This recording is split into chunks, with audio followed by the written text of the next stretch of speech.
Collector Art House. All right, let's get my camera off camera. See what's going on here. All right. Good. Live. All right. So I invited a few people here. No one responded. That's what happens when you do things with no notice.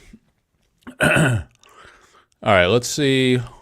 Let me, I got a bunch of cards and things here. And some things I got to do. Sleeving these up. And scanning them into a new card scanner I got. Is anybody out there? How's the audio? Is it alright? Yo, you Sorcery TCG UK. Isn't it like 2 a.m. in the UK? Are you nocturnal, man? What's going on?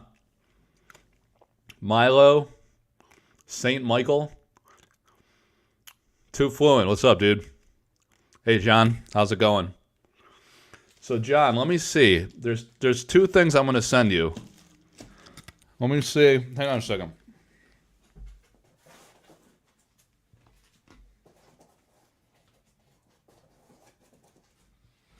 Actually, three things. But, hang on a second here. Should I even tell you?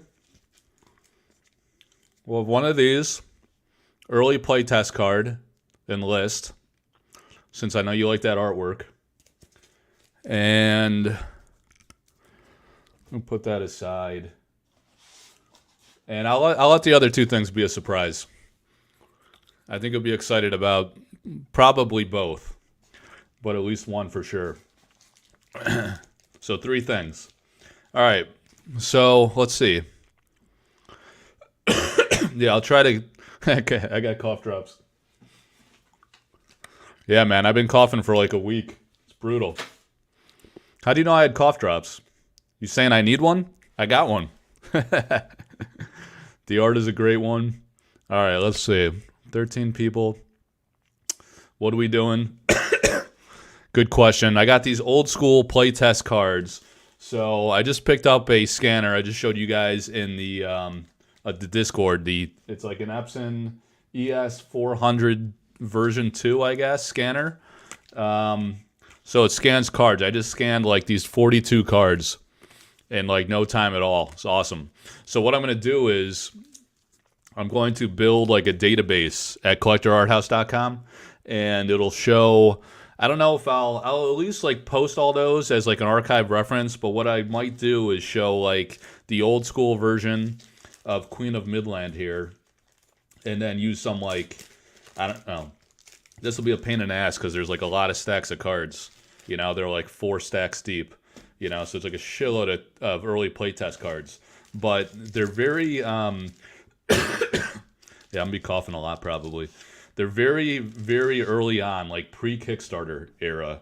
So I thought it'd be cool to kind of look at the early development. And here, let me minimize myself here. No, that's not it. All right, hang on. Yeah, so what I thought I might do is show these side by side with like a version of the card that dates back probably, I don't know, close to 2 years or something like that.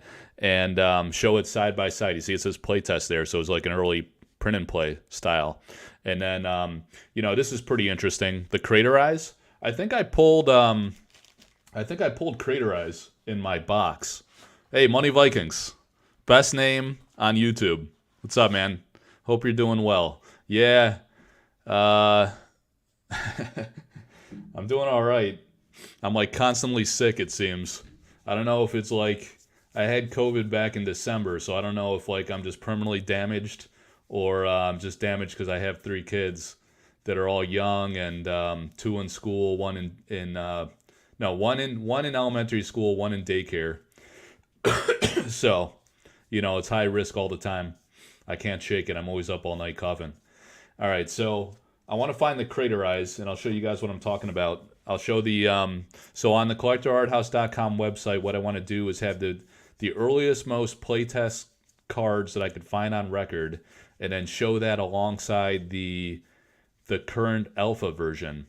And it'll be very interesting to see how everything changed. You know, you have everything from casting cost, toughness. What do they call the toughness? What's the right terminology? You know, I don't read rule books. Power, toughness. Yeah, so that could change the type line text, the game mechanic, and then flavor text where applicable. You know, so a lot of changes to these cards over time. It's pretty interesting. Let's see. You know what? I forgot to do something. Hang on, let me check. I think I gotta adjust the YouTube settings, or we might have problems. I forgot you're supposed to do that in the studio. I think. I'm kind of a noob, but I think you're supposed to do that. So it ends like promptly or something like that. So just bear with me one moment here. I might be able to figure this out quickly. Details. God damn. Yeah, one of these. Yeah, so like I was saying, like the early development stuff. Oh, okay, I'm in the wrong thing. That kid, there's been like massive change over time, and it's very interesting to analyze that and kind of understand where we've come from the pre-Kickstarter era to where it is now. Pretty incredible how that has evolved. Let's see, participants. Yeah, do that. We got that. Then we need to... Where the hell is that window? Customization? How do you do the... There's a Money Vikings?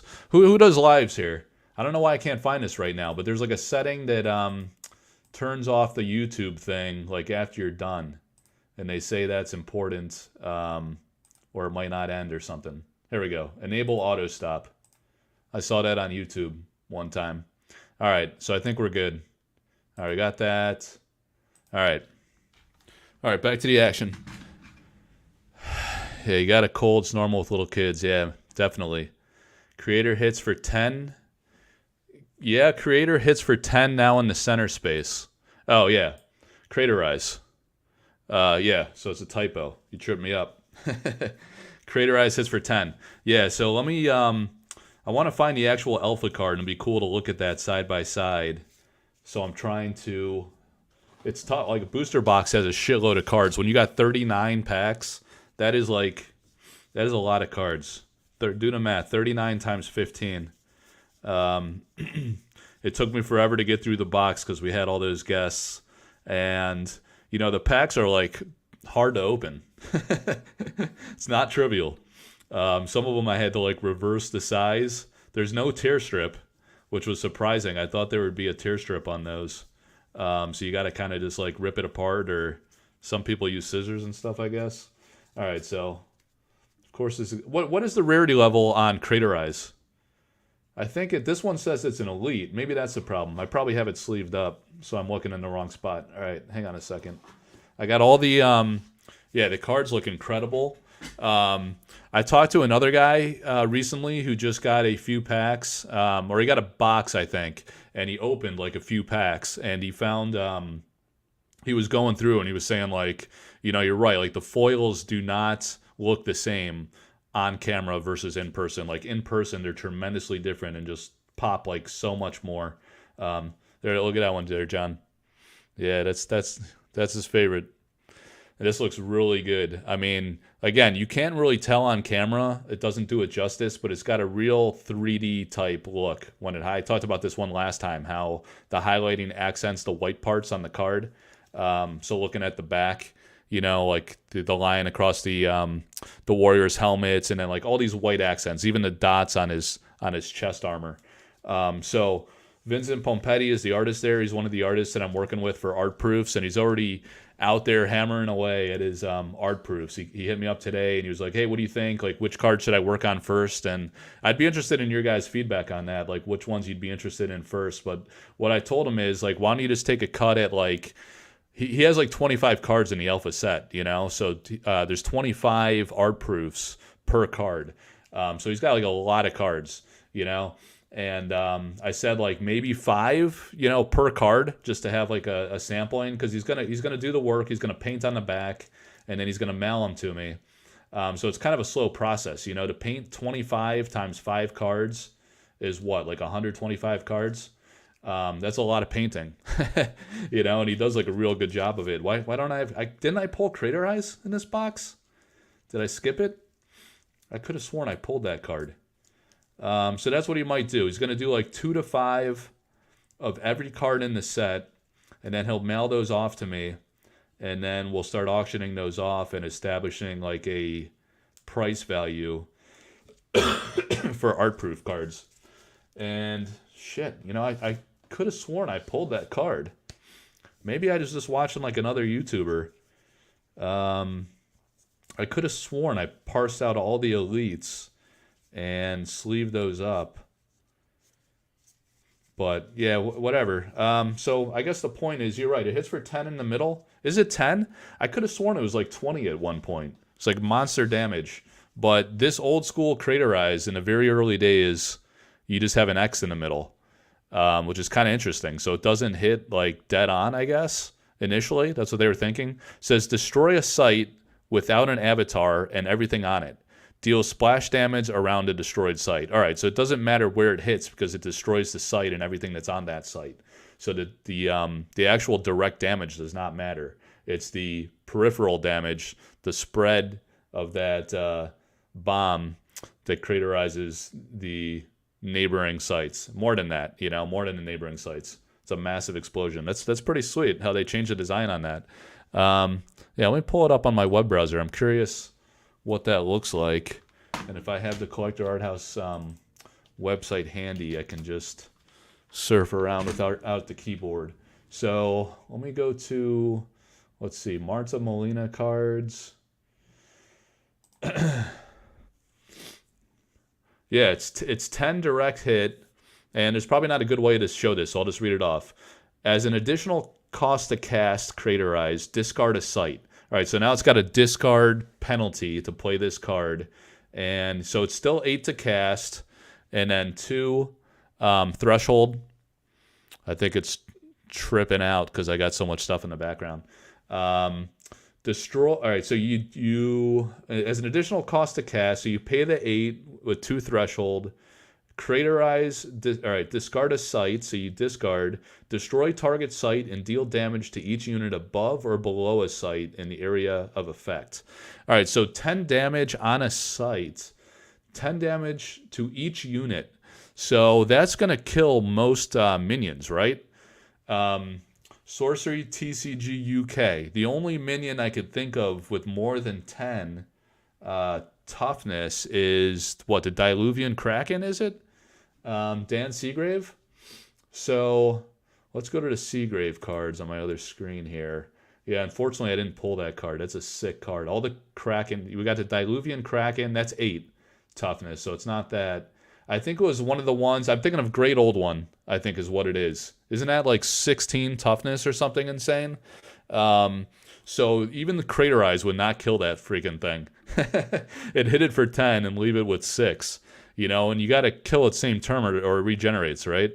I think that's how it works. So this is pretty interesting because this would destroy everything on the site. The new card, it does 10 to everything. So it's going to kill most, with the exception of a couple outliers. And yeah, that's cool. They evolved that, and it had a discard penalty. So it got a little weaker, but it's still an elite and still a super flavorful card with that splash damage. That's a great mechanic that you get in a game like this. All right. Yeah. And so what's up, Seth? Seth Radius 1. I was just kind of messing around at the beginning. I was just talking about how I'm going to look at these old playtest cards. And what I was going to do, we can look at some. I got like several stacks. There's a ton of cards here. So I need to sleeve them up like I've done here. And then I could feed them through this sweet scanner I just got. And what I'm going to do is post them at www.collectorarthouse.com in the Collector's Corner page. And then I'll at least post them, so we have an archive that's very old, 1.5 to 2 years old, probably 2 years old, early development cards, playtest cards. So they even have markings by some of the playtesters. And then we'll have an archive there and a database of cards that we can then compare to the alpha cards and kind of just have fun reflecting back on history on all of the design development. So let's see. What are we talking about here? 584 cards. Saving some of each card for later is smart. You never know what other cool ideas might come up later. Yeah, I'm going to be sending some of these cards out to some people. Probably all the Patreon supporters along with... So, let me show another thing here before we get into the cards. So these... Shit, did it freeze up? It's lagging. These things came out with the... This is the Eric's Curiosa artwork. Like amazing artwork by Francesca Berald. And these where it says, "Thank you from everyone at Eric's Curiosa for making our campaign such a success. We hope you enjoy your original piece of Sorcery Contested Realm history." So these were sent out with the original painting that came with the collector's tier pledge. So... I've sold a lot of original paintings on behalf of the artists, but also via consignment for other people that were selling. So I happen to keep a couple of those as a remnant of that. And then I also had these produced. And what this is like a really cool, these magnetic frames you could get on Amazon or whatever. They just kind of snap together like the one-touch snap cards for cards. But they work amazingly well. This is an A6 print. I think in Europe, they use those A6 terms and whatnot. So it's a certain size. It's like 4x6, right? So you get a 5x7 frame like this, clear, magnetic, and then you get a 4x6 card, and it centers perfectly in there. You got the magnets here in the four corners. It's very secure. You could stand it up like this, or you could stand it up like this. And I had like 50 of these printed. Severin Pignot is another artist that I work with, helping her sell her original paintings and her art proofs and commissions and everything, right? So I was like, hey, let's print 50 of these. This was, I think, like towards the end of the year, right? So I asked for these in December. It says, "A very good year, 2023, magic, mysteries, and enchantments in our lives. Let us go where fate directs us." So when this card was Predestination, this was the flavor text on the card. This beautiful saying, "Let us go where fate directs us." And I just love that saying. I just thought that was awesome. So I was like, let's print 50 of these. And I just paid her, to do it. She printed them in France, and she mailed them to me. And she was very nice to put a nice Happy New Year message. So then I just wrote a little message there and sent it out to all the Patreon supporters around the holidays. So what I was getting at there is we have another series that just arrived in the mail about a week or two ago. So when I send these playtest cards out to Patreon supporters, and then like every once in a while someone says something hilarious on the Facebook Sorcery Contested Realm Facebook community group, and I'm like, hey, DM me your address and I'll hook you up with something. So that one's scratched. That's too bad. That's just the frame. So I send them, like a playtest card or a, one of those prints signed by the GOAT, Severin, or whatever, some alpha cards or something. Various things. All right, so we'll sleeve these up. Yeah, the artwork is amazing. Let me see.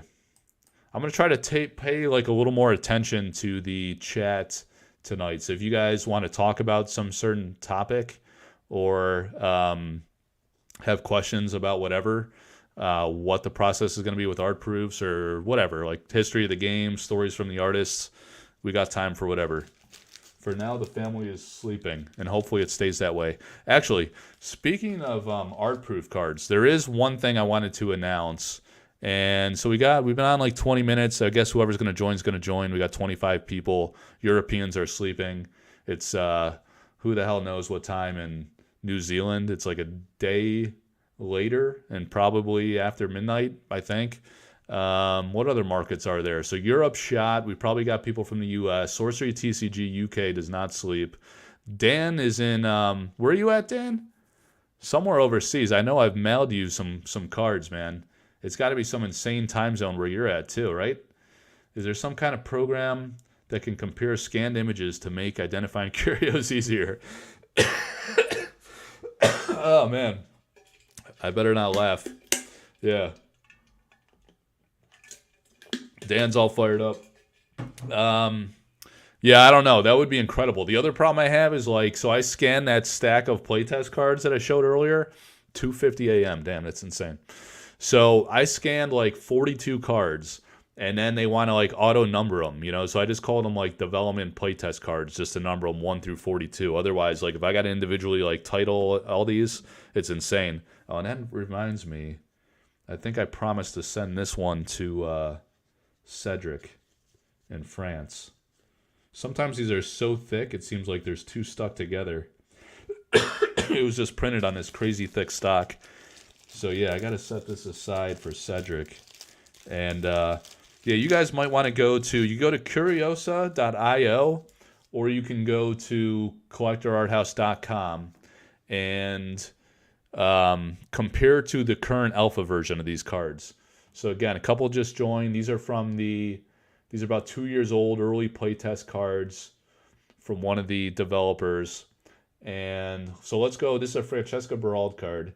So I'm on collectorarthouse.com on my other screen here that you guys aren't seeing. So I'm just saying, pull it up on your screen if you're able to, if you're not on your phone. All right, so the current version of Mountain Giant. This is pretty interesting. So this was 6 to cast, 3 threshold. Now it's 8 to cast, 4 threshold. I don't think, you guys can tell me if I'm wrong, but I don't think threshold really matters. If you have 8 sites in play, then you're likely going to meet the threshold unless you're playing like a dual element deck, right? And then you might have like a mix of 4 of one element, 4 of another, 5 and 3, 6 and 2, whatever, and then you might have a problem. This one requires 3 in this early version, 3 threshold. It's actually now 4. So you want to be pretty committed to the Earth deck there. It had 5 toughness. Now, fitting for a giant, it has 8 in the alpha version. And this Iron Skin mechanic, if I'm not mistaken, that went away. So that was like an early development thing, and that's gone away now. And then it says occupies 4 sites, and now it says occupies 4 locations. All right, I guess same thing. And the flavor text, Hearth and Heart will tremble, and that did not change as well. All right, so you only have a change to the casting cost and the toughness on this one. Yeah, this is Cedric's favorite artwork, and he's a good guy in France that's been a fan of Francesca, I believe, for a long time, and Vincent Pompetti and Severin Pignot. So Vincent Buono and Cedric both visited Vincent Pompetti at a show on Friday. And Vincent was just sitting there chilling, like hammering away, starting to paint on these art proofs. And yeah, he's already cranking on those. I think in my last regular video, not a live, but a regular video, I posted on the thumbnail for that video, I showed like a few of the art proofs that Vincent did. So like I say, he's already, look at the Pudge Butcher. He's already working hard.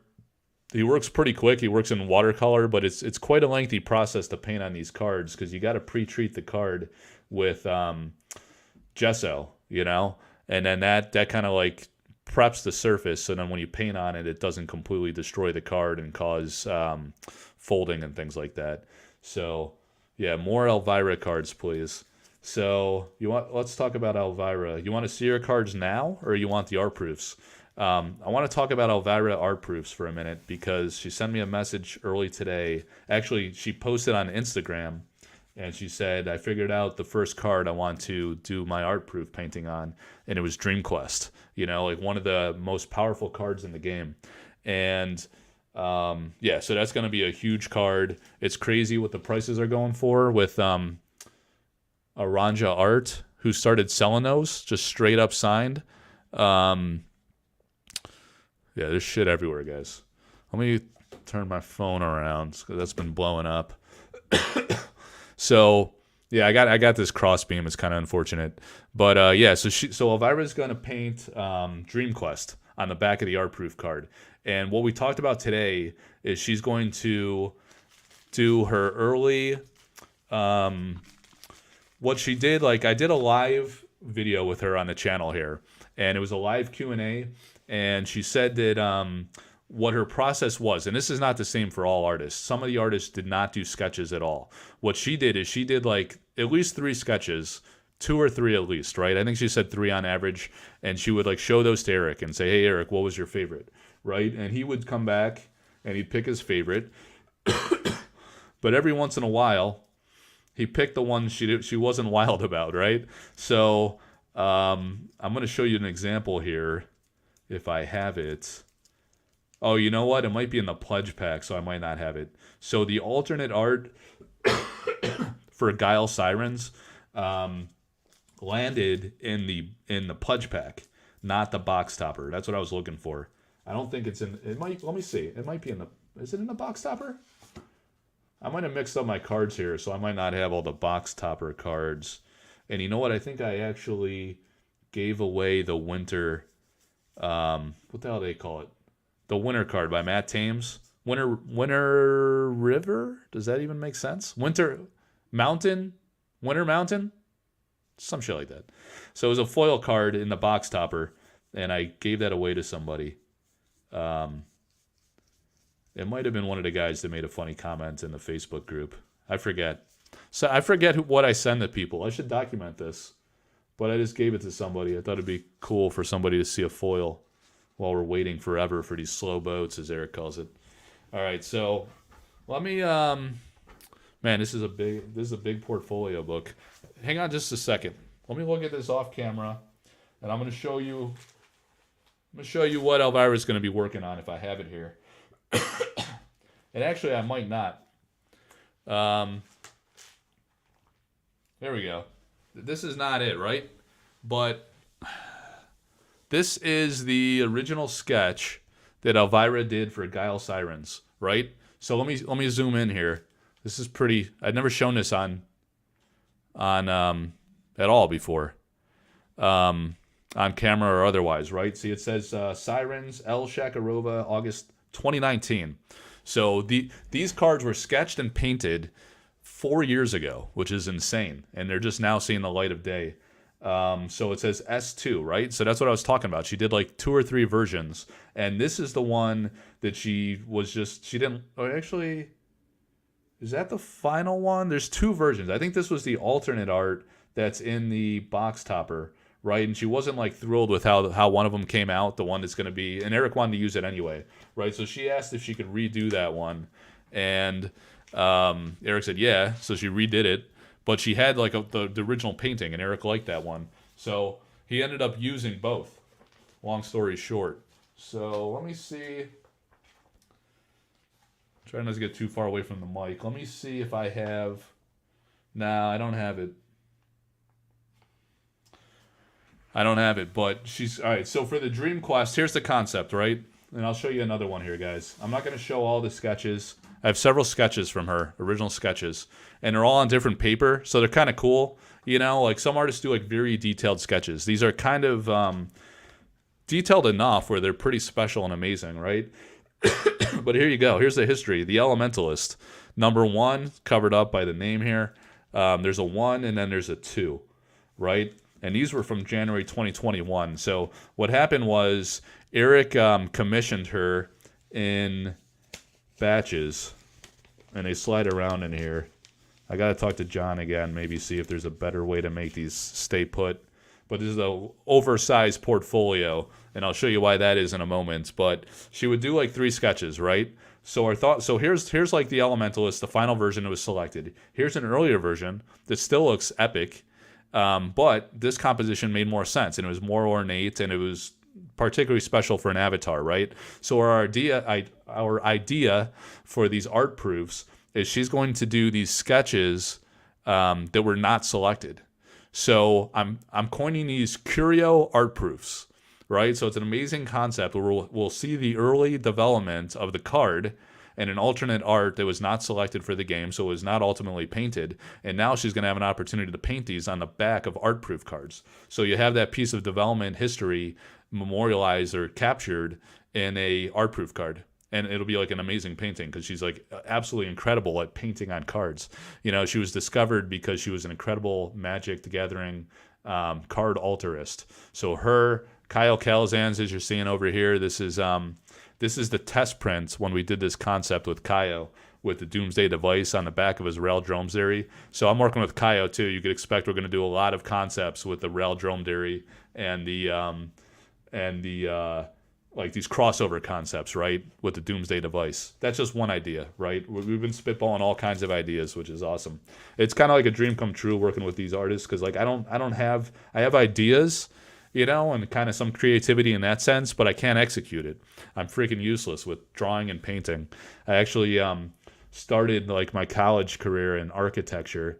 And in the first year, they weed everybody out by making them draw and paint. So I was drawing like an absolute child, and they had these like amazing artists that like went to art class in high school and stuff, right? And I would just have to stand up there and literally show childish kind of paintings I had never painted before, and you know, it toughens you up looking like a moron. So here we go. Like in this portfolio, since I don't have anything framed yet, you got the original painting for it's a shame I can't fit the whole thing on camera. Am I all the way zoomed out? Oh, there you go. All right, so the Candlemas Monks. This is one of my very favorite paintings, and I'm trying to be careful not to bump the cable on my microphone because it always cuts out on me. But this is the original painting for Candlemas Monks by Andrea Modesti, one of my favorite artists in the game for the project. When I saw this, I reached out to him immediately. And so Eric revealed this in the Discord. This is one of the advantages of being active in a Discord, like when they first stood that up early on. He revealed this one day, and you know, the glare is really effing this up. The sky is like this pinkish hue, and it's. Let me try to pull it down here. You see the kind of the coloring, and again, it never does it justice on camera. But this is a stunning artwork, and when this is framed up, this is going to be like so awesome. I just thought this like hit different than all of Andrea's other paintings, and you know, it just, like I say, it hits different. It just has that old school, like classic early '90s era vibe, which is what Sorcery is all about. So I had to have that one. I reached out to him. I was able to secure it, thankfully. And then, whoop. This one I showed. This one I showed in a couple videos, I think. But look at that gorgeous. This is like, to me, you know. Oh. Gotta be careful here, guys. First, Sorcery has to go to distance, right? But then if it does, this is like owning the original painting for a basic land, in my opinion. And just look, even if it's not, you know, let's say the game just collapses. This is something you could hang proudly in your house, and it still looks awesome, right? It stands on its own outside of the game. And I just love like the intricate detail here of the field. Just really impressed me, and the beautiful like horizon and stuff, the mountain, the kind of perspective. Everything's very beautifully laid out and nicely to scale, and just very colorful and like kind of warm and welcoming and positive looking, you know. So that'll be a beautiful piece to hang up. Yeah, so I got a bunch of originals there. I got a lot of sketches from Elvira in there. So special collection kind of building. Yeah, so let's go to back to the cards that I was sleeving up. Yeah, so my point there, like she's gonna do Dream Quest, and my whole point in showing that is that she did, like I say, about 3 different variants of every card. So 1 selected, 2 rejected or just not used, right? Not because they weren't good, but because they picked the best of the 3 and the most fitting for the gameplay mechanic and whatever, you know, vibe Eric was going for. So they're all awesome.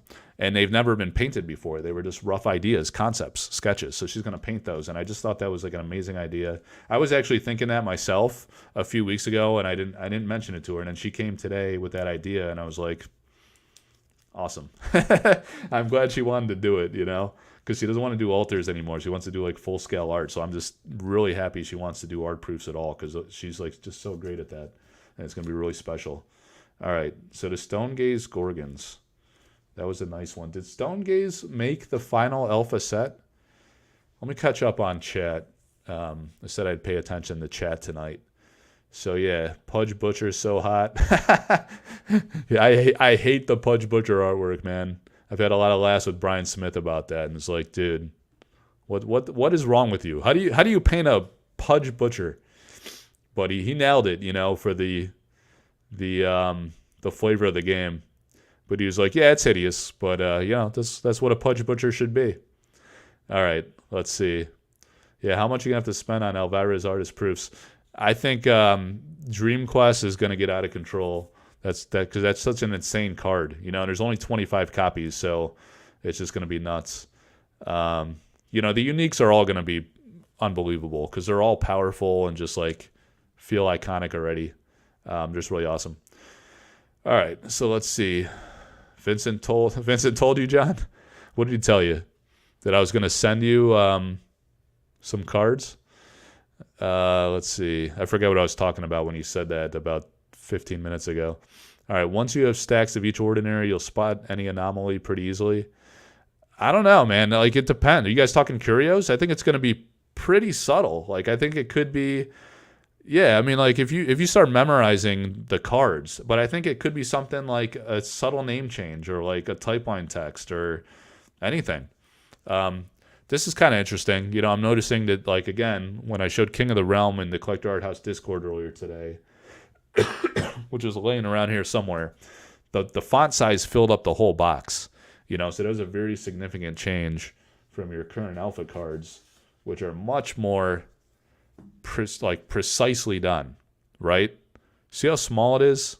Now it almost feels too small when you look at it, but it underemphasizes the text and really draws into focus the artwork, I think, which is what I like about that decision.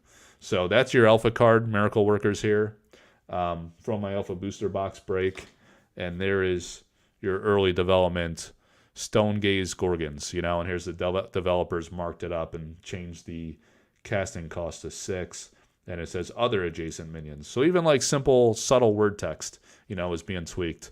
All right. Let's see. Mountain Pass. Yeah, that's the word I was looking for. Mountain Pass. I gave that to somebody. Beep, beep, beep. Surprise stream. Yep. I still lost that freaking horn, The kids run off with their toys and deprive me of my siren, my calling sign. All right, Moose Alt Art Dromedary, says Moose Mystic. How does you want a moose instead of a dromedary? That's an interesting concept.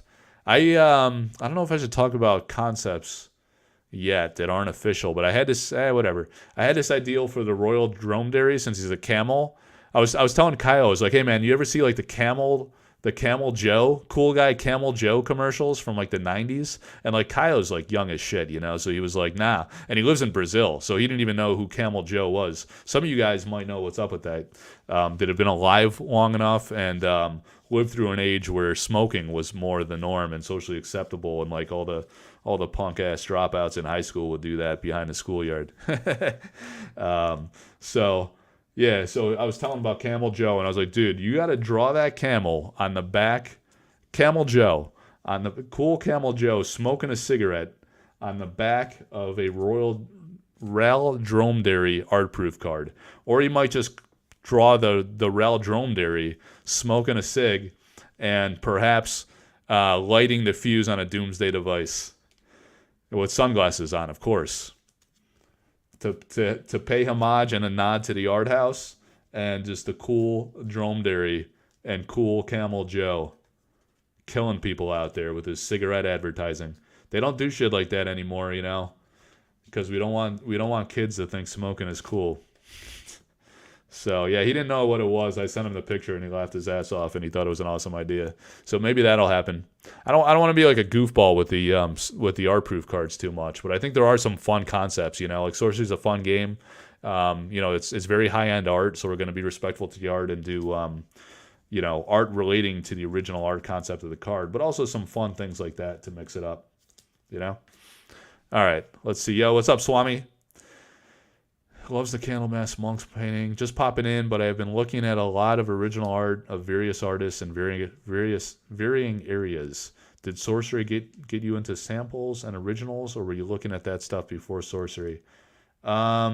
Yeah, I was not buying originals because like you couldn't do it. Like you could buy Magic the Gathering originals for many thousands of dollars, and now of course the Sorcery art market is appreciated quite a bit with awareness and just the growing game and demand and appreciation for original art. So no, I wasn't really buying like original art before. I started doing that with Sorcery, and I really got addicted quick, and I bought like, I think I have at least 6 original paintings, something like that. And then all these other like projects I'm doing with the artists, I got things going on with hand embellished prints. I'm acquiring quite a collection of those as well. But yeah, and then for samples, now samples I don't think were really a thing in other games. As far as I'm aware, I know MetaZoo had samples. We were talking about that a while back, and I don't know. They were stonking early. They were kind of a big deal. And in Sorcery, they were a little different because they're extremely rare, a lot more rare in Sorcery, because you have the 244 sample packs. I'm going to put the Spear of Destiny aside in a moment so we can talk about that one. But 244 packs in the Kickstarter tier. You had a handful of content creators and influencers who received sample packs or more, a pre-constructed sample set. So there's like a whole like 4 decks of sample cards, which is insane. That's like handing someone $10,000 basically with the current valuation of those.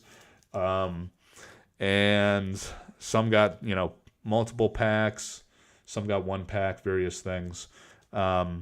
So yeah, they became a big deal in Sorcery. They were included in the top tiers of the Kickstarter campaign, and they're just so rare that people like old school collectibles, and they like seeing stuff like this, like early development and evolution of the game. The true historians and the OGs were into Sorcery.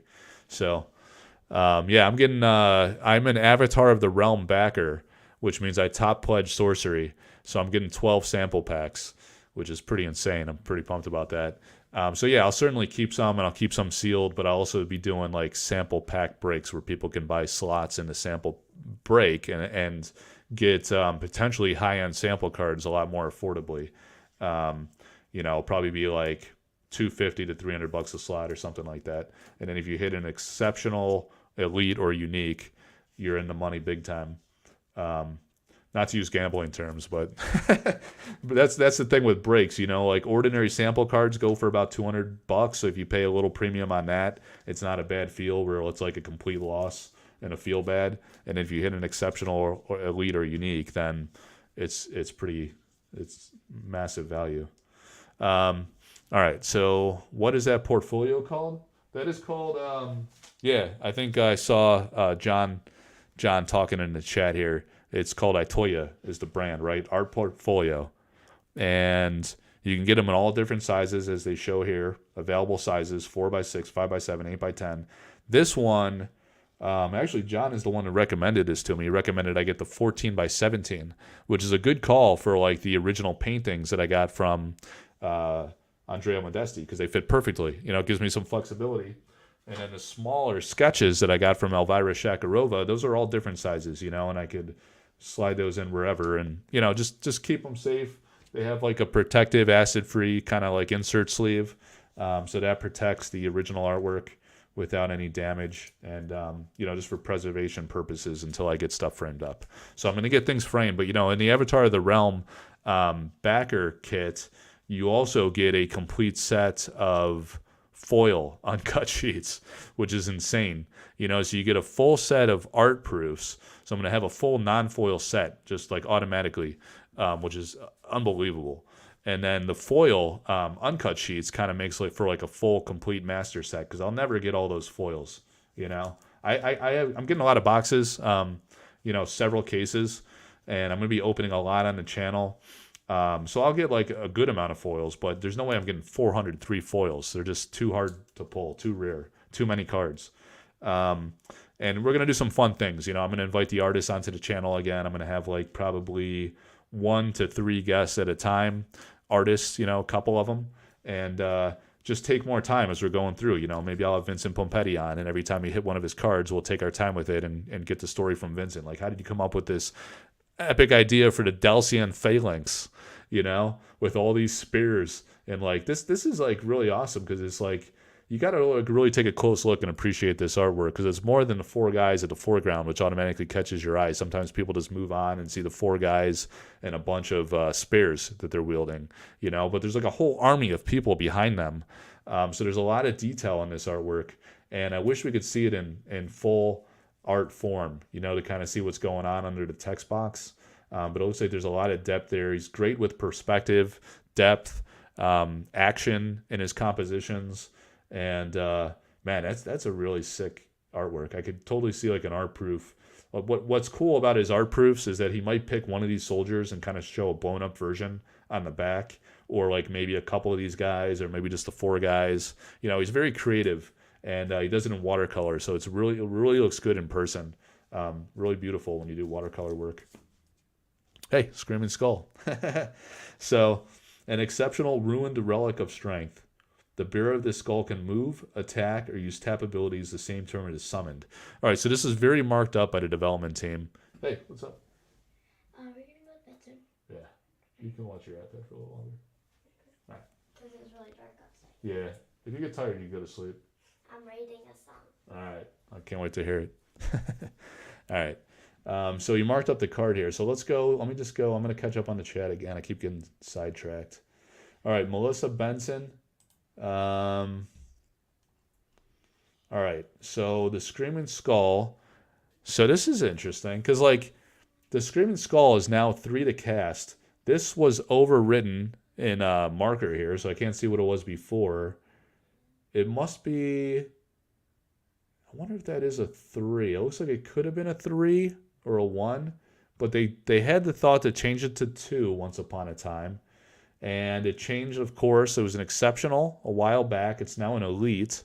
So that was an upgrade. I think in the sample card form, it was also an exceptional. So we might get lucky when we go to open the 244 silver packs from the Kickstarter campaign and actually see like a decent amount of Screaming Skulls. Maybe. I mean, 244, 3 per pack. It's not a crazy amount. It's less than 1,000 cards total in the exceptional slot. So the chances of pulling Screaming Skull is still fairly low. I mean, I opened up a booster box, 39 packs, and I did not get a lot of the exceptionals. So there's still a lot of variability. Raul, you'll never frame it, he says. I'm going to frame it, all right? I'm going to frame all the artwork and the uncut sheets, and these walls are going to be unlike anything you've ever seen in your life. All right, so an exceptional, it went to an elite relic. It says the alpha version says whenever bearer attacks and kills an enemy, it untaps.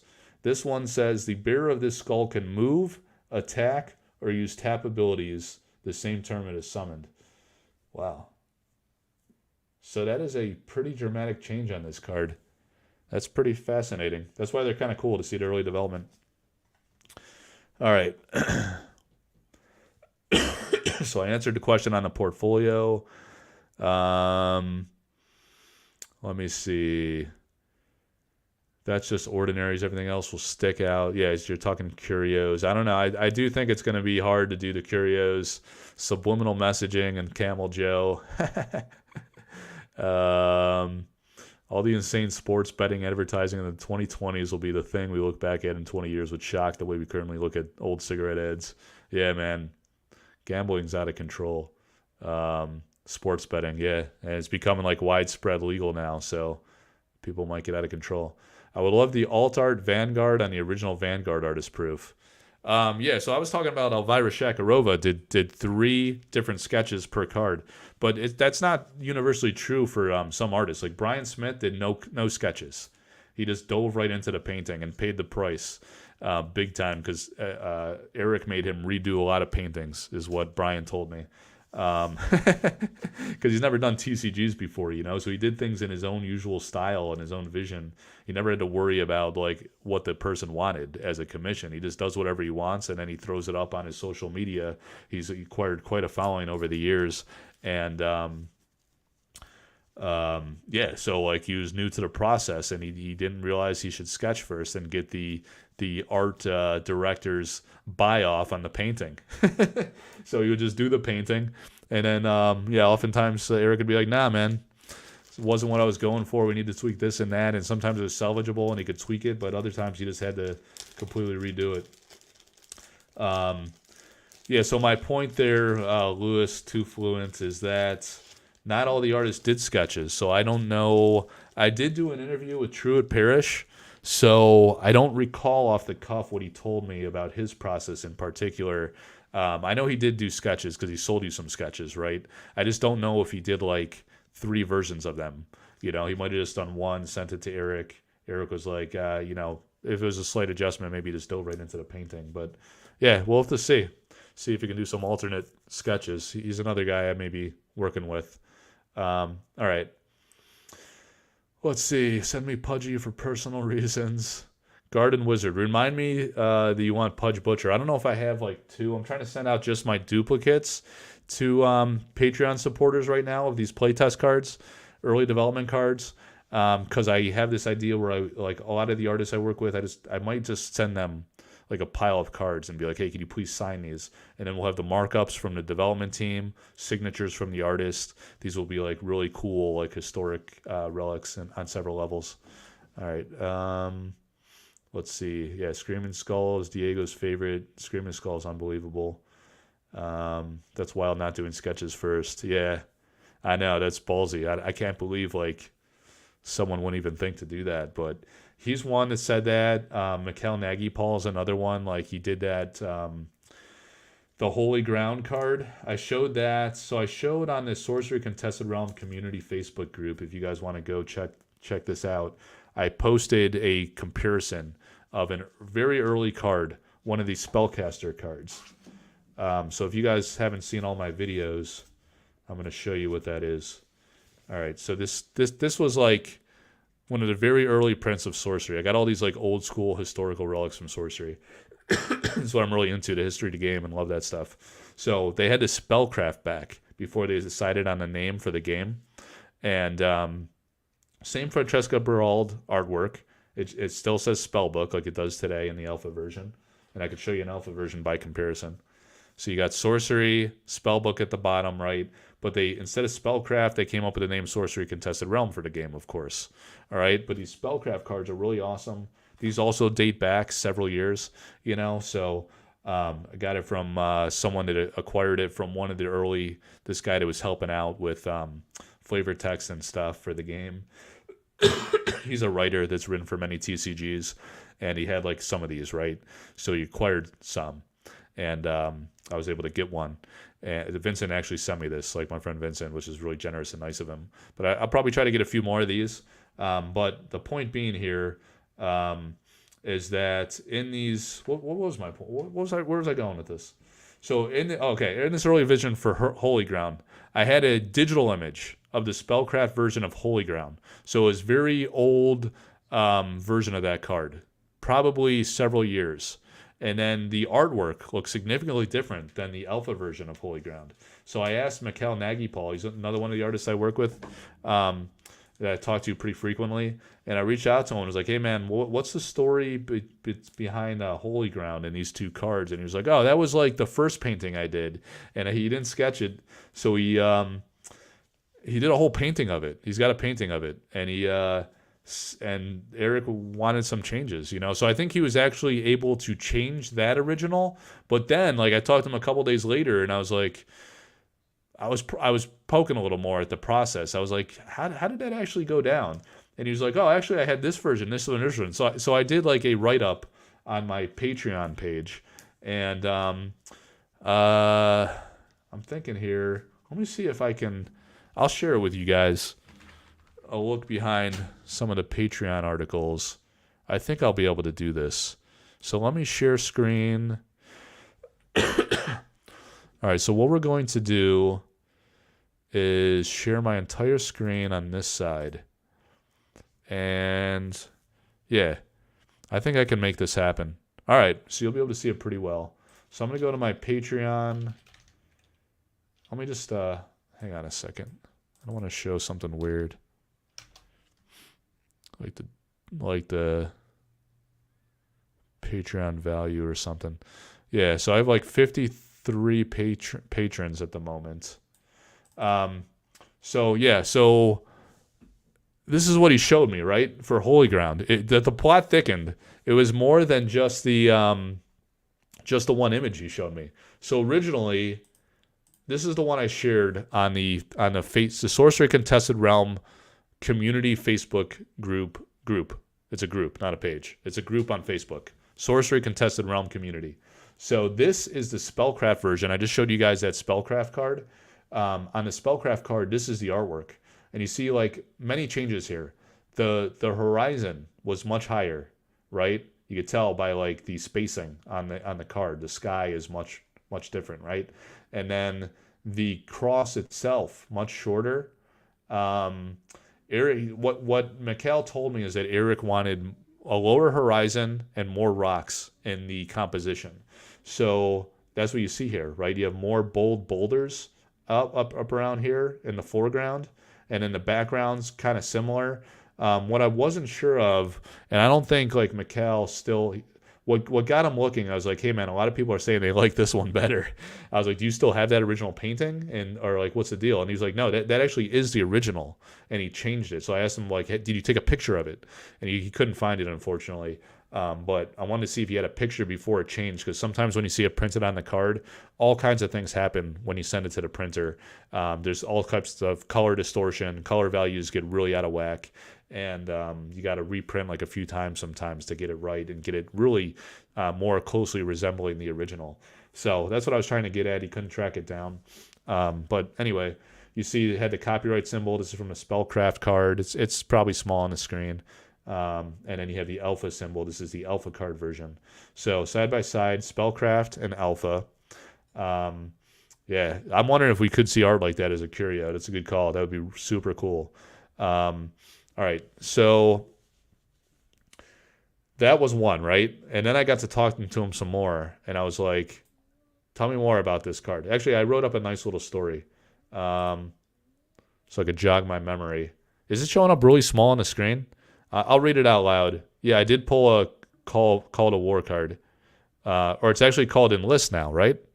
I pulled that. I'm going to send it to John Rothrock, who owns the original painting for that. So anyway, I'm going to send him a playtest version. I might have an alpha version too. That's a good call. Maybe I'll send him if I have an alpha as well. All right, anyway. The evolution of Holy Ground by sorcery artist Mikhail Nagy-Paul is actually much deeper than recently disclosed. See how good I can read, by the way?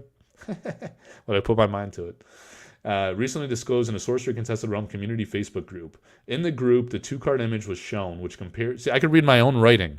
When I stumble on camera, it's because I'm reading like Eric's... this gibberish that Eric writes. It's on him. He talks in like such a unique way that like he writes like he talks, you know. So I'm constantly like, I start reading the sentence and I'm like, what the hell did I just say? And it takes me like 2 or 3 tries. It's hilarious. Anyway, so in the group, the 2-card image was shown. Yeah, so I'm just talking about how I showed the 2-card image, like I just showed Spellcraft version, Fina Alpha version. The attached images, so I'm going to show these images in a moment, so I want to give you guys the context. The attached images show various concepts that were explored for Holy Ground. As you can tell from a couple of the images, 1 or 2 of these were traditionally hand-painted and adjusted to evolve the concept. A few of the others were digital concepts to explore composition ideas. So Mikhail is very talented. He could also do, he's very skilled at digital artwork. But obviously a traditional. Everything he did for sorcery is traditional. And I've actually done probably 4 or 5 commissions that I've sold for. I've worked with people that have said, hey, I want to get a commission from Mikhail. So, you know, him being an artist I work with, I negotiated with Mikhail, work out the details. The buyer often, you know, has input on what they want. Of course, it's their commission. And Mikhail's able to do like anything, you know, he's incredible. But since he's able to do digital, we're able to mock it up digitally. And then he can like masterfully recreate it traditionally, which is really awesome. So I'm going to show you some examples of that in a moment. The attached images. show various concepts that were explored for Holy Ground. As you can tell from a couple of the images, one or two of these were traditionally hand painted and adjusted to evolve the concept. A few of the others were digital concepts to explore composition ideas. All right, last paragraph, and then we'll get into the pictures. Mikhail's process sometimes included his own exploration without sharing the development sketches with Eric. Ultimately, in many cases with sorcery artists, even after the painting was done, adjustments were applied to the painting. This can be very challenging for an artist and part of the time-consuming nature of the process and risk in traditional painting. But the sorcery artists are extremely talented and have the ability to adjust even a completely hand-painted initial attempt to evolve it with a small or even very significant compositional element adjustment, which is what we saw here on Holy Ground, right? So yeah, this is a peek behind the Patreon. I also did like a detailed story on Infernal Legion. Again, this is a spellcraft version of that card. This is I don't think I showed this in the community group. So some stuff is kind of like exclusive to Patreon. Sometimes I'll get on the behind the art section. You know, if you go to collectorarthouse.com, behind the art, these are all artist stories between the art concepts. You know, like let's click one, Holy Grail. So here, you know, I talked to Tony Sudlow, and he told me like how he came up with this composition. He shared that there's an Easter egg here at the bottom of the pedestal. Let me see. Yeah, that blows up pretty well. You know, so I asked him what this means. He challenged me to figure it out myself, and of course I couldn't because it's like ancient Arabic or something insane. And so there's that, and then he showed me the sketch, which is amazing. He does very awesome detailed sketches, and you can see like how incredible his art proofs are going to be. And then the final composition here, right? So the story behind the art. But anyway, getting back to that, let me get back to the Mikhail story. All right, so yeah, so these are now digital. I'll show you which ones are digital and which ones are not. So initially he was like, hey, Eric, how about this? You know, he showed him this digital thing. And actually, I think what he told me, let me click on this one. This one, as you can see, this is like a canvas, right? Or might be artboard. It kind of looks like it's stretched around a board. So that's what makes me think it might be canvas. So this is a full-up painting he did originally for Holy Grail. And it's really cool and interesting. I mean, I feel like this could be the artwork as well, right? This could have been used for the game because it's got a prominent central feature, this cross being a central feature of that. It's really awesome. And so he presented this to Eric, I guess before he did any sketches. So this is where he was talking about, so he didn't always do a sketch. And Eric's like, nah, it's not going to work. Whatever the feedback was, you know, he took issue with it. So he's like, all right, well, how about this, this, and that? So he did this concept. This is one of the digital ones he did, the digital variant. This is kind of probably where he got the inspiration for the original. Maybe this was like a photograph he had, and he decided he'd drop in this whatever. All right, so there's the rainbow concept behind the mountain where he's playing with the ideas. This is really cool because so let's take a look at this now. This landed on the frame of a card, and this is very interesting. Like a lot of the artists that I've talked to, some I work with, some I don't. You know, I still have great relationships with artists that I don't necessarily work with. That I've talked to a lot about the historical development of sorcery because I wanted to capture that through my website and curate that information, and also on my YouTube channel is a lot of what I talk about, right? And I could tell these stories as I'm opening packs or whatever when I don't have 14 different artists doing cameos. So what I'm getting at here is the frame says art, copyright Vincent Pompetti, right? So it's Mikhail's artwork, but it was on like just a digital frame, a template of another one that was used for Vincent Pompetti. And I did a video of this very early on my channel, a similar type thing that happened with Severin Pignot, right? And we were looking at one of her very early versions of Predestination, which is now known as Kythera Mechanism. And it was on a template like this for, I want to say the Trill, the Wolpertinger, you know, the little squirrel looking guy. And I was like, hey, what's up with that? Like, was that like a digital printing mistake or something? And she's like, oh, no. You know, like that template was used for like all the cards just as a convenience, just to kind of frame the artwork with the text box and see how it lays out with the text, right? And the different elements of the design of the card. So I presume that's what happened here. Silent Sanctuary, I think, is like a different card that I don't think that was like an alternate name for Memorial Ground. If you go to or Holy Ground, excuse me. If you go to Vincent's cards, and they might have changed the name here too. I thought he had like a sanctuary. I don't know if did he have a Sanctuary card? Maybe you guys remember. You could chime in the chat. If I go to Sorcery cards unconfirmed for Alpha, so this is stuff that was not in Tabletop Simulator. I don't know if they were once calling this a Sanctuary, the Dome of Osiris. I want to say it might have been. So that might have been the provenance of where that card title comes from. But in any case, Silent Sanctuary, a unique and unassailable site. Damage dealt to and from creatures here is prevented. I don't know. That makes me think that that could have been the mechanic for Holy Ground, and it was just like the artwork that evolved significantly. But I don't know. So Sorcery TCG UK, it is that one. You think Holy Ground was once called Silent Sanctuary, or you think this was the old name for Dome of Osiris? I'm not sure. Said, I don't think I've seen that card yet. Tabletop Simulator is missing a few still. Yeah, I don't think they updated Tabletop Simulator based on the box breaks. Because after the box breaks, we know all the cards that are in the alpha set. So they were all discovered. But they didn't put them in Simulator for whatever reason. So once they do, I'll get the complete card list and I'll update my website with all the master files. All right, so I think I showed all the variants, just some interesting backstory there. Yeah, let's go back to the split screen. All right. All right, so let's take a look at a few more cards here. There's going to be, Europeans going to be waking up pretty soon, depending on I don't know how long we'll go here. I got to get healthy, man. I've been coughing for a week. All right, so Pirate Ship. So there's a few original paintings and tricks Vincent has up his sleeve. So with actually, I don't need to be this big. Hang on. This is what we want to do. Yeah. So he's got a few, right? And we've been holding off on bringing these to auction. But he's got some really nice alpha paintings left. We thought he was sold out, except for two.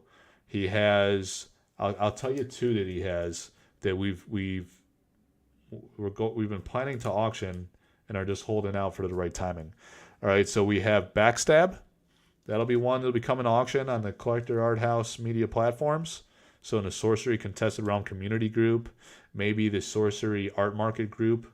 So I got a little over 400 people in the Sorcery Art Market Facebook group, but I got almost 1,700 in the community group. So when I run an auction, I gotta always do it in the community group because that's the largest audience. And that's where most people are active day to day.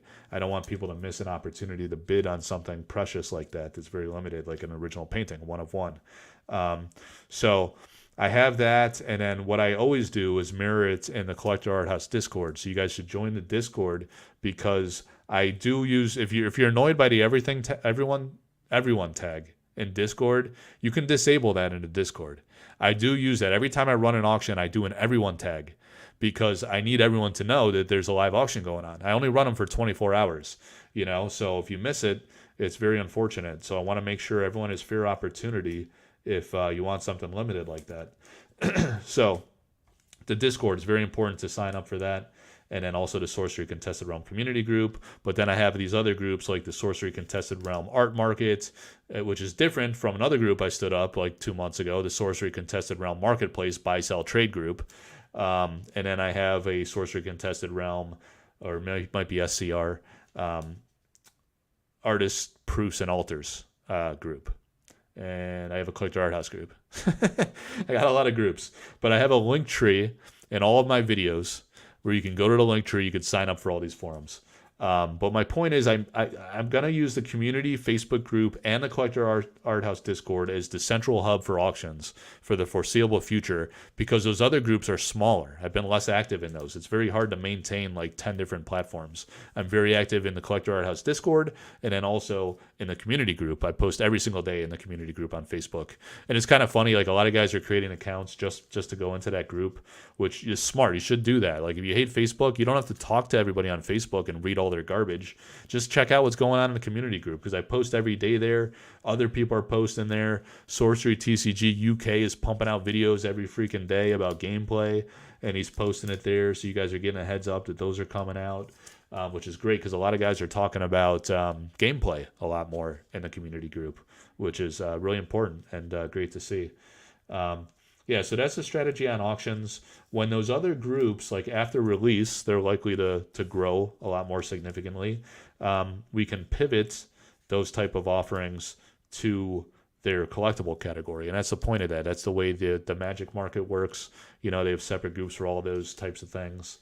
But right now the community group is the largest audience, and so is the Collector Art House Discord. So those are the two central places they'll be. And then if I could cross post across two of my Facebook groups, I will do that too to make sure I hit everybody. All right, so that's the strategy. It's going to be the same for art proofs. And Maddie? Yeah. Oh, all right. I thought I heard noise. That's going to be the strategy. 20 watchers and only 14 likes. Come on, Sorcerians. Hit that like button. Thanks, man. Yeah, that is helpful, and if you guys, like, I sometimes I'll get like 1,000 views on a video, which is good for like a small timer like me. I only have, like 740 subs, something like that, less than 1,000, right? So sometimes, like on a good video that resonates with people and they like, there's a lot more views than subs and way more views than comments. Not a lot of people comment. So if you want to help me out and you don't want to join Patreon, it's okay. You can help me just by like commenting. Say anything in the comments. That is tremendously helpful with the YouTube algorithm because then it suggests the video to more Sorcery fans, which is good for everybody. It spreads the word on Sorcery and helps the game grow and become more viable. And hopefully they like the content here. And, I try to put out YouTube content like weekly or so as best I can.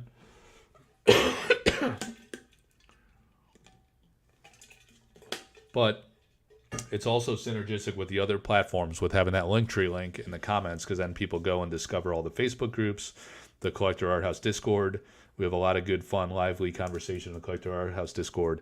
And all that sense of community and stuff is, again, really important to grow the game, grow the reach of the game, and make it more viable for the long term. All right. Feed the algorithm. That's right. So if you like the video and comment, I think comments score big with the likeliness of it popping up in people's feed or whatever the hell they call it. So yeah, please comment when you can. Just say hi or whatever. It doesn't matter what you say. Or comment on the video. That's helpful too. Give me some feedback. If I'm a moron, you don't like the content and you want me to change it or whatever. All right, guys. Diluvian Kraken. A very early version of Diluvian Kraken. So here's where they decided it needed to have 8 power, so that changed. It's a lot of markups on this one. An elite monster of far-reaching terror. Submerge. Whenever this Kraken surfaces to attack, is what's added at the end of that sentence, it may attack all nearby enemy minions simultaneously. So, yeah, there's a lot of markup. So it must have said submerge whenever this Kraken surfaces. There's a typo. It said it attacks all nearby enemies is probably what it said simultaneously. So they changed it to say whenever this Kraken surfaces to attack, it may attack all nearby enemy minions simultaneously. So a lot of cleanup on the game mechanic wording. All right. Yeah, that's a sweet card. It's cool. It says playtest on there too. So it's probably from the print and play. And what the developer told me is that he marked it up instead of reprinting these. And some of these were development updates that happened between standard public releases. So there were, like, for example, we would see one version of the card. I always talk with my hands and it messes up the camera. We'd see one version of the card and it would be published in Tabletop Simulator.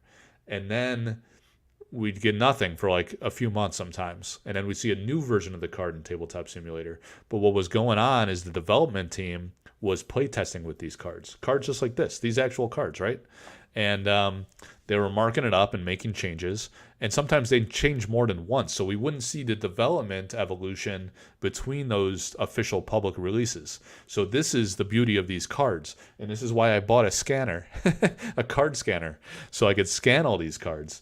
And I'm going to build a library of them, and we'll have this for all of time. It'll be a curated library of the history of sorcery at collectorarthouse.com, for us to enjoy and reflect back on and kind of see what this game was in its very early raw form.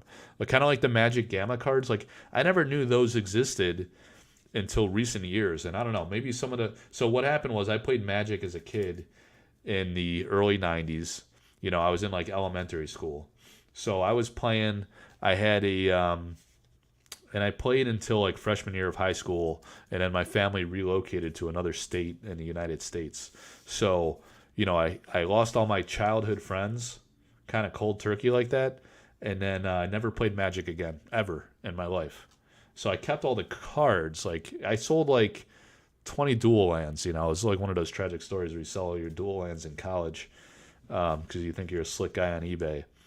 So that was my one misstep in hindsight, but let's take a look at that one in a minute too. So I left all my friends, never played Magic again, and then like a few years back, I started dusting off all the collection.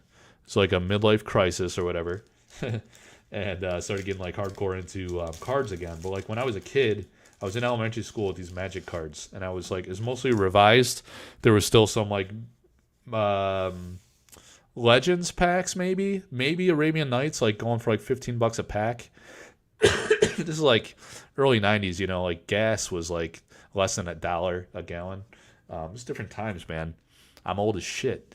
So like times have changed, and that was like serious money. Look at this. So you got the Avatar of the Realm and then full art back. That's beautiful. Early development card. So yeah, I was like broke ass kid in elementary school. I didn't want to pay $15 a pack, which was absurd for this game that just came out. And I had a friend who had an older brother that had a lawn care business in a neighborhood, and he made like a shitload of money. Just like he had like, oh man, I always wanted. I wanted to be like this guy as a kid. Like I looked up to him, and he had this like mower. What are the big like mower brands? Milo, aren't you like a farmer or something? Or am I mixing? There's another guy that like lives on a farm. No, you're like, are you the one in Louisiana? So that's probably just gets blasted by storms and shit, right? Damn, what is... So anyway, he had this, he had like a zero-turn mower like in the 90s when that's like unheard of. And he made like a shitload of money with his lawn care business in the hood. So he'd buy boxes of Magic cards, and he had like page after page after page in his binder of Power Nines. He had all the moxes, like many of them, and all the premium cards. And I was just in awe. Like, this is unbelievable. This is the type of shit that mind F's you for life. Yeah, mental health counselor by trade. So this, what happens to a child who observes a guy that's like a teenager with a lot of money buying all the early Magic cards and has all the Power Nines, Black Lotus, all the blue Power cards, all the Moxes, and page after page of this. No, not John Deere, man. Zero Turn. Think Zero Turn. It's like an orange. The brand's always orange. That's probably the tip you need. Down in the South in Florida, you probably see a lot of them. Nah, not Lawn Boy. So he had all the money, he had all the cards, and like I looked up to him, and yeah, I could tell you from experience. So that kind of weighed on my mind all those years. I always wanted to have a big time collection, and when Sorcery came out, I was like, I'm just gonna go hard. I came home from work one day. I told the wife, I was like, I spent 10 grand on this game that doesn't exist, and the shady ass Kickstarter. I never pledged Kickstarter in my life. And she was like supportive. I told her the story of like my childhood, and I was like, man, I'm just like nostalgic as hell. I love this project. I love the art. I believe in the creator. I'm impressed with his background and his creative genius and creative vision. So I'm just gonna YOLO on this one, and we'll see what happens. So I did that, and that's like one of the things we were talking earlier that got me into original paintings. I gotta get yeah, got more sleeves here, um, and yeah, it's kind of like an awesome throwback, like in a chance to have like the early stuff, which is a lot of fun. And documenting the history, like a lot of guys have done in Magic, is really cool too. I always thought that was really awesome. Um, so yeah, we're on to another pack of sleeves. All right, so let's finish this deck and then talk about a few of these cards. This is really cool. This is interesting. Stonehenge, because this is like an exceptional, right? In the early days, it was an exceptional, and I'm pretty sure this got upgraded to an elite. I can look that up here really quick on the other screen. Stonehenge is a beautiful card by Kaio Calazans. And like I say, I'm going to be working a lot of awesome concepts with Kaio. So I'm really excited to work with him. We were talking today, and we're like, dude, like when we do like Updraft Ridge, it's got this mountainous terrain and Updraft Ridge, and there's like this little soaring eagle. I was like, we got to have like a bold eagle kind of swarming in, and that's like the focal point of the image, or like a vulture or something, or like really change up the vibe of that card. But he also had some awesome ideas himself. He's thinking like a gamer, which is really cool because I think he played like Magic and D&D and stuff. He talked about this in the interview I did with him. It was a written Q&A on Collector Art House website. And he was saying, he was like reading what the card does, and it says airborne minions atop Updraft Ridge have movement +1. So it's about movement, right? And he had this like cool idea. I forget what it was off the cuff, but he was like spitballing all these awesome ideas where he's like, oh yeah, for this card I had this idea and that idea, and it's just like the card mechanic, but it's like a different take on it. And I was like, dude, that's what art proof cards should be all about. Like the art, but still tied into the original concept, either the original art and or the card mechanic. But this is one of his most beautiful cards from the set. What I wanted to look up there is what the rarity is, and I think it's an elite now. Yeah, it is an elite site. So this is kind of like his hit card in the site. He has a bunch of exceptionals, 1, 2, 3, 4 exceptionals. The Real Dromedary is an ordinary, but that's a really flavorful, fun card that people love. And then the elite standing stones. So it changed from an exceptional to an elite, and it is not called Stonehenge anymore, because when I interviewed, if you go back to the live library on my channel, you'll see that I interviewed Jeff Menges. If you guys are new to the channel and didn't know that, you can go back and watch that. All my lives get recorded and posted, so you could always go back and see those. So Jeff revealed a card from Arthurian Legends, and it was Stonehenge. So the card name changed from Stonehenge. This is an early development card. It's now called Standing Stones in Alpha. And we have a Stonehenge in Arthurian Legends, and a much different take on that from the great Jeff Menges. So that's really cool. If you ever get a chance to go to Stonehenge in the UK, dude, I feel like a moron. I didn't even know it was in the UK. And, Elvira's in the UK now. So I'd love to get out there and visit her in London one of these days. And, that's a reason to go, man. Go visit Stonehenge. And, meet her in person would be great. So the avatars being a full art is very unique and special. Love that. Mother Nature. Beautiful card by Severin. Again, you get the larger font here. Let me hold it up a little higher. My bad. You get the larger size font. So that's a big change. The casting cost. It's a beautiful nature artwork. Typical of her style. This is an elite. I'm almost certain that became a unique. So that was a nice, cool change. There's 15 people on the stream. I bet a bunch just like blacked out while watching this, because it's 9:53. It's not too crazy for a Saturday night in the U.S. It's getting late. My daughter's still up. She's the only one up. My 8-year-old. That's who was standing behind me earlier. Everyone else passed out, which is why I was able to go live impromptu. All right, so we got the Spear of Destiny, and man, it's just such a beautiful story, like the legacy of the Spear of Destiny. I mean, what it was actually, as the legend has it, the Spear of Destiny was the spear that they prodded Jesus with. When he was when they crucified Jesus, he was stabbed basically with the spear of destiny, as they call it. So there's like all this like real life history about what happened to the spear of destiny. And actually, John, who's on the stream here, sent me a podcast recently, and I'll have to share that out to people, or John can maybe in the comments if he has a link, or here in the chat. And it's a great podcast. There's a guy that claims that he thinks he might have the original spear of destiny. It's a really fascinating story. It's like an hour and a half, 2 hours. I listened to it like twice through, I think. But it was super cool.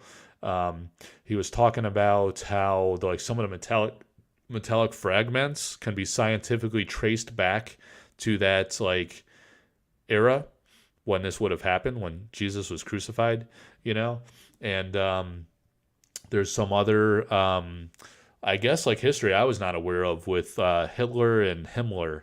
And they thought like they were like obsessed with the spear of destiny for some reason. And yeah, so they claim they had like some version of it, or there's like some speculation that maybe they created a replica. And he goes on to talk about like how those also could have had metallic fragments in there that are traceable to that era, but it doesn't necessarily mean anything, that it was related to the crucifixion. So I don't know. You should go back and read that. Another cool thing, interesting about these playtest cards, when you flip them over, they're kind of inverted. It's backwards. It should be like this. So that's pretty cool. We got 17 people, so people are just jumping in.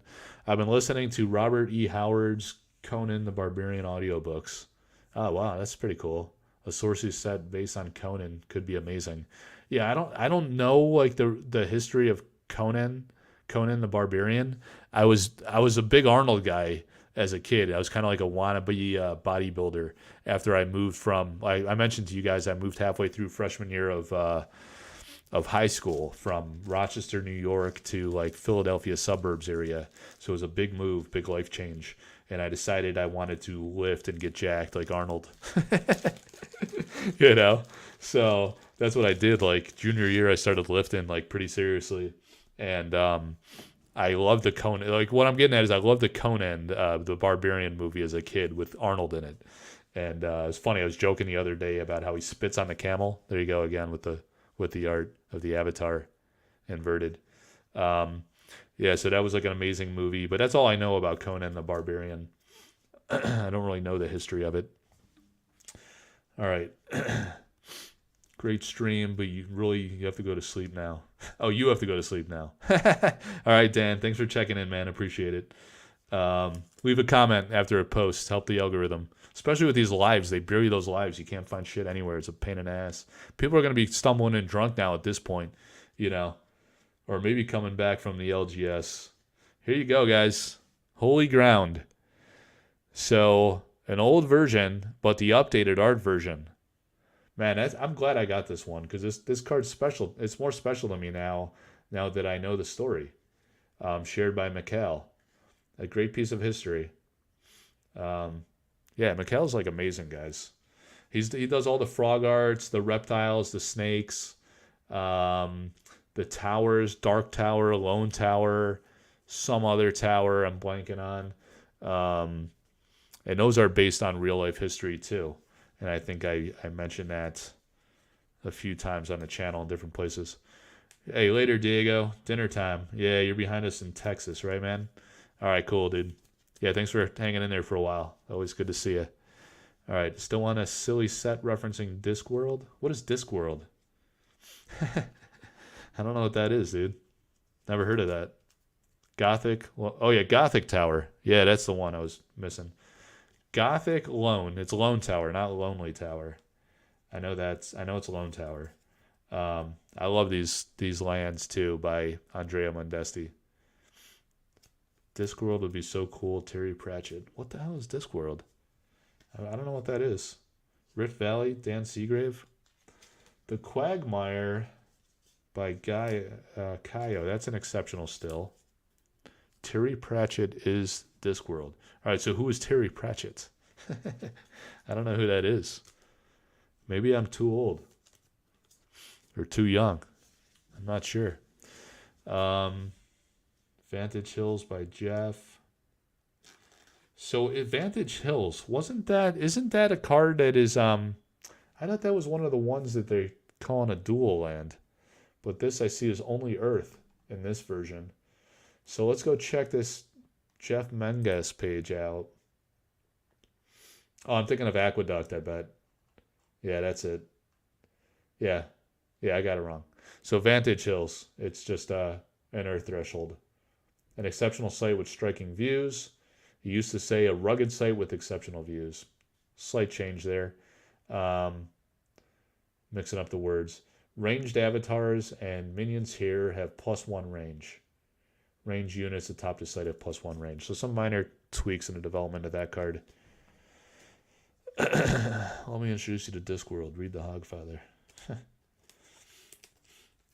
All right. 16 people. I'll get through this deck and then maybe I'll wrap it up.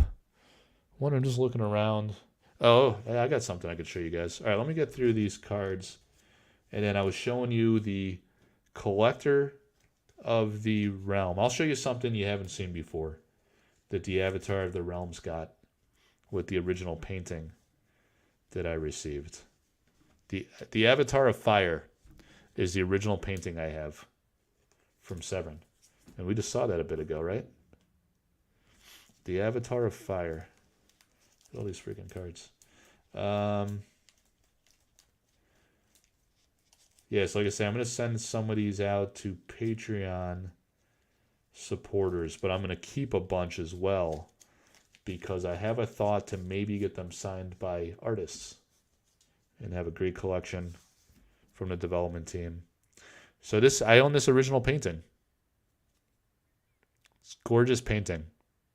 I wish you could all see it in person. Maybe there'll be a way someday.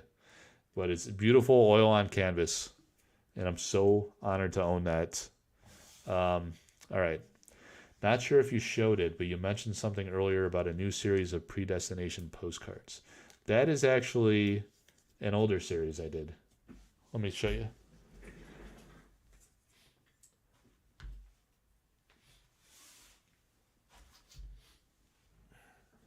Yeah, so it's impossible to know who was here earlier versus who is here now. But this was the old all right, so the artwork, of course, never changed for Predestination. The card is now called Kythera Mechanism, but the flavor text did change, right? And it used to say, "Let us go where fate directs us." Right? So I love that saying. So I had these printed by Severn. And then I said, "Severn, I'll pay you whatever you want. Please sign the back of every copy." So I did a run of 50.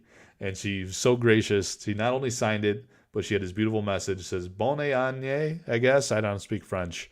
And then she says, "Happy New Year." So she writes in French, and then she writes in English. It's a nice touch because she's French, French artist. So you have it in both languages. And then I sent it to Patreon people and some other giveaways I did and stuff where I wrote a nice little message for people saying, "Happy New Year. Thank you for your support. Best of luck in Sorcery," those types of things. Yeah, so... And I got it in this frame. So I got that, and I got the Eric's Curiosa artwork, a few things. But yeah, so this was one I did last year for 2023 greetings, and it's not like I can never do it again. Maybe we'll do it for 2024 when the time comes. And maybe we'll use the Kythera Mechanism saying. We'll see.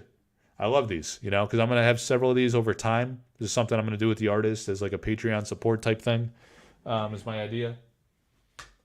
And then you get these from the Avatar of the collector tier pledge with a message from Eric's Curiosa.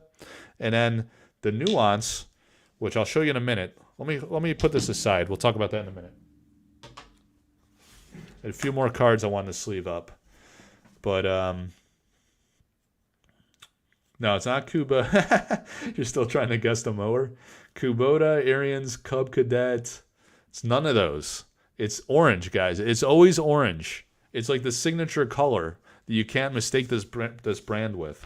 They always have Kawasaki engines as well, I think. Kawasaki's like one of the best small motor engines for small motors. Which tier is that? For what? Which tier is this? Collector tier. So it's a $2,500 pledge tier where you get one of the random artworks they were giving out. I did Avatar of the Realm tier. I didn't do collector tier. Some people like double pledged and shit like that. I didn't do that. I had one pledge, but I did consignments. I sold a couple of the collector tier pieces. Actually, I think 3 of them. And I kept a couple of these just as like a memento, right? Consignment deal. So I got a percentage of the sale and I sold it through auction. All right, so there's the cards. And if you're an Avatar of the Realm backer, you got one of these. And I was a fire. I got the fire painting. So it's like a personalized one. And it's got, so in the background, oh shit. Should I do this? You guys want your mind blown? Can you wait like a couple minutes while I step away? All right, let me frame it up first. I got this with the Avatar of the Realm pledge, and it's signed by Eric, right? So that's the difference. The collector tier is not signed. Nice special touch for lunatics that spend all their money on cards. Get themselves an Eric signature. So you got the Scorched Earth background by Dan Seagrave. Avatar of Fire. Nice little message, personalized to me. Hello, Michael. Thank you from everyone at Eric's Curiosa for being the biggest backer in the realm. We hope you enjoy your Avatar of Fire. And I do enjoy that shit a lot. You know? So hang on. Yeah, I'll be right back. You look at a few things here. Give me a couple minutes. It'll be worth it. Hang on.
I'm back.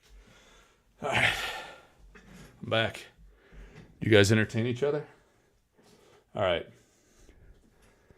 We're going to get the Eric signature with our sorcerer card. What does Flymo mean? Is that a mower brand? Dude, I'm gonna look up this mower shit right now. Or I'm gonna look up orange mower, which any of you could have Googled, and I'm probably gonna find it immediately. Google orange mower.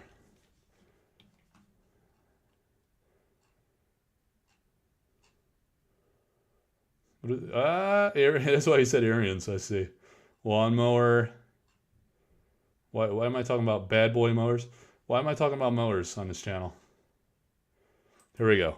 Let's go with zero turn mowers. Brands. Damn it. It's like the iconic mower brand. Oh, shit. Wow. Maybe they got wiped out by the competition.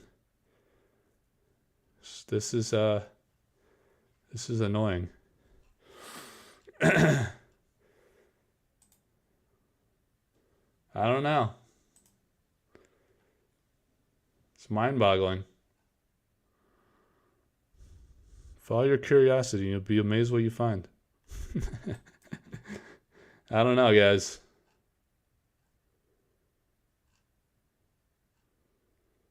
Skag. Skag is it. He had a Skag with a Kawasaki engine. All right. All right, so here, back to story time. 14 people are going to hear this live. All right, so we have Scorched Earth, the Avatar of Fire, personalized message, printed but then Eric's signature with his wild E.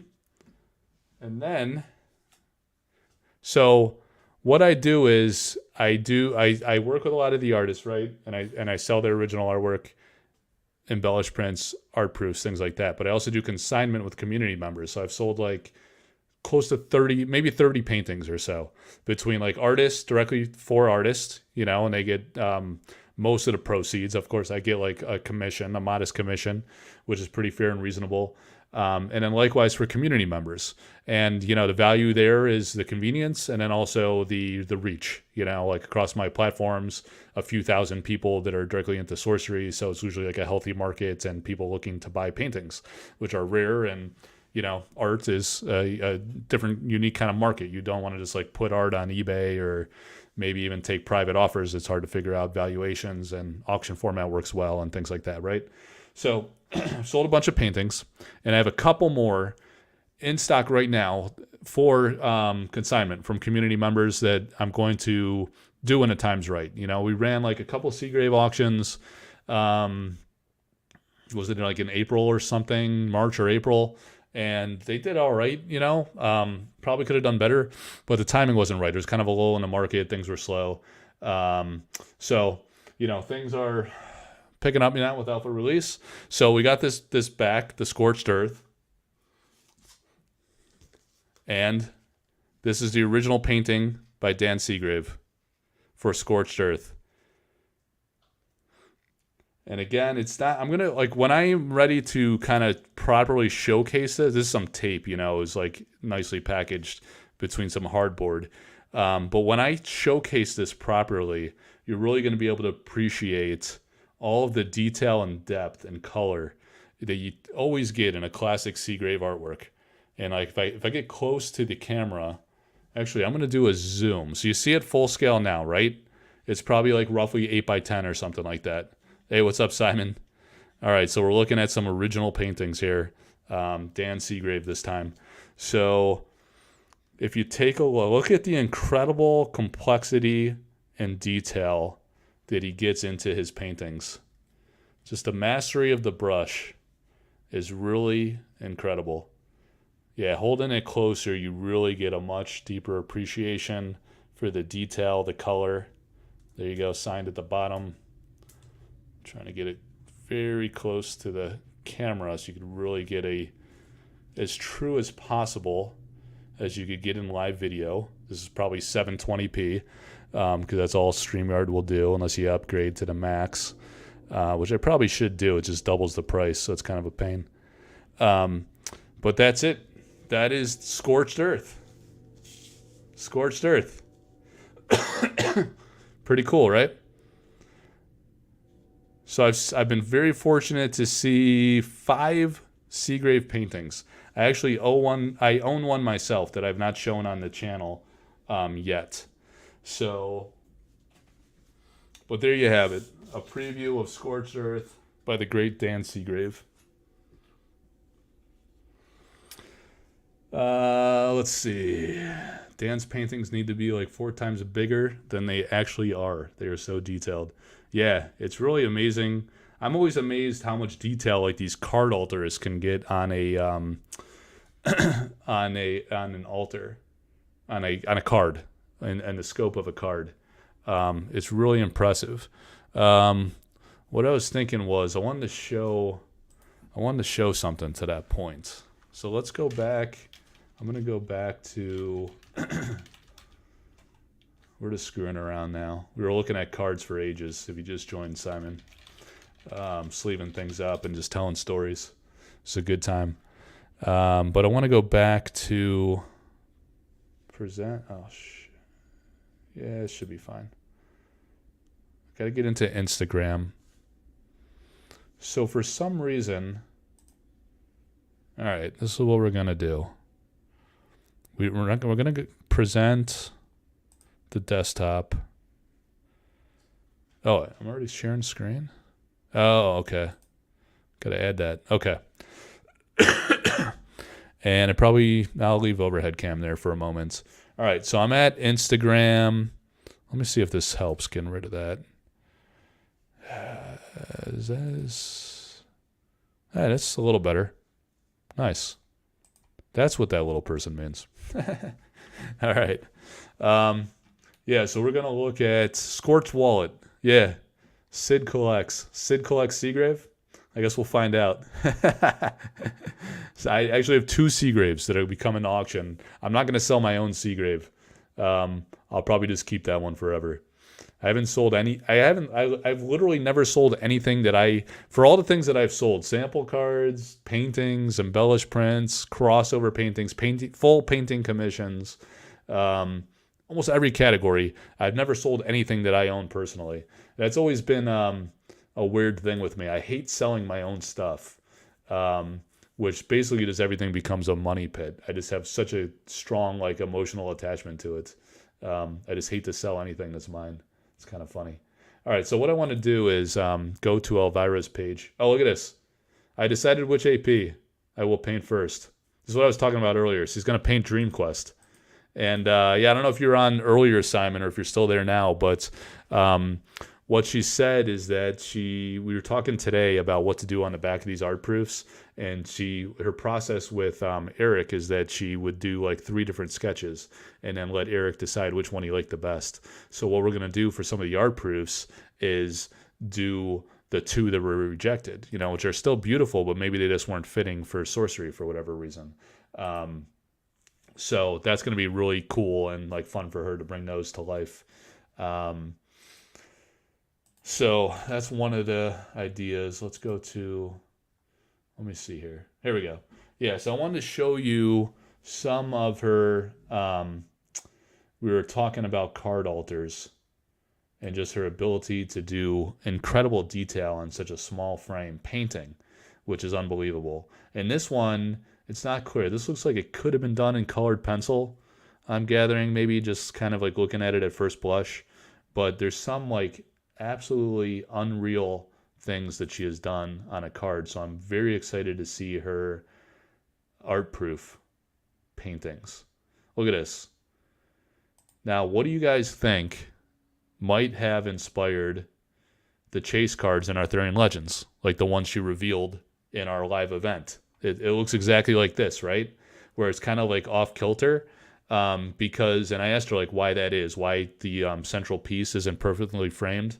And she said that was intentional to make it look more I think she said to make it more look like a book, like an old manuscript type thing. So for Arthurian Legends, kind of dipping back into the lore of Arthurian lore, that was kind of fitting. So, and she actually had that on the page. So look at this. This is all intricate gilding. Again, absolutely amazing to do that on it's a card, a normal stock card, to get that level of detail. And just the process for gilding is unbelievable. She did on Instagram the other day, she did a little, what do they call it? A reel, Instagram reel, a little video caption. And it showed the gildings she did for these embellished prints that we're working on right now. And it was just this glittery looking paint spattered all over the place. It's amazing. It comes out so clean.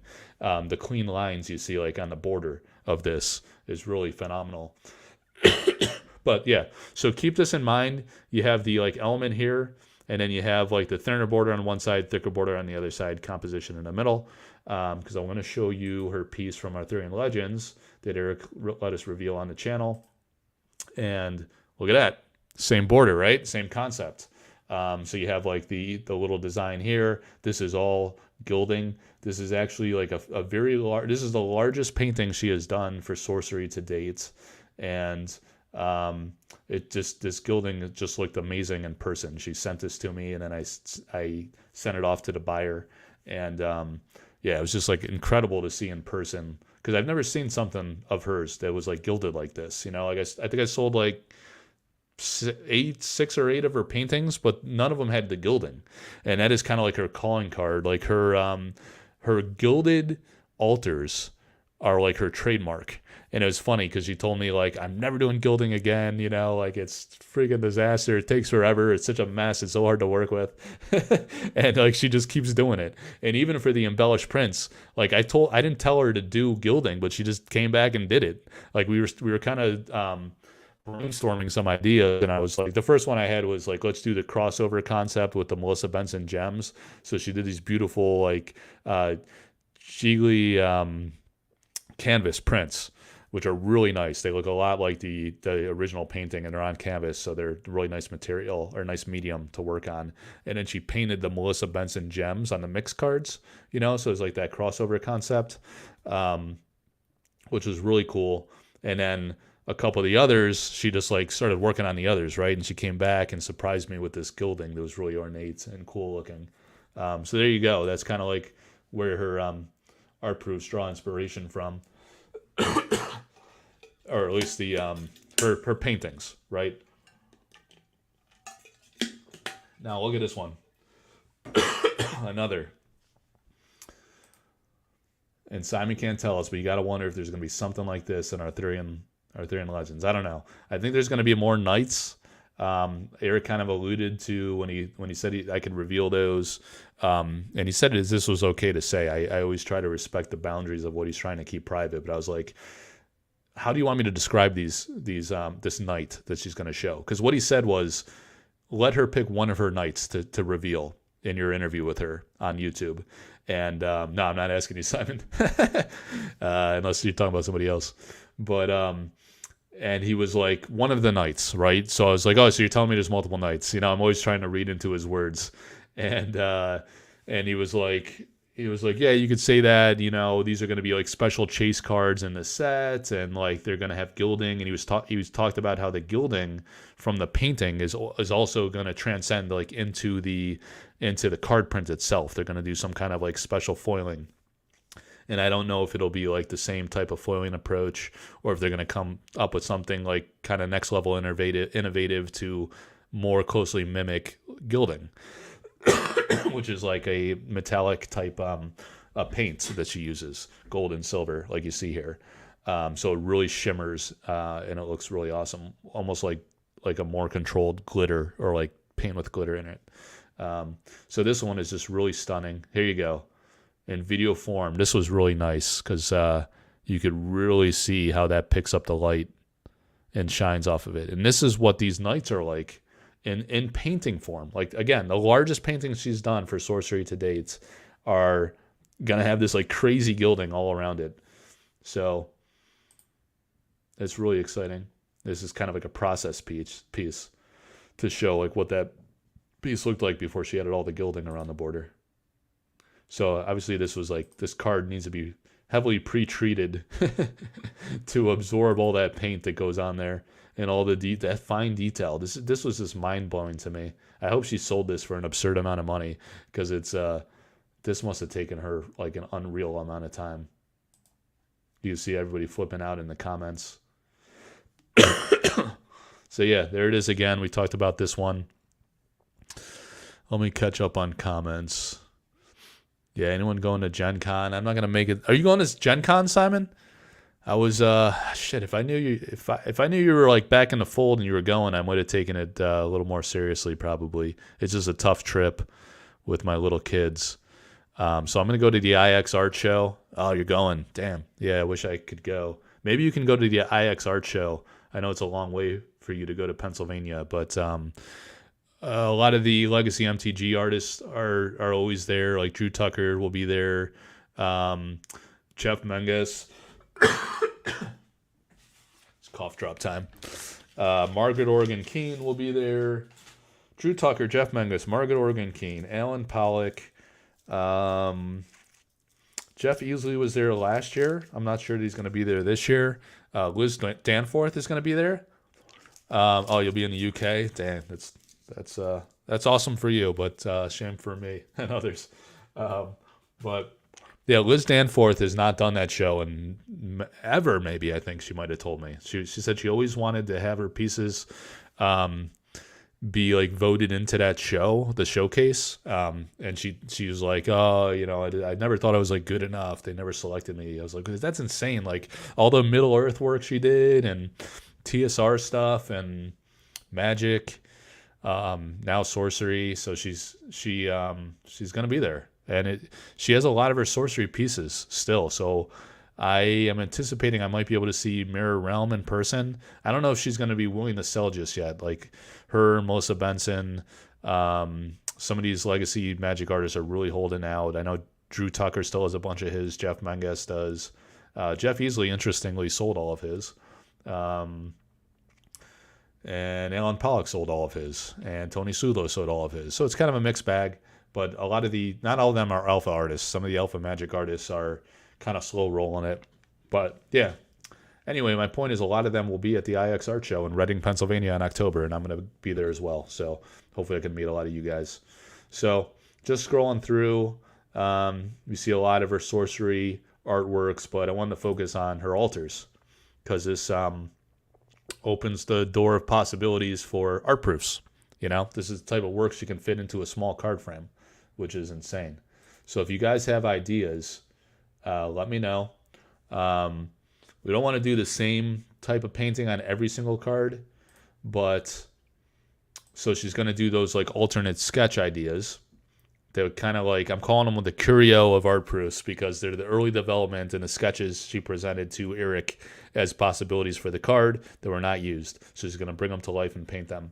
But that's just a couple ideas. There's 25 cards of every artwork. Minus Warrior is awesome. I like how this black, I don't know if this is the final version, but I think this is just her playing with the sketch. But I like how this kind of has this black border, not completely filling the backdrop. So it's always cool when like some elements extend beyond the border. I always am drawn to that for some reason. I think it adds a lot of character. But yeah, I went through and poured through her page because I'm trying to dream up ideas that would be very cool for art proofs, preferably relating to the original card art itself, but some of it has expansibility that could work. Something she could draw on from the past and introduce into her cards here. She had a funny idea relating to Sulo's King of the Realm. I was like, we need a queen of the realm, and you should be the queen, because like in the Mix Ignis, if we go to the Mix Ignis card, right? There's no easy way for me to actually. If I went to the overhead cam, I could show you guys the sketch because I do have like a bunch of her sketches. But in the Mix Ignis, there is she sent me like all of her like working products, which is really cool to kind of like be able to tell stories about the historical development of these cards. But this Mix Ignis here she actually posed for this, and there's like a funny like picture of her like holding a match or something like this, right? As a reference. She used herself as a reference model. And this is what this is, so that's what she painted. It's really nice. This is my favorite of the mix cards personally. You got the Mixed Terra, Ignis, Air, and Aqua. So yeah, my favorite of the 4 is Ignis. And that just kind of reminded me as I was going through her paintings here and some of her work. All right, so let's look at more of the proof cards. All right, these are altars. A lot of nice sketches and painting. Her Instagram page is great. But yeah, as I say, I was going through this page trying to come up with inspiration and ideas to kind of get back to her and talk about with her. But yeah, something like this might be a good idea. Typically, like when you go with a art proof card, what the artists do is they paint a like 1/8 inch border, like up here. They line a piece of tape, a thick piece of tape that overlaps by only 1/8 inch on all sides, and that creates a nice border. And allows them to paint like cleanly to the border, right? And overlap onto the paint and just have like a clean ridge when you remove the paint. And that's how you pin down the piece, and you could paint on top of it without it moving around. And like you got to work in fine detail with the fine brush when you're working on a card like that, right? But this is a really cool concept that I'll have to discuss with her, like having it maybe like a border within the frame of the card, and then the main composition having some elements that extend beyond that. Sometimes in when artists do that with normal prints, they call that a remark, where they have something that carries over into the margin. Like if they have like a 1 inch white frame around the painting, um, or sometimes they'll just paint something different in the border. I was actually talking to Severin Pignot about this. We were let me see if I could find that really quick. I think I know where to look. So if you go to the Sorcery Contested Realm, one of my groups here for the, or was it the art market? I think I put it. Let's go to artist proofs and altars. There's these amazing sketches by Severin of her elemental avatars, and when we did these are the embellished prints we did for those. So she did, like, you can't see it here. I just sent off the last copy, just sold the last one to this guy, and he was like, "Man, when I saw those in person, they kind of like blew him away because it really doesn't do it justice when you look at an image like this. Like these fine little dots here, these are all like paint accents." All through the butterflies, on the wings of the bird, and on the wings of the butterfly. There's a glimmer in the eye of each of the avatars. You could really see it in fire, really pops. All these embers were kind of embellished. So she did a really beautiful job. But our initial concept on this was that she was going to try to, these four avatars kind of tell a story, where the avatar of Earth is kind of like the matriarch, and Severin envisions these three as her three daughters. And when you look at the sketch, she outlined them in such a way where they're intertwined, like a family, a mother and their children have a connection, a special bond, right? So when you look at her sketches, that was her initial concept for this, and here it is, right? So now look at these. When these four are laid out, you see that they connect, They connect at the borders. So they're contiguous, Right down here, this connects in this shape. And these kind of like, from the avatar of, this one is air, right? So these kind of like crossing over instead of fire embers on the fire side. So it's a really beautiful thing. And like initially, unfortunately, there are not art proofs for this. One of the ideas we had for art proofs, and this would have probably been, now that like art proofs are getting a lot of buzz and are probably going to be pretty valuable, it'd be hard to sell like a bundle of 4. But one of the early ideas we had was to replicate this. If you buy like 4 art proofs, and this could still be done across different cards. They don't have to be the elemental avatars, but this could be sketched and recreated across 4 of her cards. So when you put in your binder, you kind of get that connection, and it's really iconic. Those are beautiful sketches. Yeah,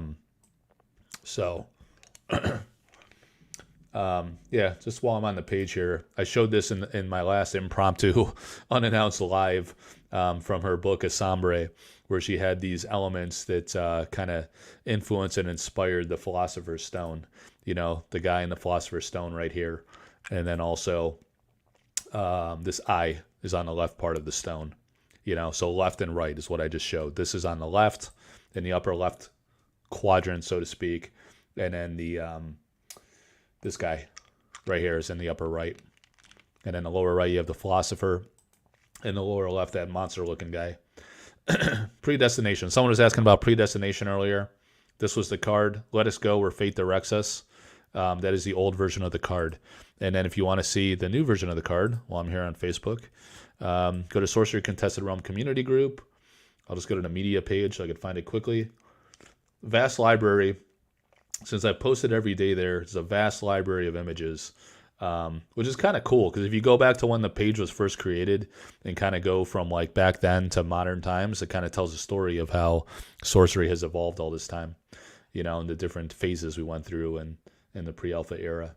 But going back to the new version, the Key Theorem Mechanism, this was just pulled by Mean Mugging and Games. Mike from Mean Mugging and Games was like lucky as hell to pull this in his... I think he had 3 packs, right? And he pulled the Key Theorem Mechanism. That was a one card I probably wanted more than anything else. And I didn't get it in a whole box, It's a unique, so the odds aren't great. But this is it. It's called Key Theorem Mechanism now. Great job with the flavor text. I really love this. It says all winds are favorable when the destination is unknown. And I thought that was like really cool. I wrote a message here. It is prophetic for Mike the Sailor to have pulled the card, given a new flavor. I thought it was my destiny, but it was his all along. I'm thrilled for him. Yeah, because he was like, I think he was in the Navy. I hope I don't get this wrong, but he's into like sailing. I'm pretty sure he's a veteran, but he's into sailing and stuff and boating, I guess I'll say. So he loves like all the boat artwork and sorcery. And so I thought this was like a cool fitting phrase for him. All winds are favorable when the destination is unknown, which I associate with like being out on the vast ocean and out at sea, right? Where sometimes you're just sailing without direction and letting the winds blow you where they may. So, and it's kind of cool because like if you go to the history of the Antikythera mechanism, this was like an ancient Greek contraption. I don't know what the right word is, so to speak. So there was like a shipwreck versus in Antikythera, which is a Greek island, right? And so the shipwreck was discovered, I want to say, in like 1905, something like that, early 1900s, late 1800s. And they found like all these like ornate things and relics and treasures kind of from an ancient era. But the one thing that was really fascinating was finding the Antikythera mechanism is actually what it's called. And it was when it was first found, they didn't really know the significance of it. It was very heavily corroded, and a lot of work had to be done to preserve it. I think it was not until the 1950s that they were able to, probably through the advent of modern technology, but also just the meticulous care that had to be done to remove the corrosion from the device itself. And then when they did, it really started layering back, and they started to appreciate the complexity of it and the significance of it and how it was actually used as a navigational aid or a way to tell time in the calendar, using the solar system and the different elements of the solar system. So it was a significant revelation from like a historical technical engineering perspective, to machine a device like that, and then just to have the wherewithal and kind of like the scientific knowledge of how the solar system worked and how to create this device to kind of use that and the changes as the planets would, evolve in the solar system and transcend to figure out meaning from that. So very fascinating real life history. That's why I really love this card, outside of it being beautiful. Like Severin does a lot of artwork like this that has a very beautiful blue background. If I go to one of my other groups, my first group that I ever created, Collector Art House, 415 members. I'm not very active on this one, coincidentally. This is more like a broad fantasy art or like art, homage to all art. So, but I'm really like just in the sorcery, honestly. So like as a sorcery artist, show work outside of sorcery, this will be where I showcase it in the Collector Art House group. Because it's not sorcery. I'll use the sorcery groups for sorcery stuff. And then I'll feature and showcase the sorcery artist's work beyond sorcery in this group. So this is what I'm saying. Like these blue backgrounds are kind of like really, really beautiful and well done by Severin. This is really amazing. Sometimes it's hard to believe like work like this is not digital because it's just so like precise. And the color quality, the detail, just kind of like how smooth some of the elements are. It just looks like it's unbelievable that someone could paint in that kind of detail. But yeah, so she shared this one recently, and I thought that was really cool. All right, so I went off on a wild tangent. We were looking at Elvira's stuff. And I like this kind of like frame concept and how you work off the frame. Adam Spidler, pretty psyched to see if the foiling matches the gilding. It's amazing. Also finally home when Mike goes live. Yeah, man. I don't know how long you've been tracking. I've been going for 2 hours. Jesus. My throat's going to be so like wrecked tomorrow because I've been sick and like, I don't know, like I'm always like sick lately. So I don't know if it's the kids or what, or lack of sleep. I don't sleep good. I wake up a lot, and like lately I've been coughing my face off like in the middle of the night. I have these like coughing bouts, so I'm probably not getting that REM sleep. And talking for 2 hours probably isn't ideal for the throat. But yeah, center point's going to be at IX, yeah. I look forward to seeing him, and I think a lot of Sorcery fans are going to turn out at IX this year. Last year, I went there totally expecting, I was super psyched to meet Drew Tucker.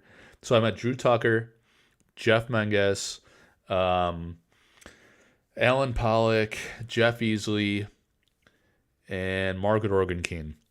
And yeah, there's a few fun stories from there. I was very excited to meet, especially Jeff. And so I interviewed Alan, Jeff. Alan was one of the first interviews I did on collectorarthouse.com.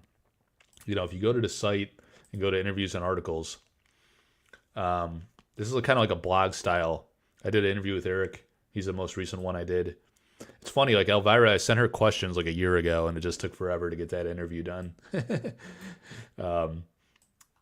So she got around to getting back to me with the questions, and then I wrote it up. But yeah, going back in time, Truett Parrish was the first guy I interviewed, and actually Alan was the second guy. Look at this, guys. January of 2022. Isn't it wild to think here we are some 14, 15 months later? Since like this website I built this website predominantly to interview sorcery artists. I was super like into the art, as I still am, and I just wanted to know their backgrounds. I want to know everything about these artists. So I interviewed them, and I didn't want to I wanted to be respectful of their time, so I didn't want to ask them to come on camera. I actually didn't have like a YouTube channel at all. I stood this up like, I don't know, 9 months ago, something like that. I started doing it in earnest. So I wasn't doing YouTube at all for like my first year or so that I was into sorcery. I was just doing the website and talking to the artists. And again, I wanted to be respectful of their time. I figured they were very busy doing commissions for sorcery and beyond. And I was like, hey, I'll send you some questions, low pressure, no awkwardness of being on camera. I had never been on camera myself either, so I thought it was kind of weird, and I was like uncomfortable with it, honestly, myself. So I was like, hey, I'll send you 10 questions or so. You give me the answers. I always ask, like, who are your artistic references? So I was like, I will do all the research. Give me, like, a couple names. Some of them will come back with, like, 10, 20 names. So I had to do, like, a shitload of research. But it was awesome because I was looking up these artists, and I was like, wow, I could totally see how that artist, like, inspired your artistic style. And through that, or through the compilation of, like, these several artist influences, they found their own style. And in the interview that Sophie and Jens recently did, Cardboard Guide, they did an interview with Eric. And Eric talked about when he looks for artists, he's looking for someone that has like a very notable, unique signature style. And that's important for the game, because that's how you get the stylistic diversity, a lot of the flavor that we have in sorcery and what a differentiator, frankly, from a lot of other games. So that's what he did, and that's what all these people have, right? And when you look at some of their influences, you see like a somewhat similar style at times, but you see it like significantly adapted to their strengths and their interests and what inspires them in their life and like the stories they're trying to tell through their artwork. And they're all different, So, like I say, I interviewed Jeff Menges in February of last year, and I interviewed Drew April of last year, right? So Alan, Drew, and Jeff, I kind of knew them a little better than others through the interview process and talking with them. It was really flattering because like I still remember the day that like Jeff Menges emailed me, Drew Tucker. They sent me like friend requests on Facebook, and I was just like some nobody fan, Like I was super impressed that they were so like considerate with their time. It was very humbling and flattering and appreciated. And I loved interviewing these guys because these are like the legends of our childhood if you were into Magic as a kid, right? So it was great getting to know their story. And then I was super pumped to meet them many months later at the IX Art Show. And, I don't go to like a lot of art shows. It's not something I had historically done. So I was actually a little anxious. I was like, what am I going to talk to them about? What would someone like me say to these people? But I had interviewed with them. And then like I walked up to Jeff's booth and he was like, I was just kind of like lingering there for a while because he had like a bunch of people at his booth. Like he's a very popular guy, so he was talking to like a lot of regulars that he knows from the Magic scene. People were asking him for signatures and stuff, and I kind of just walked up, and like we were still masking, because of COVID, like it was required to wear the mask. So he might not have recognized me at first. I was just kind of hanging around, And then I walk up to him and I'm like, hey, I'm Mike Servati, the guy that does the Facebook group and Collector Art House website, and he like immediately was like, oh, Mike, I'm so nice to meet you. Like, really happy to meet you. I'm really excited to meet you, and like, I very appreciate all the stuff you do. It was very like rewarding and like flattering that he was so genuine and like was genuinely excited about Sorcery, the project, and then also like fans, like super fans like myself that were just into it and trying to be an ambassador of the game and support it and support him and support artists in particular. And Drew was like just like that to an extreme as well. Like I came up to his booth and he was like just like so warm and inviting and like easy to talk to that I kind of walked behind his booth and looked at, he had Fate Changeling, I think is one of the ones he had on display, which is a hilarious artwork by him. And the bell tower. If we go, let's go to his page in case we have some like people that are newer to Sorcery and are not as familiar with Drew's work. Yeah, so he had Belfry is what they call it now. He had that one. He had the Pathfinder, which was actually sold, and a guy in my Patreon purchased that. I don't know if he's disclosed this publicly, but I think he owns that one. And it's like one of the higher sales that Drew has done. The hilarious Fate Changeling, which I love the flavor of that. He had that one there. Let me see.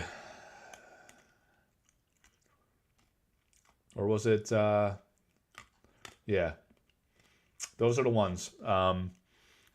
So I sat with them for a little bit. And then when you go to IX, they have a day show in the daytime, and then they have an evening showcase. So you go to the day show is at this the Goggle Works Museum. It's really cool. It feels like an old school, like school basically. It's like multiple levels. You kind of walk around like in a big circular or square type thing. There's tons of booths, artists everywhere. You can walk by casually, not talk to the artist if you don't want to. Talk to any artist you want to. They're hanging out. There's legends like Boris Vallejo was there last year. He's going this year. This guy's like got to be pushing 80 or something like that. He's like up there, man. It's like really amazing. He's still creating and showing up at these appearances. He's a legend like Frank Frazetta, and he's going to be there this year again. Him and his wife Julie Bell. So that's really cool. Jeff Maricola is going to be there. He's like a big, amazing artist in Magic. So a lot of Magic artists go there, but there'll be a lot of Sorcery artists there. So in the daytime, you're at the Goggle Works. At night, there's a hotel nearby. A bunch of the artists stay at the hotel, so it's cool. There's a time lapse in between. So first, I left the day show. I go to let me fix this. Let's change this here. Yeah. Oh, no. I don't need to be full screen. It's weird. Wow, what's going on here, guys? All right. I don't want to be like, yeah, it's kind of weird anyway.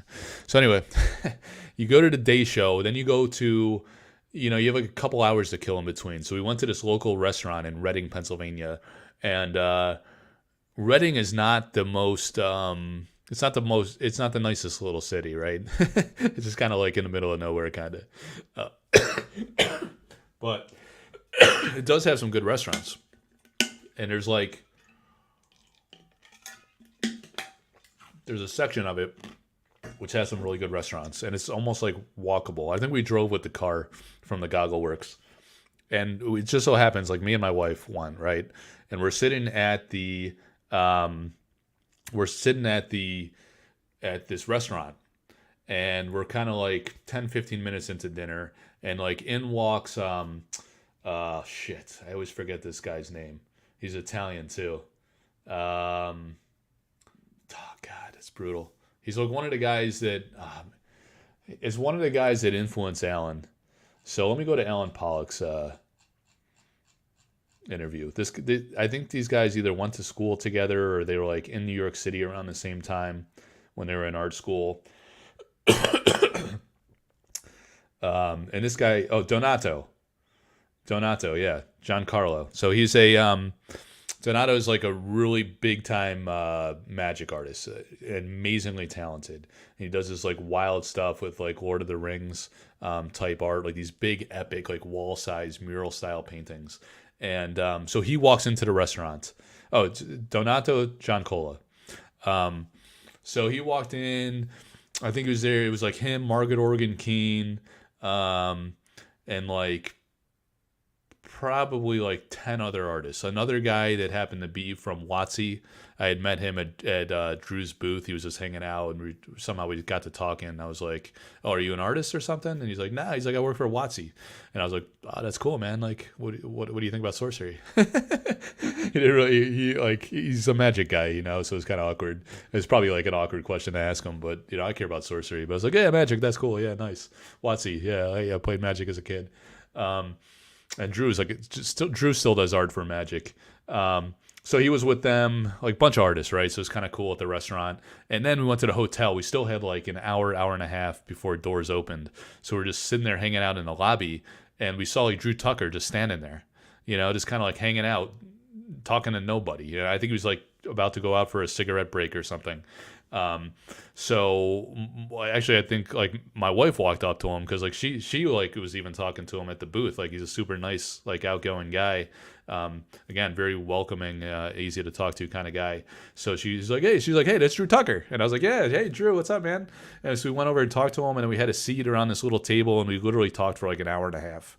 So we were talking all about like sorcery, like his process with sorcery, just kind of like what his life is like as an artist, because these are like celebrities to us. Like we really look up to these artists and think a lot of them. He's like, we're just like normal people, man. Like we just paint. And you do your day job, I paint. So he's a super nice guy. We talked for a long time. That's kind of like how I built like kind of like a pretty good relationship with him here. I'll definitely get him on the channel. Either for an interview or like I was talking earlier, my idea is like I'm going to have a lot of booster boxes coming, like several cases worth of alpha. And on the weekends when I could fit it in, like on a mid-afternoon on a weekend, so we get the Europeans later at night, the New Zealanders waking up the next morning, and the Americans like mid-afternoon, no problem, right? Even with different time zones or like late morning if they're a few hours earlier. We'll open a box, and then I'll have like 1, 2, or 3 artists. I don't want to have like more than 4 people, so we're not like all awkwardly talking over each other. And also the other point is like when we come up on their cards, I want to talk about their cards and the process, and those types of things, like artist insights, something a little different you typically don't see on box openings. All right, so let's go back to this view. Yeah,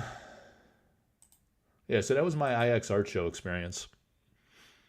You guys are in for a treat if you go there. And like, yeah, so I guess what I was getting at is I was hoping to find sorcery artwork there last year, but then the alpha product was delayed, right? So the artist showed originals and they had them for sale, but they didn't have any prints. I was looking to like buy stuff, like especially prints, and get them signed so I could give them away to Patreon supporters. Predominantly, that was my goal. I was like, I'm going to go to the IX art show. I'm going to see a lot of the sorcery artists, and I'm going to get a bunch of stuff that I can like give back to Patreon supporters with. And it was kind of like a mixed bag. Unfortunately, they didn't really have it. I got these like cards that Margaret Organ Keene had signed. A lot of the patrons liked and appreciated those. And they're just different like fun artwork she does. She prints on her own cards and she signs them. So I kind of sent those out to folks. I got a couple like Magic play mats from the big. I wanted to get something from like Jeff just to support him a little bit, even though I wasn't into the Magic stuff as much. I really love his like vintage Magic paintings, but the modern stuff. Not that he does modern Magic. I think that's more Drew. But they just didn't have any sorcery stuff to buy, so I did what I could. But this year, they're gonna have originals still from Alpha. I don't know if they'll be allowed to show Arthurian Legends. Drew kind of alluded to that if he's allowed to, he's very excited to start revealing those and showing those at the art shows. So that might be a special sneak preview if the company allows that. That's something I'll have to ask Eric. And then, we're going to see Liz Danforth. So maybe we'll see Mirror Realm. I know to my knowledge, I don't think she's sold any of her paintings from Alpha. And she's really holding out. She's telling artists, like, if you want a Alpha painting from her, it's got to be an offer she can't refuse. A very substantial offer. So there you go. So that'll be fun. This year we'll have sorcery stuff and we'll have sorcery fans. A lot more sorcery fans. I was seeing guys bring in like print and play cards. And this one guy had like Drew sign like a duffel bag full of like print and play cards. It's kind of funny. Maggio, what's up, man? How you doing? Um, hey, what's up, Sid? John's still hanging out. The ship had treasure for Julius Caesar, incorporated differential gearing, not seen until the 1700s, a one-off, no precedent or antecedent piece for the Antikythera mech. Yeah, yeah, that's an incredible story. There's a lot of YouTube videos about the Antikythera mechanism that highly recommend you guys go check out. Really incredible story, and that's what I was getting at. I keep getting on these tangents, but like the Antikythera mechanism has a story. Spear of Destiny has a story. Um, those are real life lore stories. There's a lot of depth in sorcery. There's things like that, right? And then there's artist stories and things the artists do to tell a story, like King of the Realm, right? Um, and you get depth from like the storytelling by having so many different artists, like 30-ish artists, right, in Alpha, all with different stylistic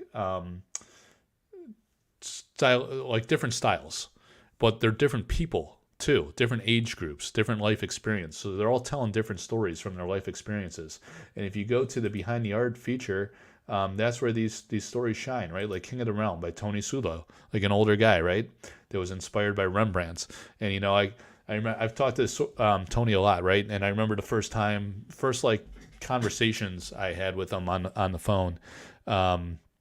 He was telling me that his dad was like a big influence on his life. Like he's really close to his dad, and I think he sadly passed away like pretty young. I want to say like when Tony was in high school or something like that, right? So he was like he never got to see the great success that he's become as an artist, like how far he's taken it as an artist, being very successful in Magic. TSR, first of all, doing D&D type stuff, but then Magic and now Sorcery, right? He's never gotten to see this stuff. And he was also very inspired by Rembrandt, that was like one of his artists that he looked up to and appreciated his style. So the King of the Realm draws, hey, what's up, Daniel? How you doing, man? It's good to see you.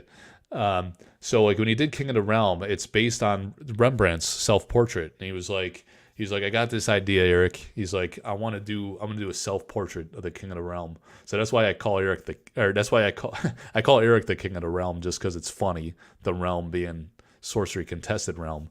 But I call Tony the King of the Realm because of his card, the King of the Realm. So I call him King or King of the Realm, right? And like I did on the live, and he cracks up from that every time. But he did his self portrait, a homage to Rembrandt. So you see like that goldish yellow background like this, and this kind of like pose he did. And oh man, can I find it easily? I don't want to get into my conversations with Tony, so I'm trying to think of like a way I know not all you guys are in the Discord. So I'm gonna go here, and there's a picture that Tony sent me, and I shared it in the Discord. You see, I got like all these Patreon channels that you guys don't see if you're not in the Patreon. But if I do a search here for King of the Realm, this was just like a week or two ago. I don't know why Tony didn't send me this sooner. But, well, dude, look at the King of the Realm. I thought he was going to be pissed at me. I told him, I have like this, I talk with like a lot of the artists like all the time, like almost daily basically, right? And I was talking to Tony about the art proofs and just about like different stuff about how like he's following again like pretty closely with Sorcery, but he's been kind of like in and out of following the Facebook group. So I didn't know if he knew that I sold his King of the Realm painting, because like I know in the past he's been like pissed off, or he's like, oh, what the f, like I sold this painting for like $2,000, now this freaking guy's selling it for $10,000 on this site or that, whatever, and it's upsetting to him sometimes, right? So I was like, hey man, like I think it was today or it was either yesterday or today. I was like, dude, this guy that bought your King of the Realm, I do consignment, I was like, Tony, like I work with a lot of the artists, I sell their original paintings, and they make most of the money, right? So it directly benefits them. And I do get a commission, of course, for my efforts too. But I also do consignment with community members. And I was like, so Tony, like I've sold like a lot of paintings, right? And the one guy that bought King of the Realm, had he got into some expensive like hobbies, and he had to put like a new roof on his house, and all this shit, all this like financial burden was coming down on him at once. I was like, he had to sell your King of the Realm, so I helped him out, and I sold it, and I sold it for like a few $1,000s more than Tony originally sold it for. Let's just say it was a private sale, so I don't want to say the number, but it was like a really good sale. So I was like, I hope that doesn't piss you off, but like, this is good for you. This is what your art is worth. And not only that, best of all, if you're not in a hurry, the point was, if you're not in a hurry, just like with artist proofs, you'll get the value that you deserve for your work, right? If you're in a hurry and you want to piss it away and make fast money, you could sell it cheaply, right? And some people do that, and it devalues their brand now, is the problem, right? So it's hard, like as an artist, if you sell something cheaply or do like a half-ass sketch on a card, that hurts your brand as an artist, because now you got some like half-ass art out there on the streets, and people that think that's the caliber of your work if that's all they see.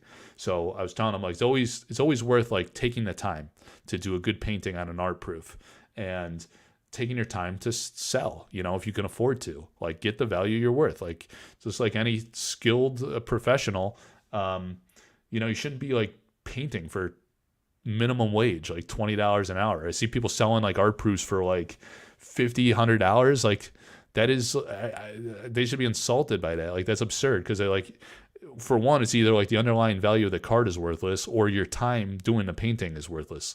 Either way, it's a bad look, right? And it's just not fair. It's like, it's messed up. So I was like, this painting sold.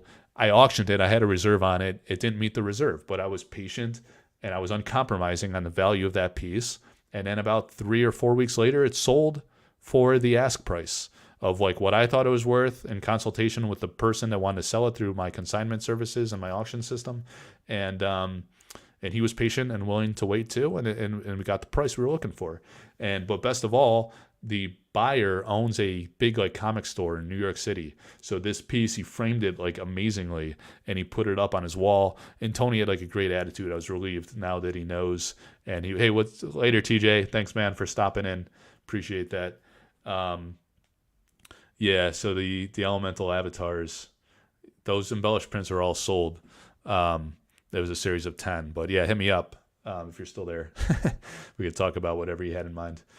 So anyway, it's going to hang in the store, right? So that's great for Tony. Like, people are going to go into the store. They're going to be like, who did that epic king painting? Like, what is that from? Oh, it's Sorcery. Oh, it's Tony Sudlow.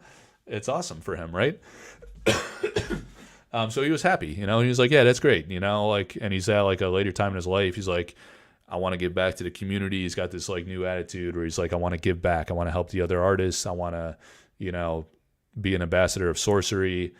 He's doing a lot of like international travels to teach kids how to paint, like how different techniques, or there's some like theme to it. I forget what he said. It's like a project where they have to like come up with a concept, and he's going to coach them through that. And so he's going like Italy and Iceland and somewhere else. Freaking incredible. It's like an amazing like surreal trip. So he's like, on this like give back kick. Really nice guy. I'll have him on for a box opening because he's funny too, and he has no filter. Sometimes, say like wild shit, and he has some great stories too. Working with his buddies Jeff Easley and Alan Pollock. So anyway, that's what I was looking for. We found it. Yeah, I was catching up on comments, and then I get on these wild tangents where I forget what the hell I'm doing here. I watched a video from a month ago. You were sick then too. Yeah, dude. I'm sick like all the time, man. I've been coughing for at least a week. I got an 8-year-old, a 5-year-old, and a 2-year-old. So I'm always at risk. And then I think I got, I don't know, like if I had COVID in December, I was telling people earlier, I don't know if I'm not like a conspiracy theorist or like one of these, whatever you want to call it, but I wonder if that effed me up for a while. All right. I talked to Jeff at Magic Con. He's really excited for Sorcery. He said he's not selling Blizzard after I told him it's my favorite piece of his. Yeah, Jeff is a smart guy, man. Don't tell him how popular his work is if you're trying to get a deal. But yeah, Blizzard is also his personal favorite. When I interviewed him, I think he said that was his favorite piece. I asked him that question, or at least one of his favorites. It's really great the way he captured, like the essence of a blizzard, the wind and the storm. Yeah, Daniel, what's going on, man?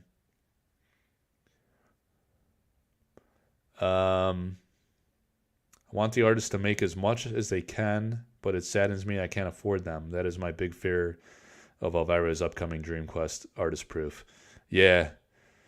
Yeah, like I was talking about this in the Collector Art House Discord recently, that it's even like bittersweet for myself because like I am a passionate collector too, and like every time I sell a painting, it like kills me a little inside, because I always want the painting myself, and a couple times I was like telling my wife, I was like, this one I gotta buy. I was like, come on, just this one time, but like at the same time, like I never do that because like I don't want to be like manipulative and have like as from my consignments or my artist relations like having the inside track on a piece if they want to sell it and just buying it myself. I want to offer it to the community, right?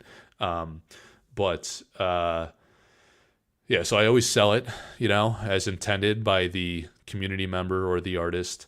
And sometimes it goes like at a price though where I'm like, I would have paid that. Like I want that myself. But like, and yeah, the prices have appreciated on original art, and they're going to be very valuable on art proofs because art proofs are miniature paintings. If there's a painting on the back and the underlying card having only 25 copies is very special and rare. So they're going to be in very high demand and short supply, especially like top cards like Dream Quest and Philosopher's Stone is probably going to be an insane card, of course.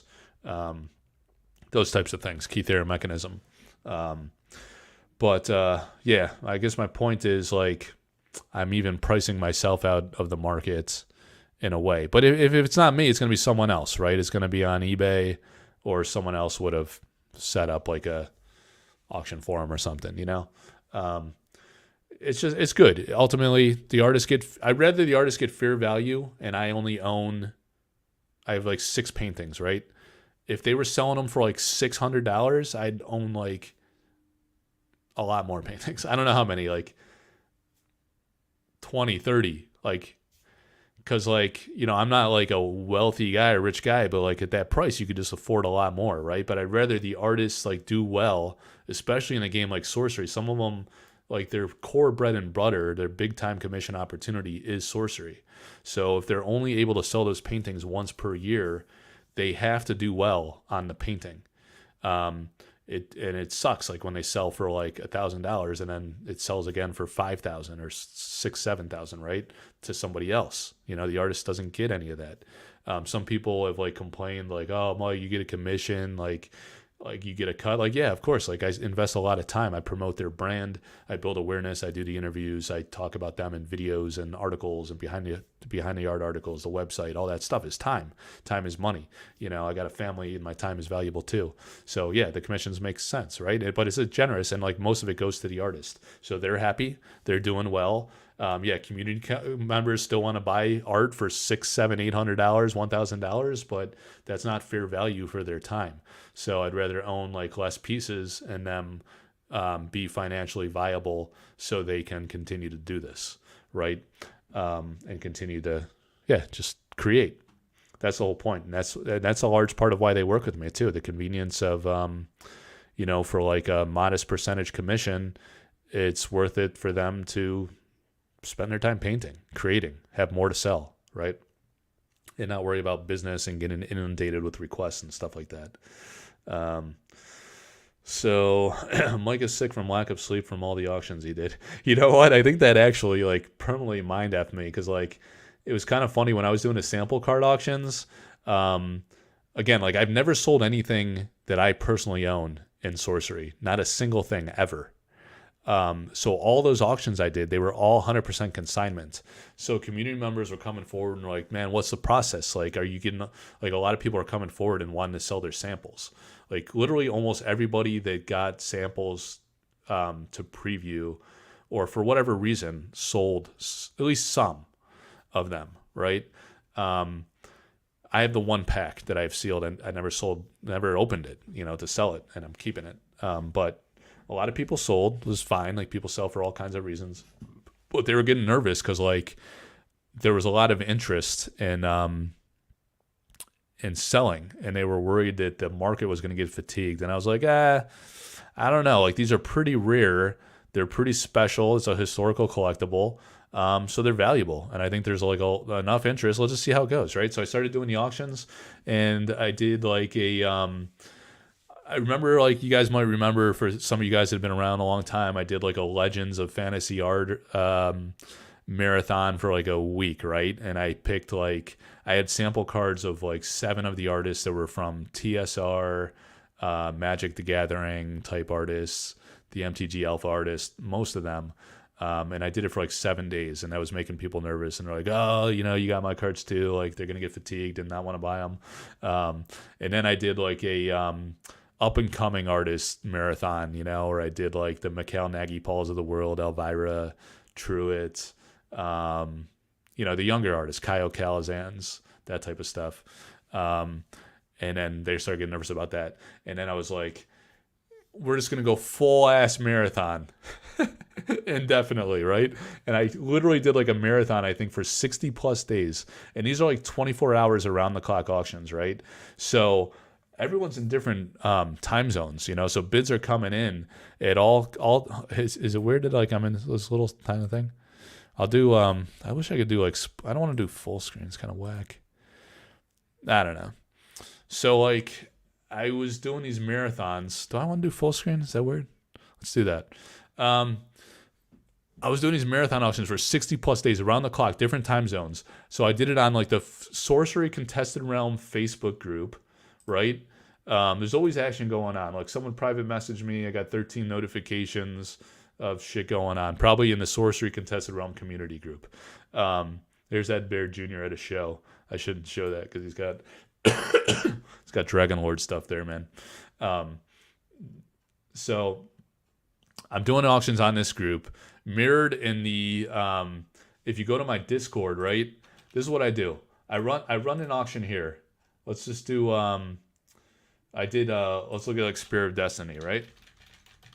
I auctioned that one a couple times. There's only like a few copies known to exist because they were in the pre-con decks. They've never been pulled in a pack. So we how's that not? What's going on here? Oh, I'm in the marketplace group. Yeah, the damn marketplace, that's 772 people. Sorcery buy, sell, trade marketplace. All right, so I'm in the I want to go to the community group. We're at almost 1700. They round up, so they cheat. But this is how it works, right? Spear of Destiny. I run an auction on Spear of Destiny. Oh, here you go. So I give a big card like this, a unique card. I don't just spring it. I give some notice. Here you go. On March 11th of this year, 2023, yeah, it sold for $1,450. So I do it there, and then I go into Discord, right? Oh, shit. Sorry, guys. Spelled it wrong. Discord. All right. And it'll default to my Discord here, login. So I go to Collector Art House, and then I have sample card auctions. Someone had a good idea one time, because like when I run an auction, take a look. Let's look at Philosopher's Stone. When I run an auction, I replicate this message up front here, right? And then the opening bid, etc. As bids come in around the clock, this was my point. You got bids coming in around the clock. A lot of action, right? All different times. People in different time zones. So I'm waking up in the middle of the night, seeing an auction. I'm like, oh shit, I got to update it here. And then I got to update it on the Discord page. Initially, I was having a guy in France helping me, like juggle the two, because like 6-hour time difference. But then I just started like waking up, and like I was always getting pinged with stuff. So I kind of got in this habit where I wake up every few hours now. But I was doing that to like make sure like it was current in both places. Fortunately, I need like a script. If any of you guys are like, can write scripts to like automate that would be really slick. But I wanted to mirror it in Discord because a lot of people freaking hate like Facebook. They refuse to go on Facebook, and then a lot of people don't go on Discord. So I mirror them on both, right? And then when I do an auction like this, I tag everybody so everyone knows it's coming. I don't do that on Facebook because there's a lot of people that are just kind of casually in there. I don't want to bother 1,700 people. Although there's probably like an argument to say like that is good and would help a lot of people because, just so they know that the auction's going on if they're interested in the product, especially a limited one. So I tag everybody. Someone had a good idea. Like, you can always turn off the everyone notification tag on Discord if that annoys you guys. I know it's annoying if you have like a shitload of. I got like all these wacky Discords. I don't even know what half of them are. I never look at them. But a lot of people are like that, so they don't like the everything tag, everyone tag. So someone was like, make a sample card auctions and then make an artwork auctions. I'm only interested in sample cards, or I'm only interested in artwork. Some of these people say original paintings, right? So you do that, and then you hit them with the everyone tag. They can mute this whole section. They're like, I'm never going to buy a sample card. I just don't care about them. And then they have an option, right? So that's what I do. Paintings, and then for like Patreon members, I have these archives. I was hitting capacity, right? Because there were so many auctions. You know, look at the history of auctions. Patreon supporters have access to all this historical auction data, which is very helpful, you know, when you're trying to value like limited rare products like this. But if you join this sorcery group, it's all there too. It's free, you know. You just got to just search for a card, you'll find it. I just curate it as a service to Patreon supporters, and I do a monthly newsletter where I summarize all my sales so they understand like the market dynamics for original paintings, sample cards, soon it'll be art proof cards, embellished prints, all that kind of stuff, right? How the market's evolving and changing. Yeah, so this has made me think of that. Like, who was it, Dan or someone? Or no, Maggio said that from lack of sleep, that's why I'm sick all the time. It's probably right, you know. I got bad sleeping habits. But then I got the little kids infecting me. All right, so there's that. Let me just see who's hitting me up here. Oh, Lindsay Crumet. Yeah, so, yeah, it's next day in New Zealand. So that's when I hear from Lindsay late at night. All right. Correct me if I'm wrong, but in the latest interview with Eric on Booster Pack channel, I need a cough drop, guys. Dying here. Didn't Eric mention doing a supplemental set between main sets? Yeah, that's the Dragon Lord set with Ed Bear Jr. Mini set, yeah. So I don't know if he outright said that it would be like a set between sets, or if it's like a set within a set, like a chase set. But 10 cards. I think it's going to be a stopgap set that like kind of shakes up the meta a little bit. So that'd be cool. Would you do a buy mail signing event for the artist like once a year? I would love to get as much of my set signed as possible. I know foreign artists would be a bit more complicated. Yeah, so coincidentally, I haven't openly announced like all of the artists that I work with because I've done things like that in the past where I've pre-announced stuff and then people do like devious shit, like try to like undermine it some way, or like they go like straight to the artist and like offer them the same thing, service, or just weird stuff like that, you know. So I wanted to wait till it's real, till they actually have the art proof cards, till I actually start working with them, and then I'll more broadly publicly let people know, right? But I did make an announcement in Discord recently. Actually, let me just go to Patreon. I already got that up. I don't know. It's like a needle in a haystack. Let me go to Discord, because I have an announcement section. You guys should join the Collector Art House Discord, because I announce a lot of things in there that are important, you know, and for Patreons too, like this one here, like I just mentioned on this live stream, coincidentally, but this is the concept we're doing with Elvira for Dream Quest.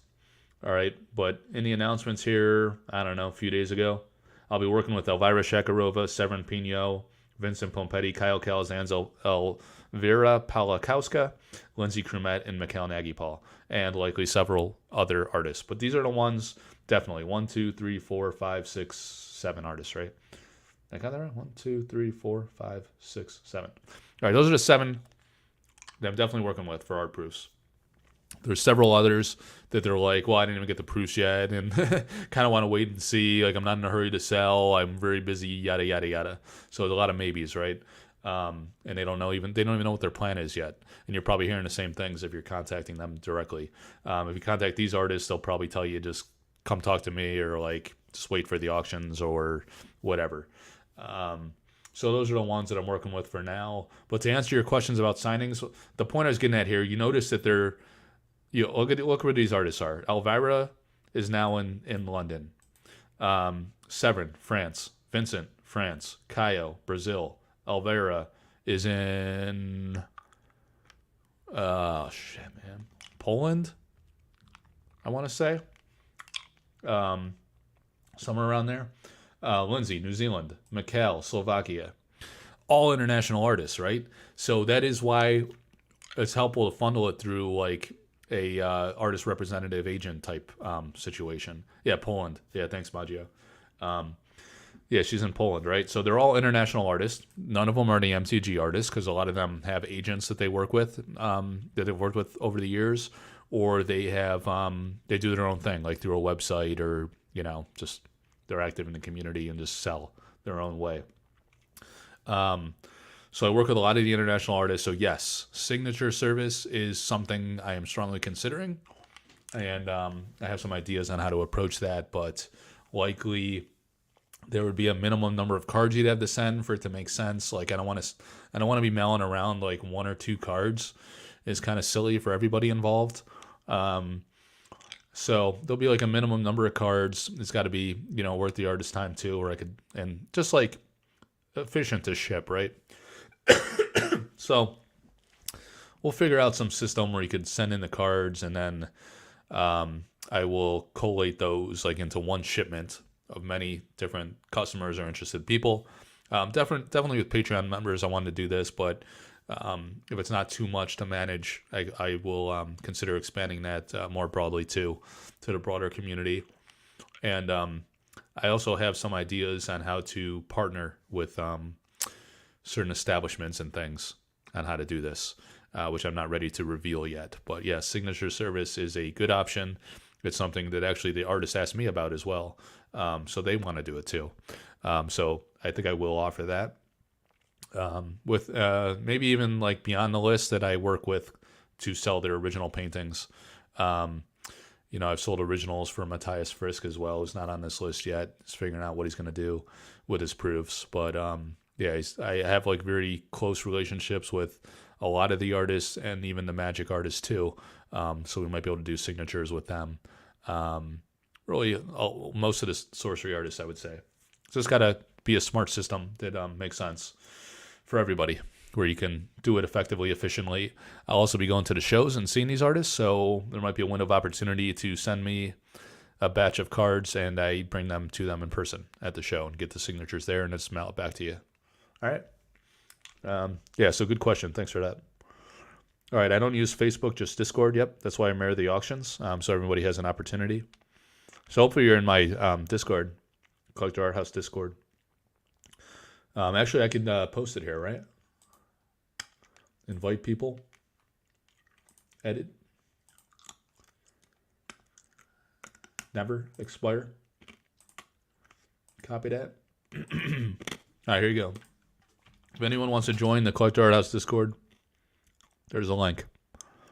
And you should definitely join the community group.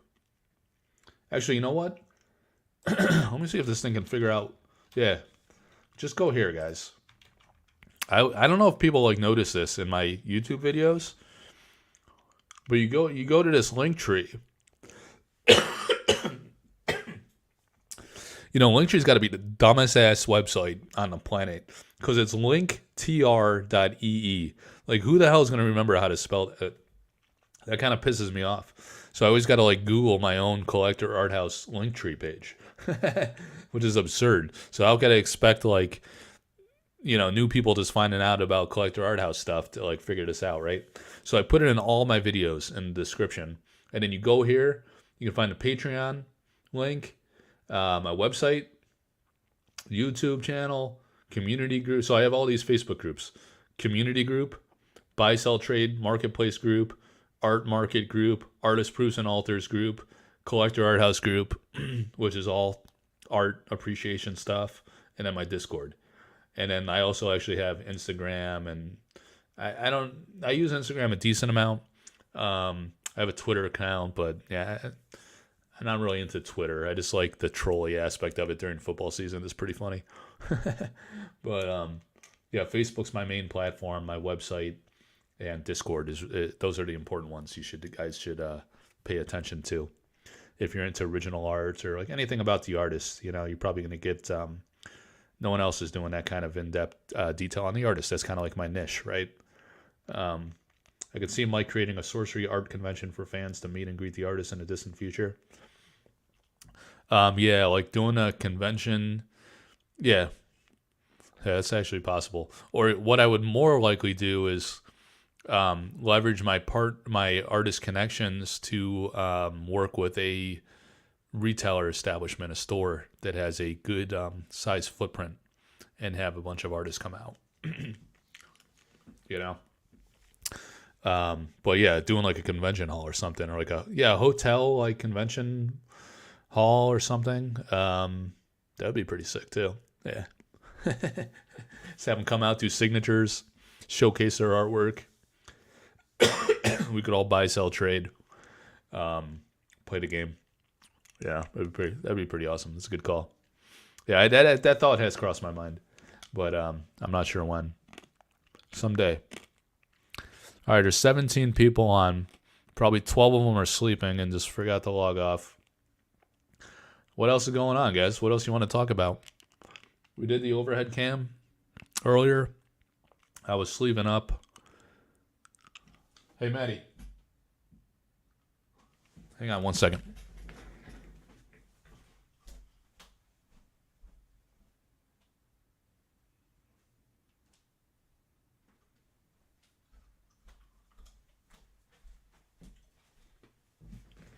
Living the dream. Everybody is blacked out. Even my oldest daughter fell asleep. So we're golden.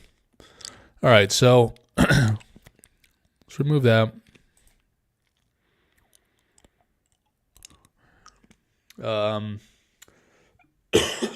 Is anyone still awake and out there? A couple people are just joining. So we're going to get the late night crew out soon. And let me see here.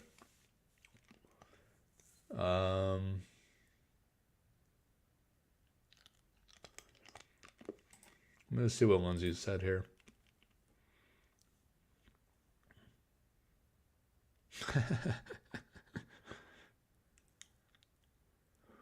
It's funny. She was telling me about the art process with Eric a little bit. They get very brief descriptions, and they have like a lot of creative freedom. She said Eric briefed them. And I was like, does he like do like a web call with you? And she was like, no. She was like, I meant it. He emails me. This is very brief.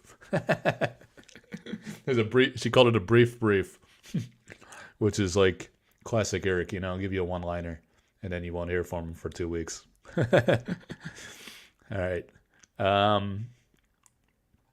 Let's see. Oh yeah, a lot of people are still out there. Damn. Woke everybody up. All right, guys. We can look at cards. We could tell random stories all over the place, or we just talk about whatever the hell you want. Which great artist can we get to come back? Oh, wait. To doing non-digital art with coaxing? So you're talking about like the many magic artists that have like gone almost full digital? There are like a lot of people that fit that description because that's kind of like the way the industry has gone and where the commission work is. That's why sorcery is so great. It's a renaissance of art, getting back to traditional. And I think a lot of artists who, it's actually pretty amazing because like a lot of artists were forced almost in a way or felt like they were forced to go digital. I've talked with Ed Bear Jr. a lot about this. And he was like, he's like, I hear from artists a lot that they felt compelled to go digital. And I hope I'm characterizing this. I'm always like worried about paraphrasing what other people said. So take it with a bit of a grain of salt. I'm going off of memory.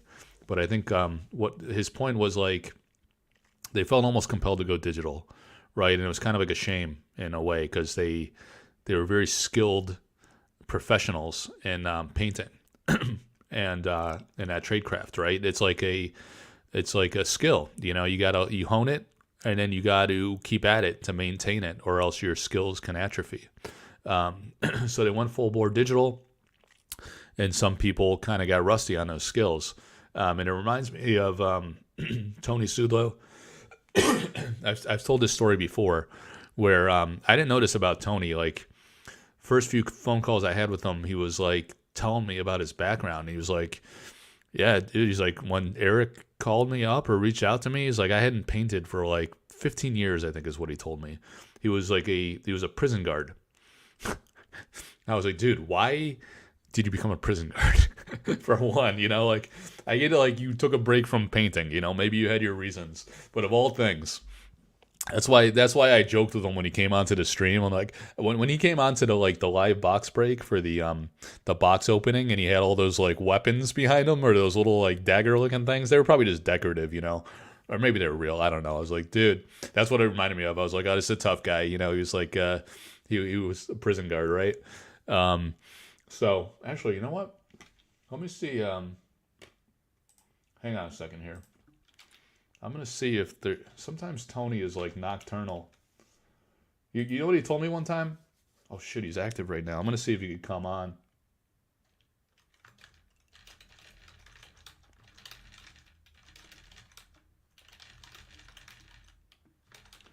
Let me see if I can get him to come on here randomly.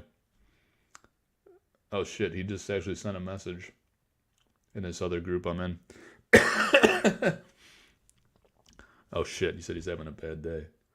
Hang on, guys.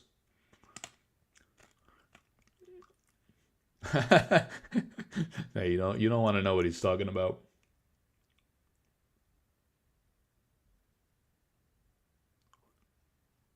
Oh wait, he's messaging me. All right, let's see if he wants to come on. All right, so yeah, Tony, he can tell his own story. We'll have like a impromptu, unannounced, 3 hours in interview with Tony Sudlow, if I could twist his arm. But he was yeah, maybe I won't tell his story. I'll just hold off a little bit.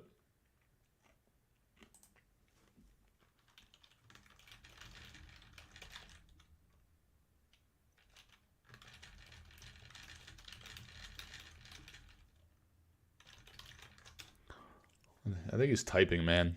It's like fits and starts here. Maybe he's a slow typer. All right, let me catch up on chat here while he's figuring out what he wants to do with his life. Coffee going on soon, all nighter tonight. Yeah, I'll pay the price tomorrow. I had a birthday party for my son this morning. 5-year-old. He turned 5. He turns 5 on Monday. So we went to one of those like virus spreading places, and then a trampoline place, and then tomorrow we're going back to the same trampoline place for my daughter's friend's birthday. He's asking me how he gets on here. Maybe he's interested, guys. All right, hang on. This is crazy.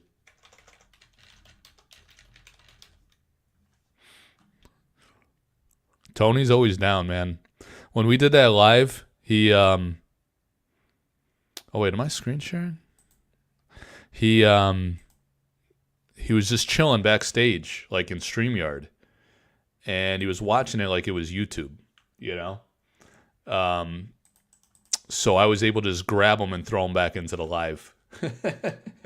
He had no idea I was gonna do that, and he handled it like a freaking champ, man. The guy's got like a lot of personality, and he just rolls with it. It's awesome. All right. Yeah, Tony's hilarious. Everyone's pumped for Tony, the king of the realm. All right, guys. Wow, we got Sorcery TCG UK. You are an animal, dude.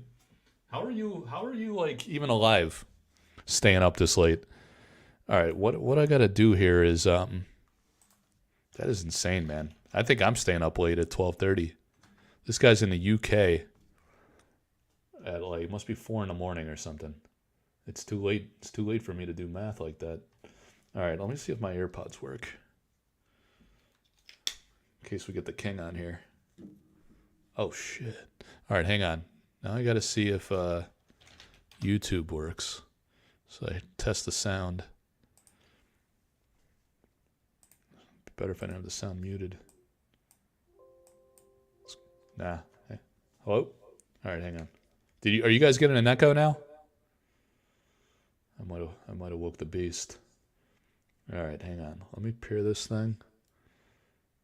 Pair my AirPods. Oh, you know what I think I gotta do? Remove that. Shit. Alright, hang on. Turn off Bluetooth. I'm not a big tech guy, guys. Boom! Alright, I'm getting audio through the computer. No brain, just sorcery. No echo. Alright. Nice. If I have echo, I can deal with it. We need the king now. Maybe hang on a second. I'm just gonna call him up.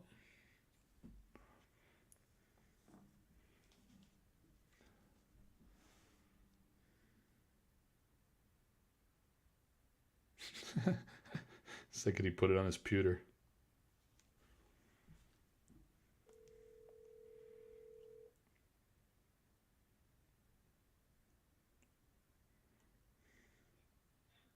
Hey Tony, what's up, man?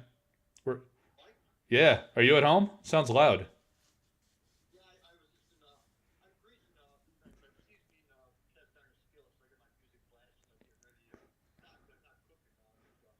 Yeah. Yeah, I was just doing like a live, just like randomly. I had time. The family fell asleep, so I've been on for like 3 hours just chilling. But there's like 20 people on. Do you want to just like come on and chat for a little bit with some of the sorcery fans? Yeah, they're excited. They're like, Tony, King.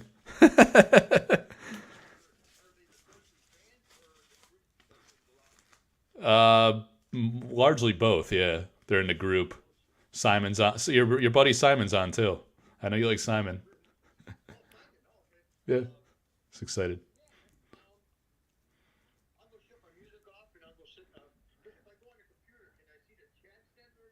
Yeah, actually, yeah, that would be good. You could see the chat, and then we could just like do some Q&A with the people that are on. That'd be fun too.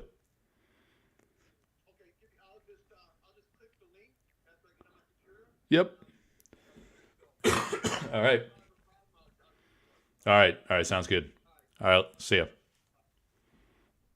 dude. King of the Realm's coming on. That's awesome. All right. We gotta. Can someone put a? Let's put a notice out to the Discord. Um. Let me go to announcements in my Discord. I'll tag all these lunatics that are still awake. Even for a Saturday night, I'm usually blacked out by now.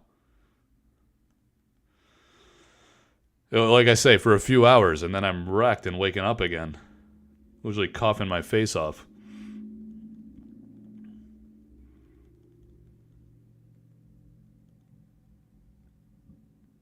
All right. Yeah, spread the word, guys, in whatever forums you're in. I just tagged everybody in collector. Oh, it said cooking on live right now. Hang on a second, guys. I'm a moron. All right, he's coming on live right now. All right. It's actually not right now. He said something about a skillet, like he was cooking or something. I don't know what he's talking about. He said he was blasting music, and he's gonna go chill with that, and then get this loaded up on his computer. All right. So why am I getting this feedback? Let me figure this out. It's probably set. No, I got echo there. Speaker. Shit. Maybe. Somehow I figured out. Dude, I swear I just saw something. I'm losing my mind, guys. I thought I saw one of my kids walking behind me. Am I imagining things, or did you guys see one of my kids walking behind me?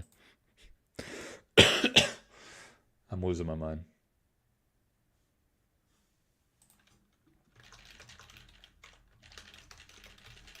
Hang on.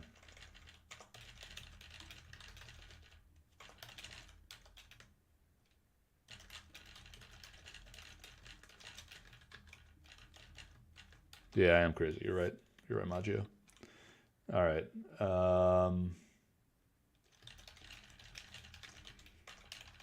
I'm in a group chat here with a lot of the sorcery artists, inviting them if anybody else wants to join us. So give me a minute here. Guests can stream this to their own destinations. Nah, I don't need that.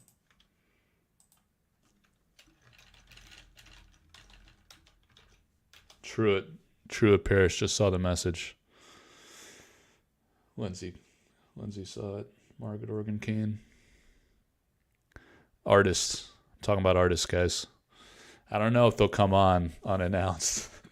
It's late on a Saturday night, but I'm putting the word out to them to see. All right, so I got the artists.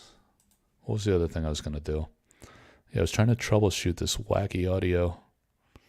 I mean, as long as it's good for you guys, so nothing changed. It's still just as good as it's always been.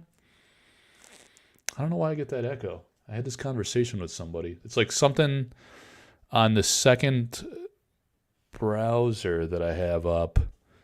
Wait, do I even need the second browser? Let's do this. I don't need it anymore. Unless I want to show something. Overhead cam. I might want to do that. But I could always resurrect it. We could just talk. You guys want to show cards while we talk, or should I just talk to Tony and maybe any other artists that might show up? I don't know if they will. Most people are not comfortable being on camera.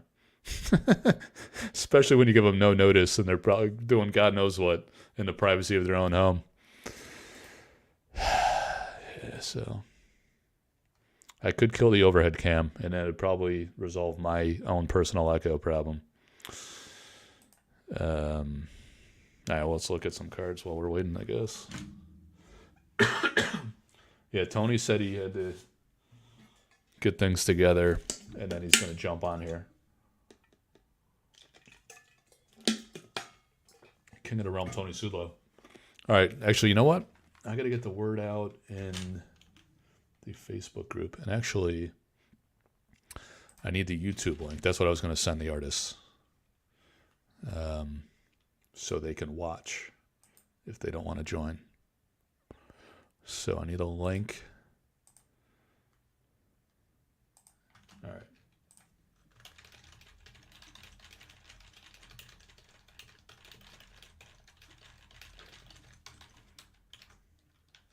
I called it a show. Probably scared him. All right. It's not a show. We're just chilling. All right. Yeah, so I wanted to... Hang on, guys. Apologize. I want to put an announcement out in the community group to let people know Tony's going to come on. So we have a good turnout for Tony. Tony just saw the message. All right, Tony must be on his computer, so he must be close. All right.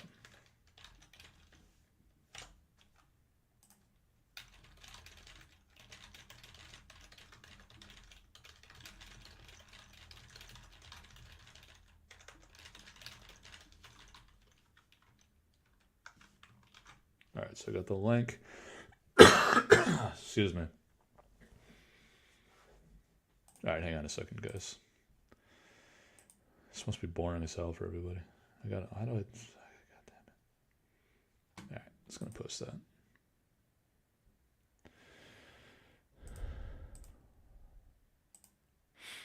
So what's going on?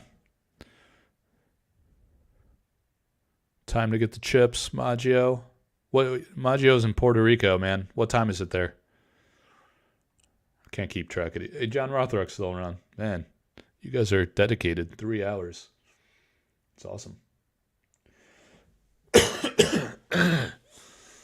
Sick talking for 3 hours. Throat's killing me.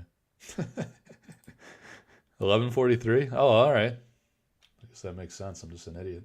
I'm on the East Coast, so same thing for me. Almost midnight. Oh, what's up, Facebook? Yo, so if you're on Facebook and you just joined in, you come up as Facebook user. Nobody's gonna know who you are. It's better to join through YouTube. So I would recommend you do that. How are we feeling about numbering artist proofs? I think the artist should just write the first number that comes to their head. Yeah, so this is the guy I was talking about in my last video who lost his mind about the idea of numbering the artist proofs. So you go to the... Do I need to share my desktop again and show you the poll? Angerworm? Hang on a second.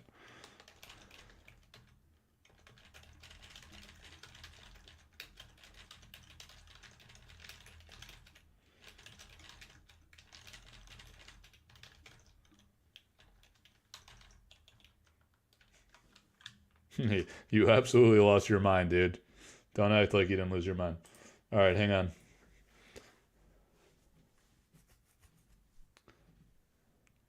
All right. Yeah, I know. Yeah. Eric wouldn't put a number on a sorcery card, but now I'm doing it and the artists are doing it. I guess that's disrespectful. That's funny. That's interesting perspective. Um, yeah, so let me I don't know if I should mess with the overhead. I'm just gonna kill the overhead cam. This echo's annoying me. Shit. Hello? Hello? Hey. All right, am I still there, guys? I should still be there, I think. All right, so Melissa Benson just saw my invitation. I doubt she'll join. She had a hard time getting onto the live stream when we did the box opening. All right. All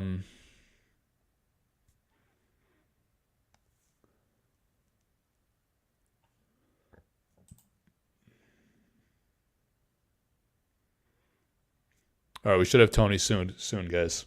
I guess I shouldn't have killed the overhead cam. I could have at least shown some cards or something, or some art. So let me while we're waiting for Tony, let me just oh wait, I shouldn't show that page. Let me show my screen here. I gotta be careful what I show you guys.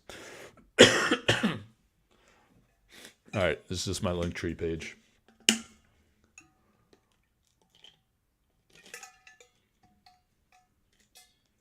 Should all be inspired by Tony. He's very hardcore. On no notice, he'll just come onto a live stream. Great artist like Tony. He's always up. He's always up for it. All right. So I announced this in Discord, and I could announce it in this Discord, I guess. If Simon doesn't mind, saying that we're doing we got the King of the Realm coming on. I guess it's reasonable to do. It's not too spammy. All right.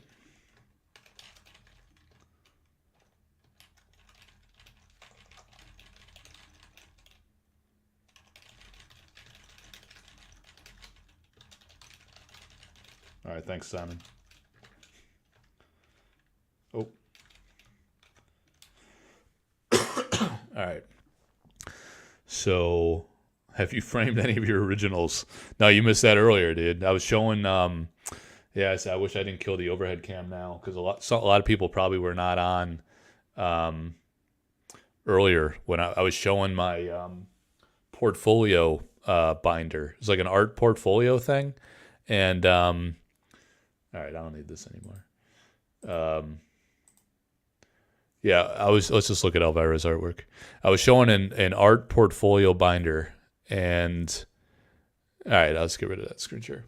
And like I was showing some sketches by Elvira and my Andrea Modesti paintings. In this, it's actually right there. I could just show it like that, I guess. I don't need an overhead cam, right? Actually, were you on when I showed the Seagrave painting? Oh, look at that glare. Yeah, this is why you do overhead cam. but that's scorched earth. Yeah, you really should have some art hanging up behind you. Dude, so there's like a legit story to that. I did the avatar. Hey, what's up, Ted? So I did the avatar of the realm backer pledge tier. I'm getting tired, guys. I'm kind of like losing it. But yeah, so I backed at that level, and I'm getting like the uncut sheets, right? So I got this like wall behind me right here. Saw a bunch of junk in the corner there, and I got like a bunch of paintings that I purchased. So I need to like figure out how many sheets there are, and then with the paintings, I gotta like set it all up. But not only that, like I'm very anxious and anal about the frames. So for one, once I know the size and quantity of the uncut sheets, then I can make some decisions on the framing, right? I'm bouncing my webcam all over the place. It's not as bad when it's like minimized, but yeah, so I got to figure out the frames. I want the frames to be somewhat I guess mixed matchy's okay, but like I have this thing in my mind where I want like the work, I want the art and like the collective of all the art and the sheets to play well with each other and not be like a complete chaotic shit show, where everything just looks like haphazard and sloppy. So I've been holding off even like on framing the paintings. That's one of my excuses, and then I got to figure out a strategy with the sheets, and then I don't like to Oh shit, I think Tony called me. All right, hang on, guys. I gotta call Tony back. Maybe he's having technical difficulties. Oh, I thought I saw Gadu. Where's Gadu been lately? He's been quiet. Let me call Tony, guys. Hang on. He might be having technical difficulties. Hey, Tony. Yeah. Oh, you gotta. I'm hearing you in the background. Are you having a hard time getting on? Oh, do you have Google Chrome?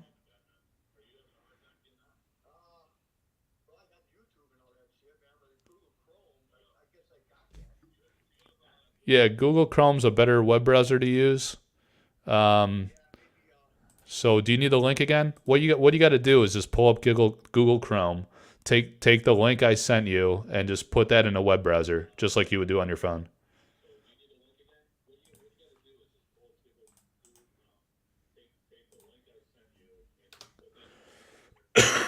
So, yeah, you can do it on your phone.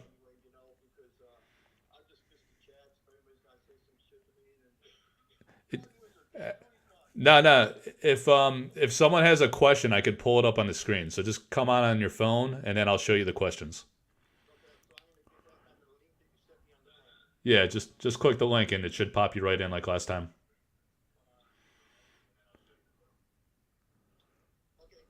All right, later. King of the realm. Oh man. Yeah, so he couldn't figure it out on his laptop, so he's going to join on his phone, hopefully. All right, where's Gadu, guys? Is Gadu all right?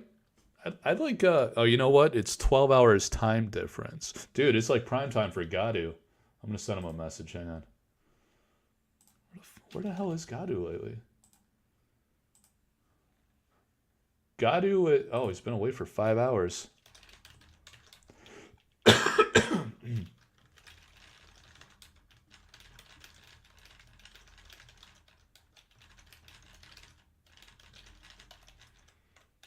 All right.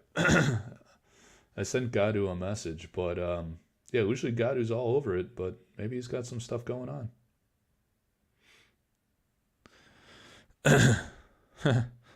People love Tony. I called him up and he was like, "Did they want me on there?" I was like, "Yeah, man." Like everyone's pumped up. Everybody loves Tony.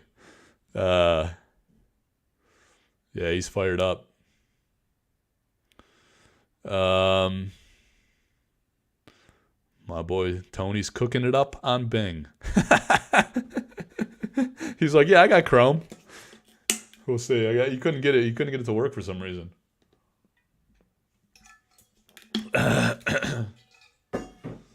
Man, my throat is wrecked. And I cough. I cough like I just cough all the time, guys.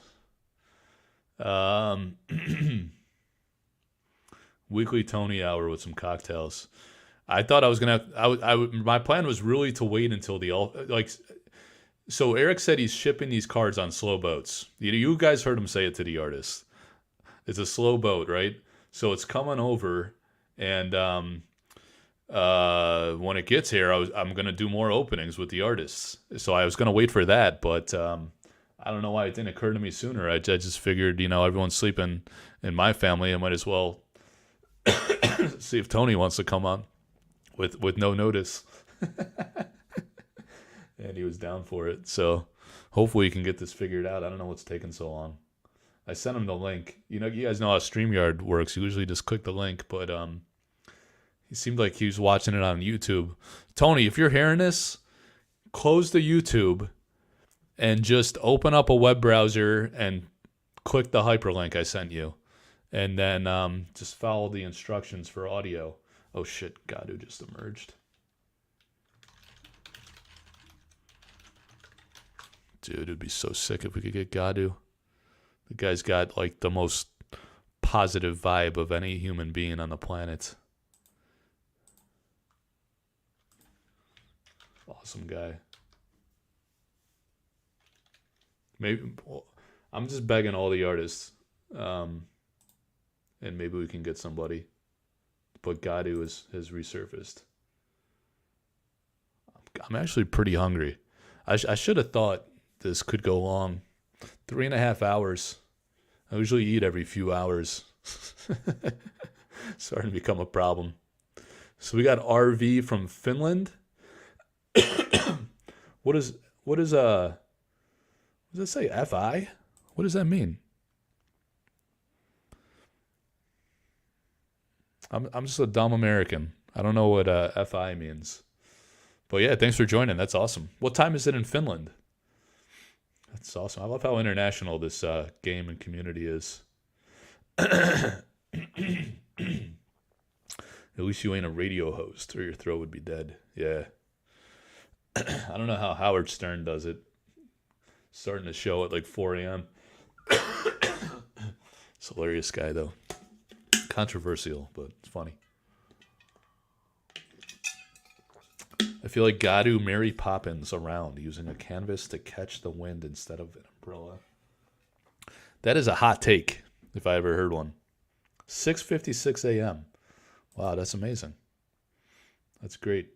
Yeah. I don't know.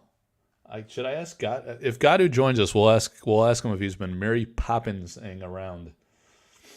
The Beetlejuice sorcery card. Is that what Beetle did? Are we talking about Howard Stern? Beetle. The guy's funny. Yeah, what the hell is Tony doing?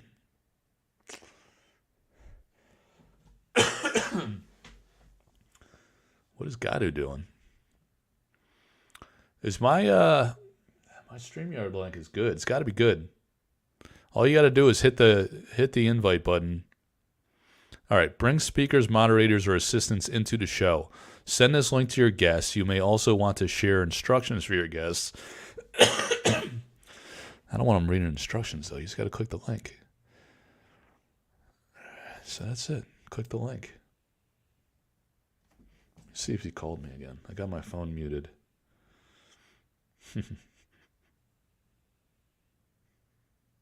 Melissa Benson.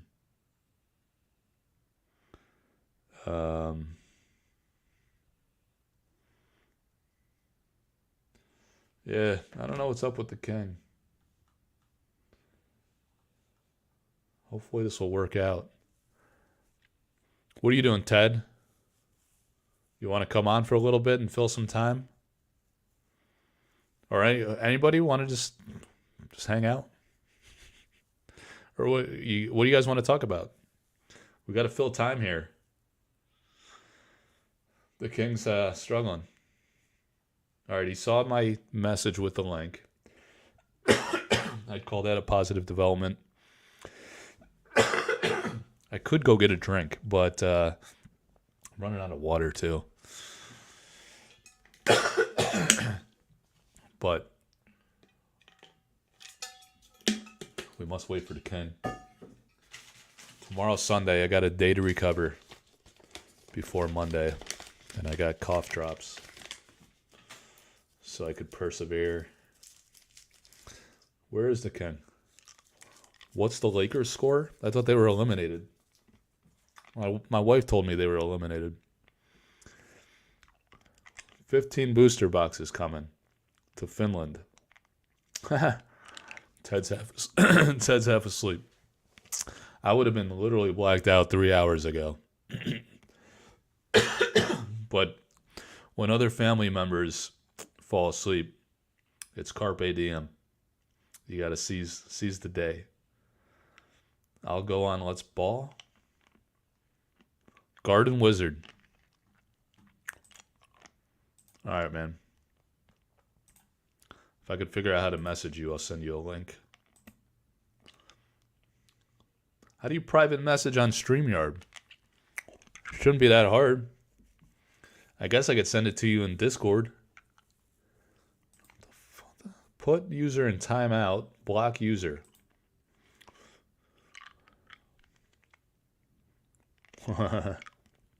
Yeah, I'm on borrowed time, Ted. It's making it worse. Oh, private chat. That sounds promising. Chat with everyone in the studio. Nah, I don't want to do that. Oh, shit. Oh, no. Comments. All right, I'm back.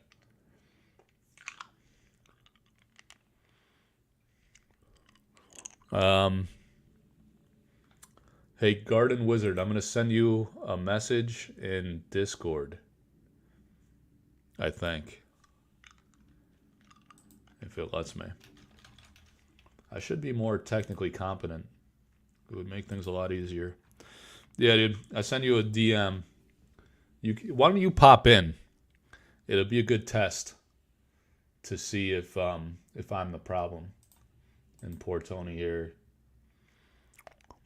is suffering the consequences of my ineptitude or incompetence. All right. Garden Wizard. Send you a DM in Discord because I wasn't smart enough to figure it out in StreamYard. Oh shit. That's not how you do it. All right. Oh. What is all this? What's up, man? How we doing? Good. Audio's good. You hear me all right? Yeah? Damn, you're smoking a cigar indoors?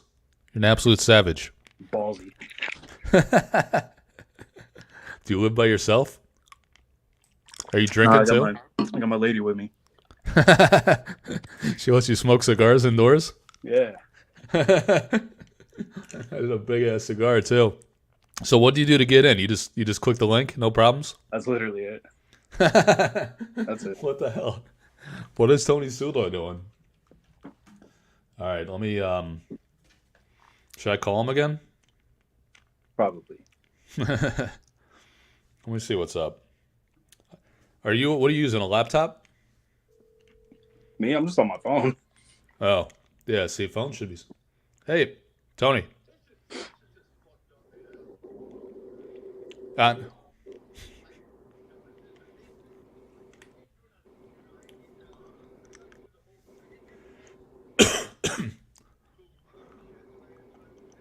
Yeah.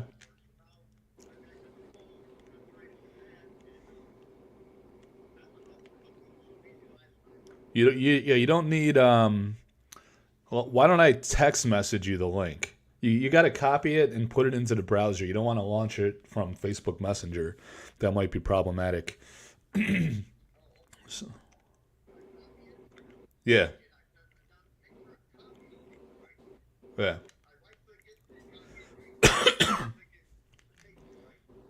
Yeah. Uh-huh.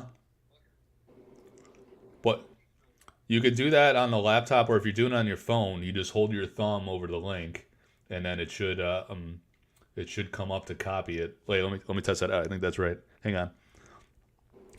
I'm Yeah, but do I have to? hang on. I'm technically incompetent Okay, too. go ahead. I'm sorry. No, it's all right. Let me I just want to make sure that I'm giving you good advice here. Yeah, so on your phone, you hold your thumb over the link on YouTube Messenger, and then Okay, wait a minute. Okay, I got the 2 links I got from you are from StreamYard, right? yeah, StreamYard. So hold your thumb over the link, Okay. and then there's like a menu come up that says copy. Yeah, it says browser-based live studio for professionals. StreamYard.com. Well, you see the copy button, like below. Oh yeah, I see it. Yeah, click copy, and then open up your internet browser on your phone, Okay. and then just copy it into there, and you should be good to go. It It's doesn't come up, man. I got the Russian-Ukraine war fake up or some shit. hang on. Wait, no. So like when you go to your browser, then you got to paste it. Oh wait, hang on a second. We got this. This is a disaster. We got 2 boomers trying to figure out how to use the internet. All right, hang on. I'm an idiot at this crap, man. Tell you the truth.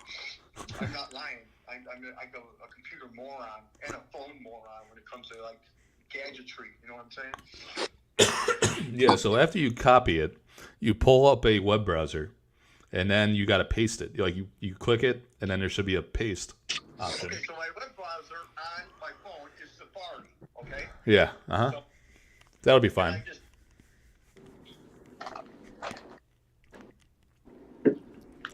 Safari's okay. You can do that. it ain't working, man. It's just. All right, hang on. Let me try it, man. Let me Maybe try it one more time, and then let me try to text message you. Maybe that'll work. I don't know how it worked last time. It's I weird. don't know how it worked last time. Maybe because I wasn't drunk. I don't know. I'm not drunk. Oh, actually, yeah, go to I text messaged it to you. So just go to the text message and click on that link, Okay. and then it should come right up in Safari. I got Now it's just copy. So I copy, right? yeah, I guess if you got to copy it, I thought it would come right up from the text message when you click it. It didn't though. Did you just click once and not hold it down?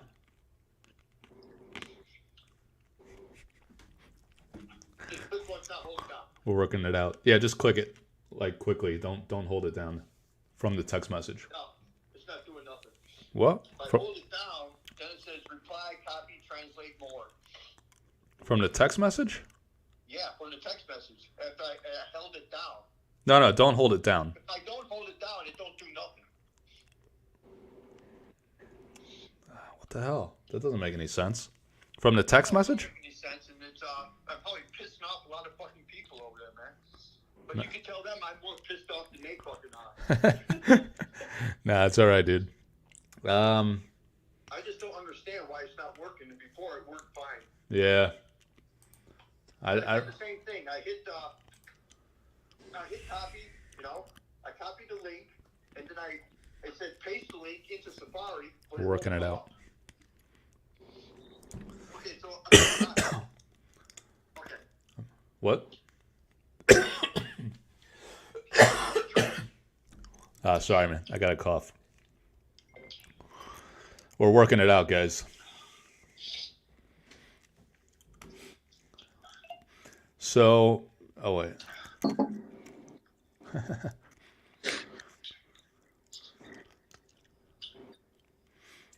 Oh, wait a minute. You got it? Well, something came up, but it's not showing a picture or nothing. Yeah, so like this is what's going to happen. Done then?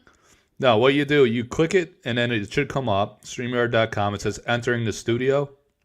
You see that? Oh, wait a minute. I got to erase something. It still has the thing about Ukraine. It still has Ukraine all in there, and I got rid of it. Yeah, I don't know. Maybe that's another browser or something. Okay, wait a minute. Okay, StreamYard live streaming. What is there? So like when it comes up, it should say entering the studio, and then there's a blue button that says allow mic/cam access.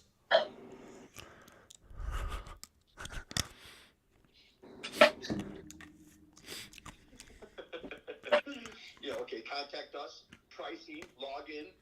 No. No. You're like StreamYard.com. You got to click on the link in my text message.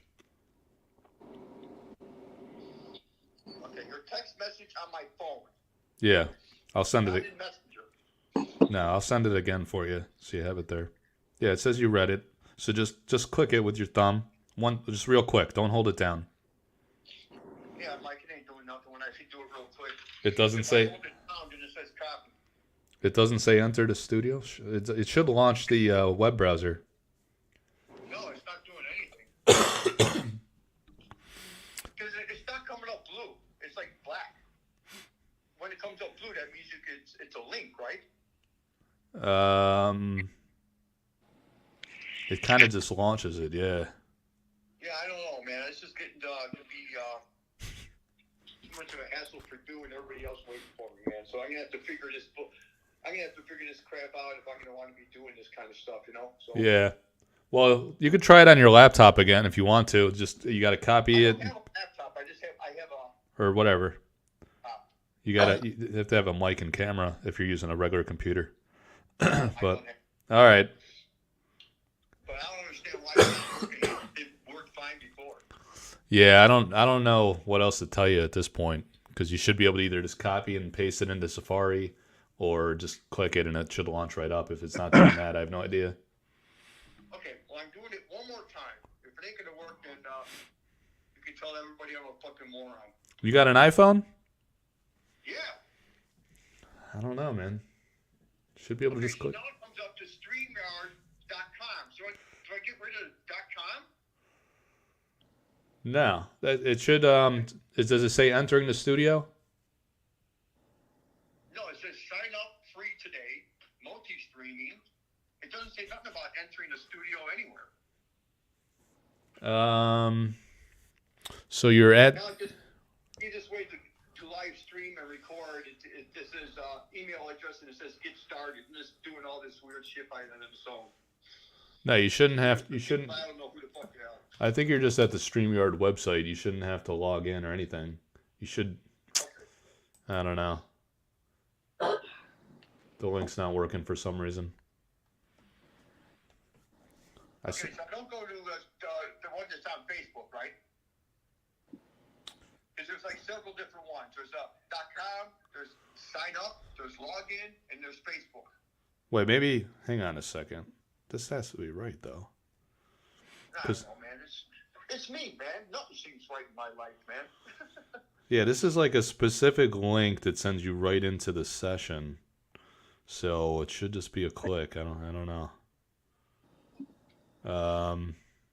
So why don't you what can you go, you know how to go to Facebook Messenger on your phone? Maybe click the link there, see if that launches it.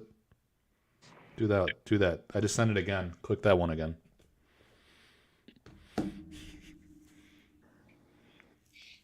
I resent it. I could drop it in the Facebook community group, and then we'll see all kinds of crazy people drop it in. Yeah, let's go right. Open this page in Safari. All right, maybe do that. Will it open? That's all right. I'm fucking doing, Mike. And it goes to the same thing. Start live stream video. Live video sharing.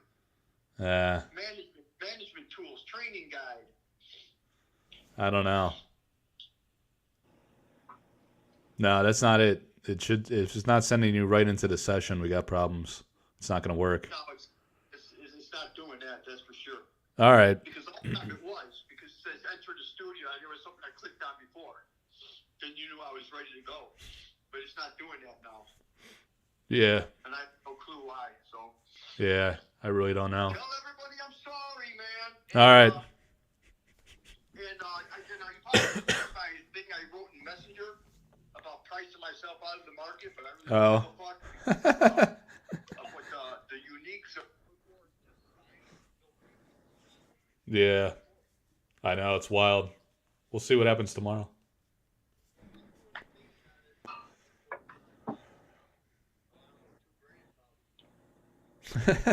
It'd be interesting to see if that works.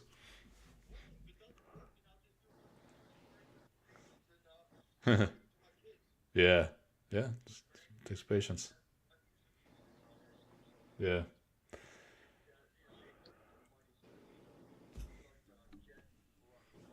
Mm-hmm. All right. Okay. All right. Yeah, sounds good, man. All right. All right. All right. Take care. All right. I'll see you. Bye. Hey, he's pissed, guys. I don't know. I don't know. You just click it, right? It was sending them to a web. Thanks for watching me talk to Tony Sulo, by the way. That's beautiful. That's Random America's boy. grandfather. So he clicked the link and it was like sending him to just StreamYard.com and asking him to log in and some nonsense. So, and he's got an iPhone, so I tested it out myself. It works just the way. So he sends his apologies. I don't know what's up with Gadu. Yeah, he can't make it unless you guys have good. I think he's willing to like work through it if someone knows how to troubleshoot and figure it out for him. But we tried every which way and he couldn't get it to work. Just strange as hell. It doesn't make any sense. And the other artists are being shy. So let me see. Hang on a second. Let me ask them again.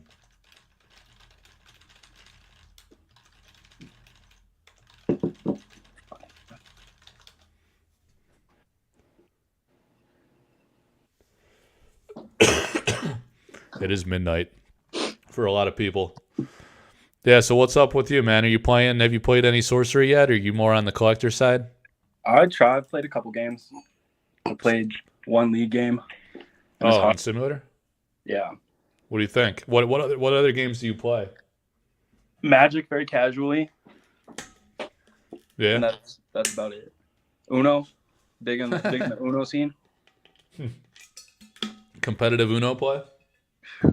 So Yeah. what do you think about how does it compare to Magic? Like in terms of I don't know, like fun or difficulty of learning, I guess strategery, that kind of stuff. I would say it's a little more difficult, but I Really? think more fun, honestly. More possibilities and things like that. Yeah. So it's good on that Are you front. Sure. are you into like board games at all? Yeah, definitely. Oh, okay. So you play a bunch of board games or just like old school stuff you're talking about? I'm trying to get more so into like newer board games and things like that, but Huh. I spent all my money on Alpha, so I gotta chill Yeah. for a while. You got a lot of alpha coming? Yeah. Well, Yeah. not as much as you, but I got a case coming, so That's solid. Yeah, you'll be in good shape there. Any precons or no? I got one so far. I'm gonna try to pick up another. I want to leave one sealed for display. Yeah. Since they're popping off for millions of dollars. Let's see. What are people talking about here? He was about to start giving spoilers. Mike had to take him off speaker. He was about to talk about his art proof strategy. So I didn't want to. He was talking about the Oranja art situation. All right. Yeah, thanks, Ted. Take it easy, man.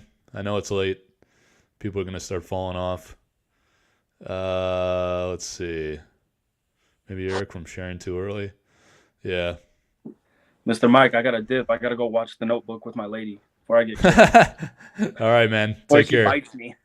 All right, man. Enjoy. All right, man. All right. See you, man. Later. All right, guys. I'm in isolation here. Everyone's leaving me. Nothing works. The other artists are ghosting me or sleeping now. So, yeah, I don't know. Like, it shouldn't be difficult for him to get in, but I don't know what advice to give him. Gadu disappeared too, unfortunately. It's tough. It's tough on no notice. People got things to do. They got families that aren't asleep. Oh, you want to come in here, Maggio? Who's saying they wanted to pop in? Was that Maggio?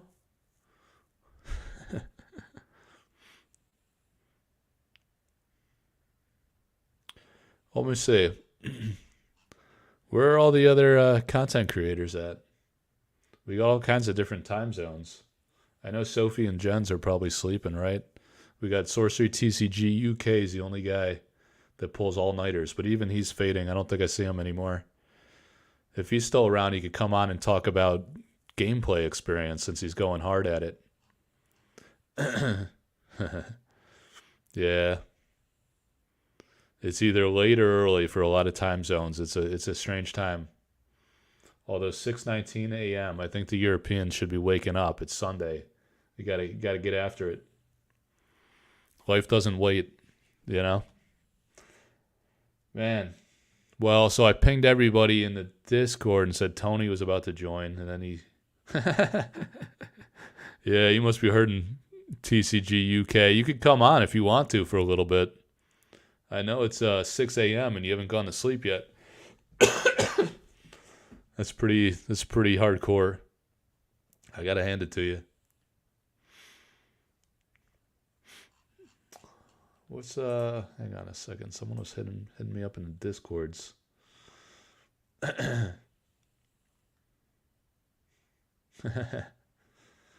Yeah. Man, that's a bummer Tony couldn't work it out. He's fun to hang out with. He's got great stories. What about where's Jesse at? I've been trying to get him on for a while. He's in Australia. Let me see. Let me see what's going on in Australia. Current time in Australia. 2:20 p.m. He needs to be tagged immediately. You guys know the winning agenda, right? He's been gaming hard, so he would have some interesting perspective on what's going on. He's live on Discord, so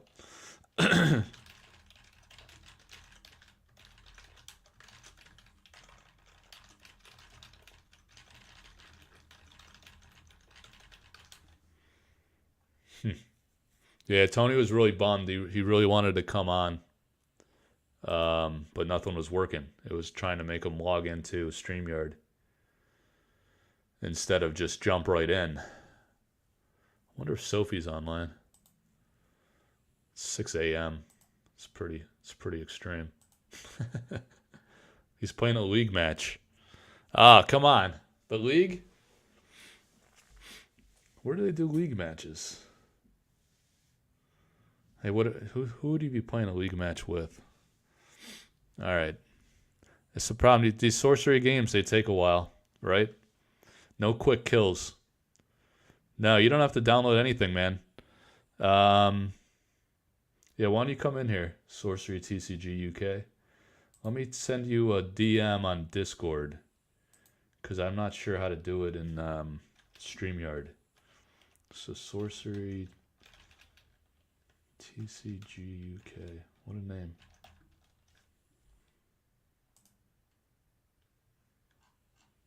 Shit. Hey, yeah, why don't you send me a DM on Discord? Can't seem to find you. Yeah, maybe I gotta do this. Oh no, you're not in my Discord, man? I guess you're not in my Discord. It's wild. Oh no, wait, I must be doing something wrong. What's your name in Discord? This is the problem. Everybody's somebody different on every platform. I can't even find you across the Discords. Send me a direct message. Oh. See, I can't figure out how to send a direct message over here. Oh, the Finnish artist? You talking about Jussi Pilkus? I could try to ping him, but he's hard to get a hold of. He's pretty hit or miss.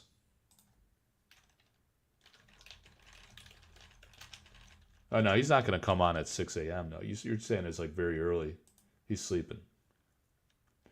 Jesse doesn't wake up for nobody. All right.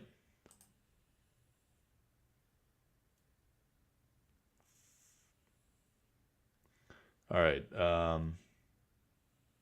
Tony's typing again. He's probably watching it on YouTube. All right, so I got to find Stoby Flippins. S. Toby Flippins? What the hell is that, man? All right, hang on. Oh, wait, did you... Oh, here we go. Message request. Stoby Flippins. Accept DM. All right. There you go, bud. Discord birthday. All right. Oh, shit. I got to get a legit chair. My back's kind of wrecked. Almost 4 hours. All right. We're going to get Stoby Flippins in here pretty soon.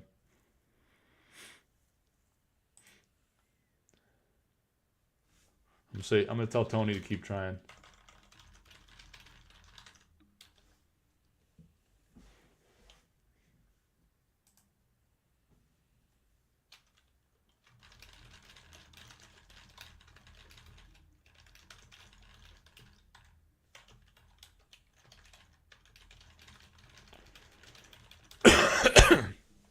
We got Stoby. How you doing, man? Stoby. Good. What's up, man? Oh, it is so early here. Your name's actually Jay, right? What's your Discord name all about? So I used to be a Pokemon content creator. Oh. So it feels like forever ago now. But yeah, I used to do Pokemon, then still Magic and Sorcery, and that's how I moved into it. So you do you play any of those games anymore? Yeah, I worked at a game store for 3 years, so every single day that's all I did. Wow. Yeah, it's super fun.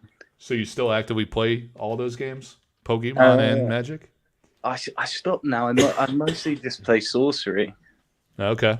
Because it gives me everything that I needed from those games. Yeah, let's get into it, man. What's the appeal? What got you hooked on Sorcery? You seem like hardcore into it. I love it, man. I like Sorcery because like I never got a chance to play like vintage Magic. It's called now the format. Yeah. So it's like a lot of the Power 9 and stuff, like they're like untouchable. Yep. But I really like playing that format of Magic. And Sorcery's like limiting the uniques to only one is kind of like, it feels like vintage Magic. You know, that's like a big draw for a lot of people, I think. But yeah, it just plays super interesting, being able to build a landscape and stuff. Yeah. So you're thinking, like, since they're limited to one, it's kind of like, are you saying in a sense that they're like really powerful cards, the uniques, or that they're going to be accessible and you can get the full set you need inexpensively? Unlike vintage Magic. Yeah. So in vintage Magic, all the Power 9 are limited to one. Yeah. Oh, okay. Gotcha. Yeah. So it makes the format very similar. Yeah, the format's very similar. Okay. I think it's super smart going in and like each one uniquely having a title. Like that's so cool, man. Yeah. Yeah. So cool. Yeah, it is a nice twist. So is that the only rule? Like this thing with having 2 elites, 3 exceptional, 4 ordinary, that's completely new, right? No Magic tie at least. Is that right? As far as you know? No. Yeah. Yeah. As far as I know, yeah. What do you think? Do you think that makes deck construction pretty interesting? Since you have so many choices, you got to kind of be selective, and you got to balance pull rates, probabilities. Oh shit! Look at this! Look at this right here. Hey, King of Realm. I fucking made it, man. Hey, we got this guy Jay on too. He's another content creator who's been playing Sorcery like crazy. What's up, man? What's up? Yes, Tony. Good to see you. Yeah, I went out and I screamed at the top of my lungs. Fuck! And I came back in and it worked. I don't know. Maybe the Lord upstairs was listening to my profanity. Yeah, all you had to do was click it. Well, it just came out weird this time, Mike. I don't know. Maybe I was just doing something that, like I said, I'm not drunk, but I did have a few drinks, so maybe I was just a little bit out there. I don't know. That's funny. But Yeah, I'm so here now, so yeah, now so I've I'll been have that drink. I've been live for like 4 hours. I was like just showing off some cards, telling some stories, and I was telling them like you were remember you were telling me like you hadn't painted for like 15 years or something. You were like a prison guard for a while. Like Yeah, why did you stop painting in the first place? And then how do well, you? um, Yeah, go. I stopped painting, and it wasn't because I didn't love painting or drawing or anything like that. It's just that I wasn't making the money that I needed to make to provide for my family and stuff. So, and a friend of mine lived across the street. He was a cop, and he said, "Hey, Tony, they're hiring at McHenry County Jail. Why don't you go be a correction officer? You're big enough." I go, "Yeah." I go, "Okay, I'll try it." And it was brutal, man. It was brutal. I was out of shape and all kind of shit. But yeah, I did that for like about 10 years. I did it for like about 7 years. Then I went from there into security, and then I slowly started getting back into the art field. I started doing some stuff for some friends that I knew that had some publishing things that they wanted me to do. And then, to tell you the truth, Eric saved me because I never would have quit my job. And Wow. I was able to quit my job and just do this free time now, and that's all I'm doing. Wow. Was it like a what kind of like security level prison was it? It was a McHenry County Jail. It wasn't a prison. It was the jail where they would send the people that fucked up or just got caught on a bad day, and then they realized, okay, they didn't murder somebody or they didn't do this or whatever, and then they would step into the prison if they needed to go to prison, and yeah, gotcha. it was fun times, man. I had a blast because I was there for about 7 years, 6, 7 years. And 4 of those years, I was in the women's pod where all the women were. So I never really messed with the guys too much. It was all women I had to deal with every day. So I turned down several proposals for marriage and all kinds of stuff because all these women were like from in the country illegally and all that kind of stuff. So it was fun times, man. So like you were you like casually painting during all that time to kind of keep up with the skill and the trade craft and all that? What's that, sir? To kind of keep up with, like, do you get rusty at it and kind of lose your skills by not being active in it, or? Well, the thing is with me, it once I got back with Eric, you'll see that if you look at the first 3 paintings I did for the Sorcery were I think one's called like the Sea Witcher now or something. It's a Viking guy. He's got a severed head. Oh, Sea Raider. Yeah, Sea Raider. And then I did the Mage Hunter, and then I did the Titan guy. Those were, and then I did the one with the horses, like the maneuver, the one they're cutting through a forest, like a foggy forest. And then after that, after I was done with those 4, then I started just like letting loose and saying, okay, let's get back to what I was doing. And that's why everything started getting all kind of like, holy crap, he puts a lot of shit in this card. And that's how I was when I was doing covers for TSR and stuff. They were just, epic. Not saying that they were great or anything, but they were just epic sized paintings, Yeah. Yeah. What's that one that's like Crown Royal. Yeah. I don't know if you'd consider it similar or not, but like you did like this epic like army piece that kind of reminded me of Midland Army. Like I found a picture of it on your Facebook page a long time ago. You got that backwards. The Midland Army reminded you of that one. Right, yeah, exactly. But what was that one like? That was the Birthright. That's Birthright. That's the first painting I did for TSR. Oh, really? Damn. Yeah, when I first got hired, I wasn't supposed to be the cover artist.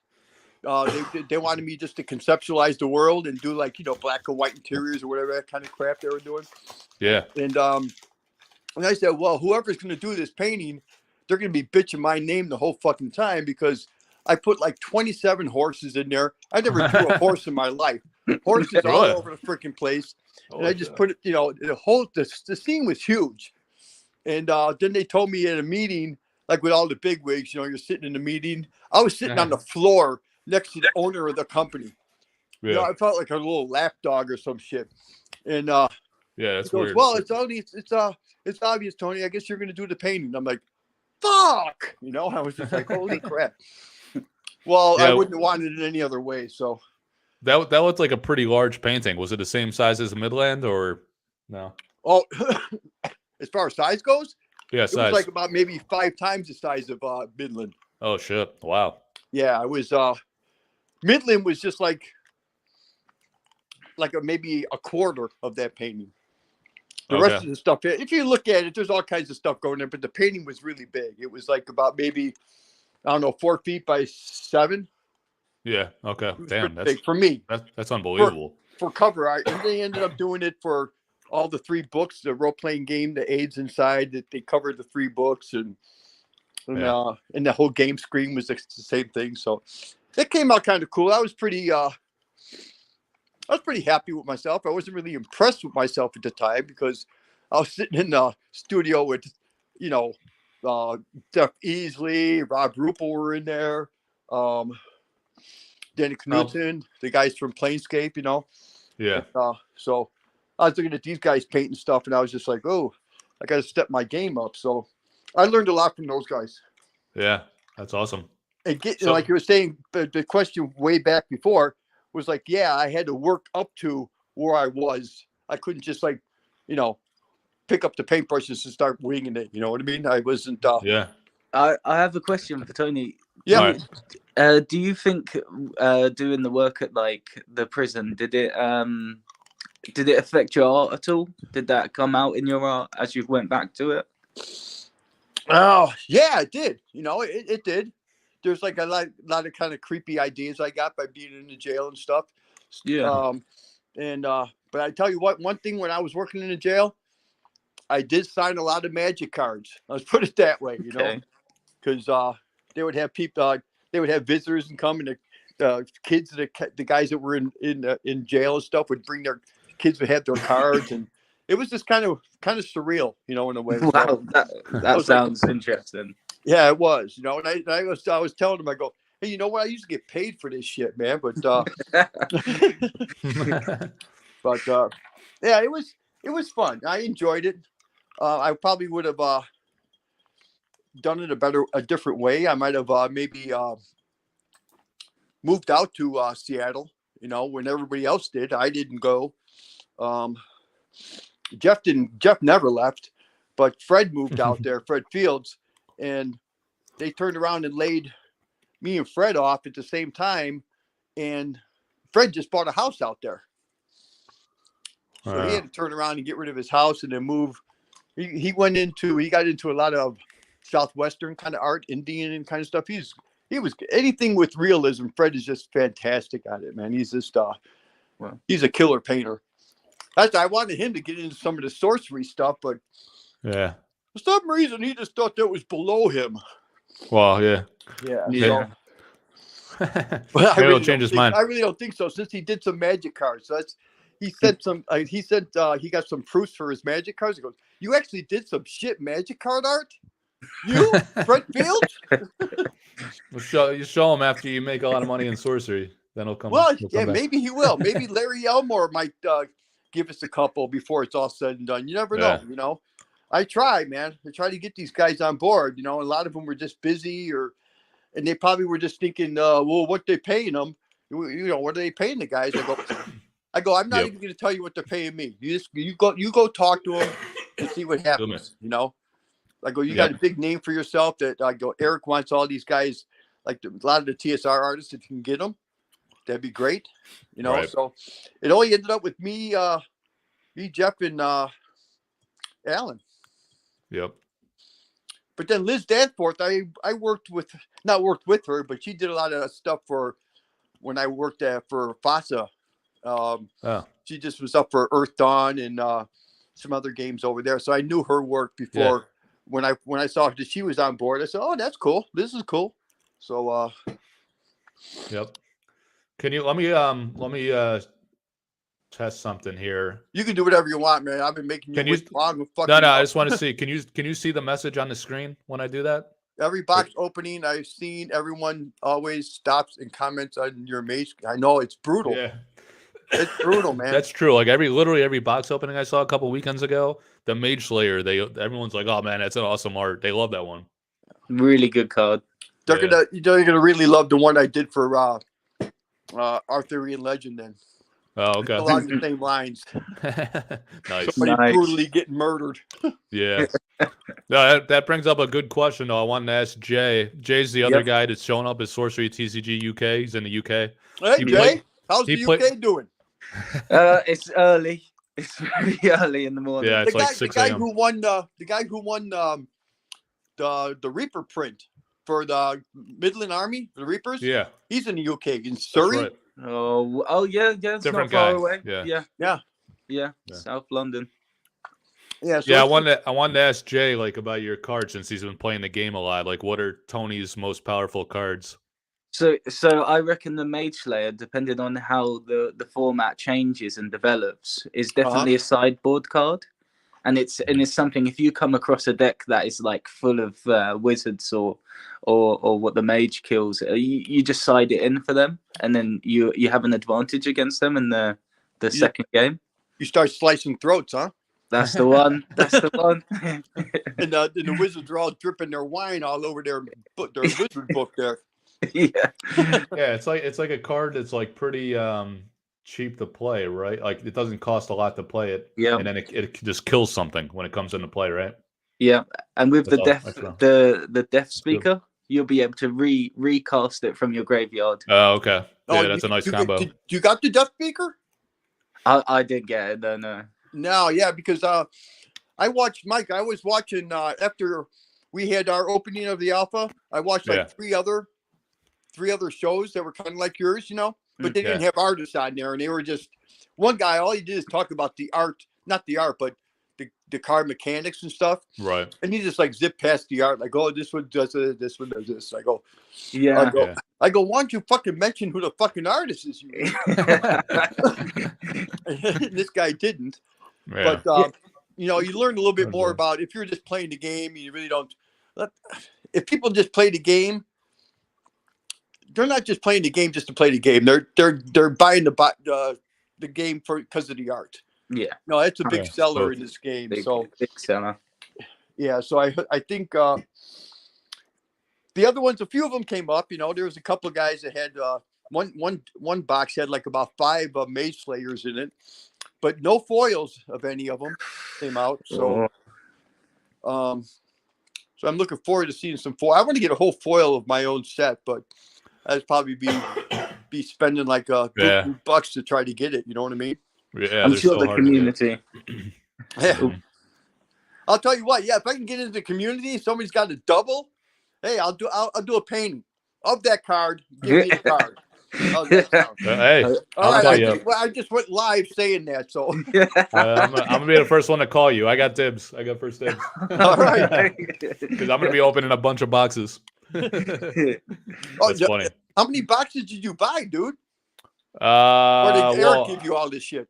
No, I did the top back pledge, so it's 24 boxes. Holy crap, 24 boxes? Yeah. My brother, he did a pledge, and I think he got 2 boxes, and he got the booster packs, the little small decks that came out, the pre-constructed decks. Yeah, and he got the playmat and the folder and all that stuff, Yep. And I was telling him, I go, yeah, I got the folder. He goes, did you have to pay for it? I go, hell no. He goes, damn it. Just like you did. He goes, just like you didn't have to pay for your schooling. Mom and Dad did it. I had to pay for mine. Right. Yeah, so my idea, I'm getting a lot of boxes. So my idea was once I get them, we'll start doing openings, and maybe we could have you and Gadu on, or 1 or 2 or 3 artists, and then as we actually pull some of your cards, we could talk about some of the art concepts and stuff. Yeah, that'd be great, man. I'll get a better setup. I did this one show that was called A Night at the Bar, and it was me, Alan Pollock, Todd Lockwood. It was just us 3, and there was the 2 guys who were hosting it, and I had my daughter hooked me up with a camera for the computer and all that, so I had it all hooked up kind of nice. So. But this is working just as good, but I just couldn't figure the shit out, man. Yeah. Yep. It's damn being old and a computer moron when it comes to this kind of stuff, Hey, I got to figure it out, every little thing too. I use YouTube. I depend on YouTube a lot to troubleshoot, but it's tough. Yeah, maybe I should Google it. Oh, this guy's asking. Here's a question: will you be at any shows in the next year or so? I What are you will thinking? be. I will be at a show. It's not a show per se for sorcery, because I don't know if Eric's ever doing any of that kind of crap or anything for anybody. But I'll be in Italy, the 29th, the 30th, the first, and whatever it comes out. I'll be there. The show is like the first, second, and the third of September, and then from there, I go to Florence. Then I go to Iceland. Then I go to Norway. Oh wow! Yeah, so I'm going to be all over the place, but I'll be pushing the game. You know, I have my artwork there, pushing the game. They're not shows per se where people are going to be coming with their, but I'm going to tell the guy who's running these things to tell them that I've done this work for this. If they got cards, bring them. I'll sign them, no problem. Nice. Yeah. So, do you ever go to Gen Con? Have you ever done that in the past? Someone was asking. I know you're not going this year, but no, yeah. I've when I worked for TSR and I worked for FASA, from like 1991 through 99, I was at Gen Con. And then and then I went on my own for a couple of years, and then they moved the Gen Con to Indianapolis, and I stopped going at that point. But yeah, Gen Con was always a blast. Everybody stayed in the same hotel. We all partied together. We went out to dinner together. It was just it's a great camaraderie to be with when you're with the artists and everybody's doing artwork for pretty much the same kind of stuff that you're doing, the same genre.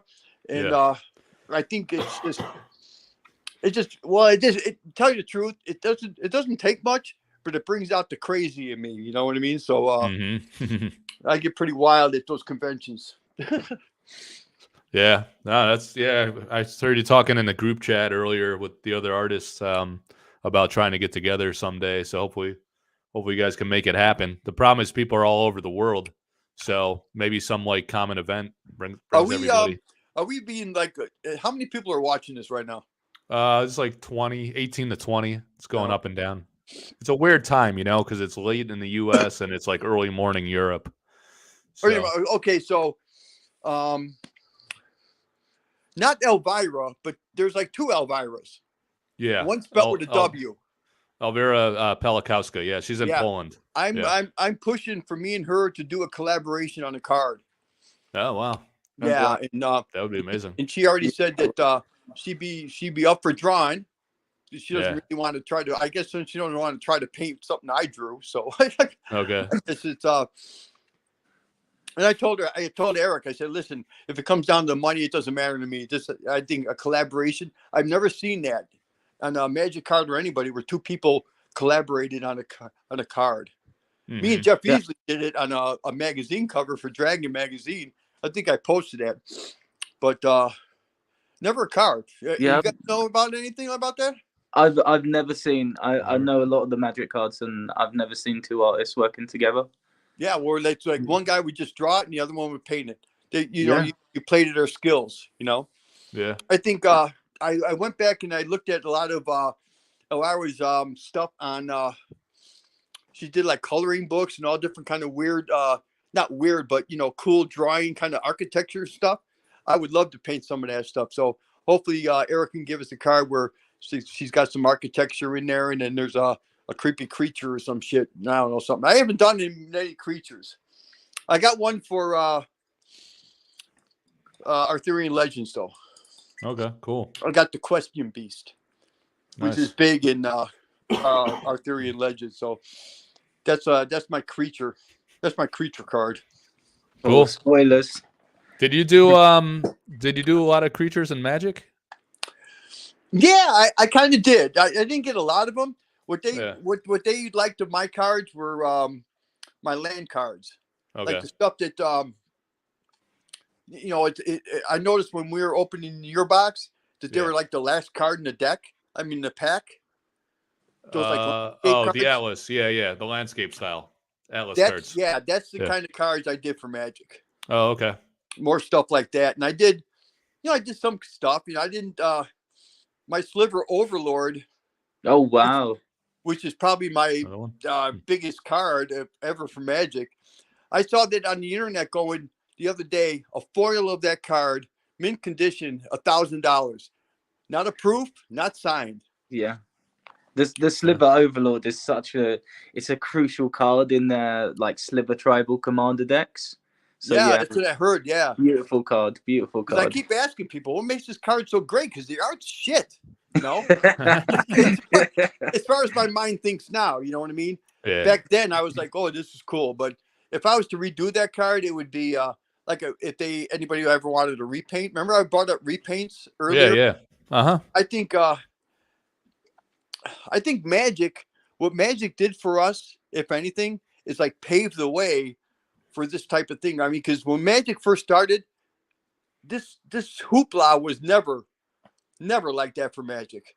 Right. They didn't even pay you. Yeah. It was like, here, we can give you $50 for a car, but we'll pay you in royalties. And that was sounds their like that was their sounds like mistake, Wizard. though. Guys Yeah. bought houses off those royalties. Yeah. The what was I gonna say? The I don't know. I lost my train of thought. Did you ever know I Ed Bear tend to do that with people. It's getting late. Do you ever know Ed Bear Jr.? I've heard the name. I don't know him Okay. personally, but I didn't know his if you work. overlapped in Magic. Yeah. But That's cool. yeah, I like his art. His art's yeah, great. he's good. Yeah, he's really amazing. They're all great, man. You know, the way I look at it, you know, it's hard to really impress me when it comes to artwork. But if it's something I don't even have, I can't wrap my brain around, and I look at it, I'm like, holy crap, that's cool. You know, then I like it, you know. But there's other people that just do stuff, just, you know, they're, and I don't want to say, you want to go on there like I'm like using profanity, like I really care about that. But a lot of people just do stuff because they're art whores. You know what I mean? They just do it for the money. Don't give a fuck about anybody. They don't give a shit about the people that are making happy with it. You know, and I think I touched on bases with somebody, like, you know, somebody was saying something about being new to this whole card scene and all this kind of stuff. And I was just saying, hey, if you're at a convention, you can bring a young kid, a smile to his face or light up his eyes. Give him something for free, man. Don't charge them. You know, they can't, you know, their parents ain't going to pay you $1,000 for a fucking card. Yeah. You know, or $1,000 for a piece of artwork. I wouldn't give them a piece of artwork, but I'm just saying a print or a signed card, you know? Right. Yeah. No, it's interesting because like there's the legacy like TSR Magic types in the game, but then there's like a lot of artists that this is their first ever TCG. So that's like what some of the guys in our group chat were talking about. Like Ossie's never done one before. And, Ossie I touched base with today. That's who I talked to about making somebody smile and just having a good time with it and just enjoy it, man. Because you know, it's a whole new generation of this, Mike. People that played Magic back in the day, they, you know, it wasn't, you know, first of all, they didn't have the money that people are, you know, $400 just for a signed card. Are you fucking kidding me? Yeah. You know, that's crazy, man. That's why I jacked my shit up. Right. If it don't sell, it don't sell. No, that's what they're worried about. They've never done a TCG, so they're worried about getting taken advantage of or making a mistake on pricing of their stuff, right? Which happened early on, but I think they're learning. You know, the market's adjusting. If you don't have if you don't have a name in the field, you know, I would go lower end. You know, I wouldn't listen to what I'm fucking saying for sure, but I'm just saying that, you know, if I'm painting a painting that's on the back of, like, say, King of the Realm, which is a unique card, I think. Yeah, I'm going to charge someone $2,000 for that. You know, I ain't playing no ball games here. You know, if I don't sell it, I don't sell it. I'll give it to my nephew. Yeah, he can sell it. And he can give it to his kids down the road. Yep. I really don't care. You know, because I'm sure a bunch of people will be throwing those things in front of me at a convention, and I'll be signing my ass off. You know. Yeah, for sure. And that's a lot of signatures because I have a big ass. You know.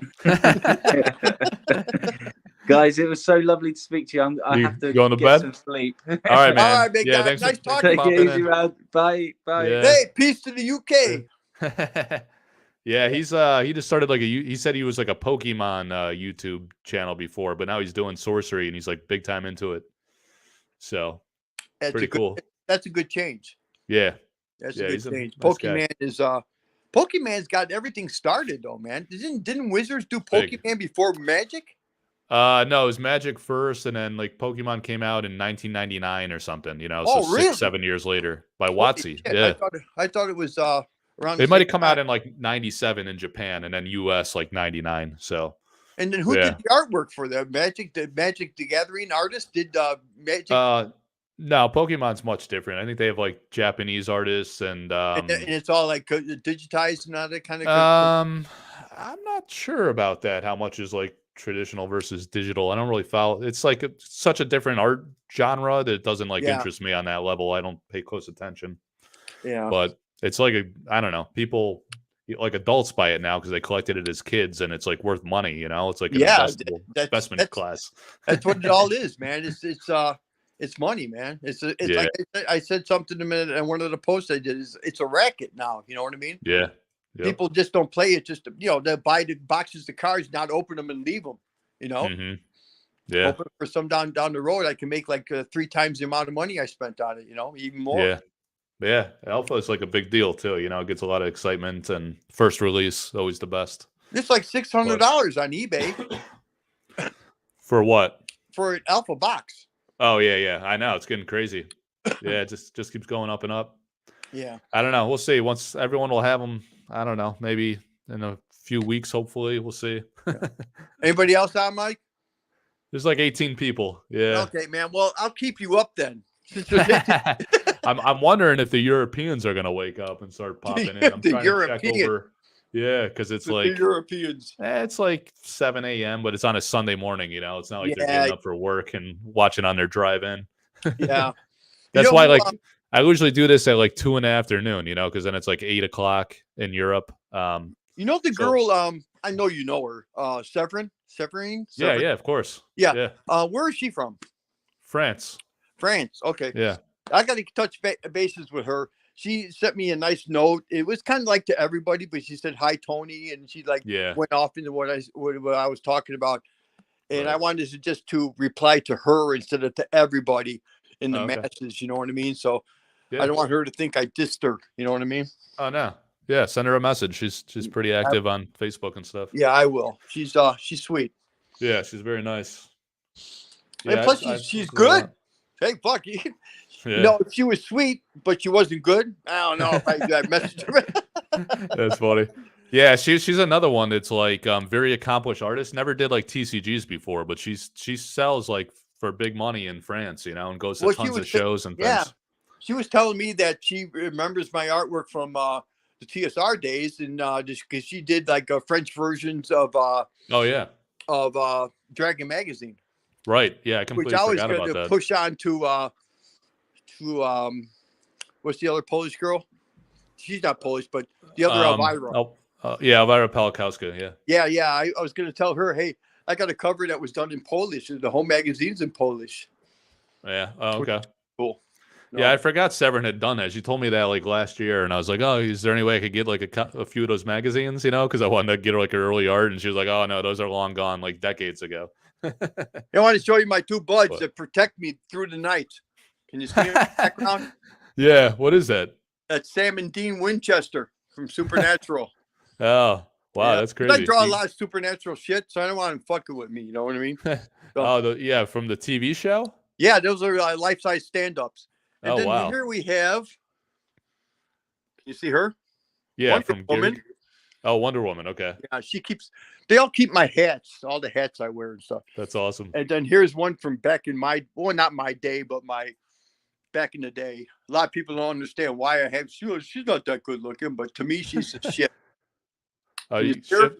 Yeah, I got it. Yeah. Marilyn? Yep, that's a classic. Yeah. Nice. Here's a little bit more of my studio setup here. Oh, this is where you work? Nice. This is where I work, yeah. Creature, Michael Jordan's the shit.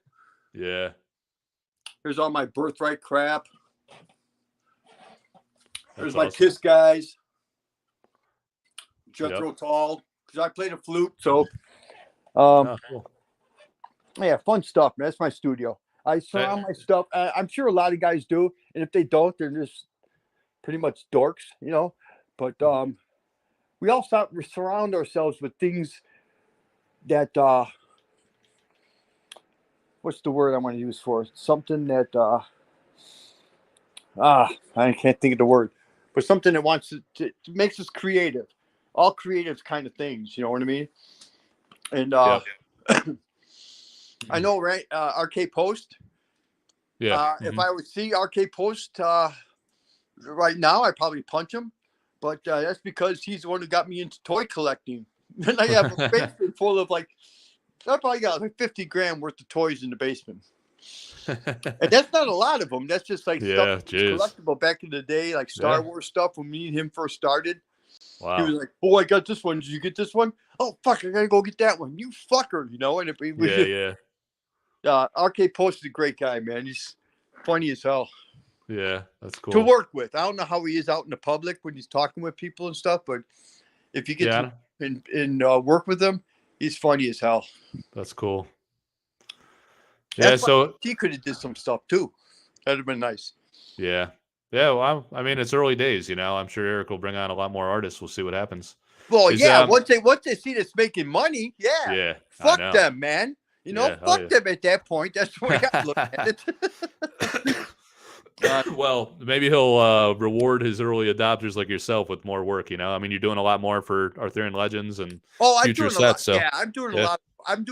He's not, and he's also been rewarding me with upscaling my pay. You know what I mean?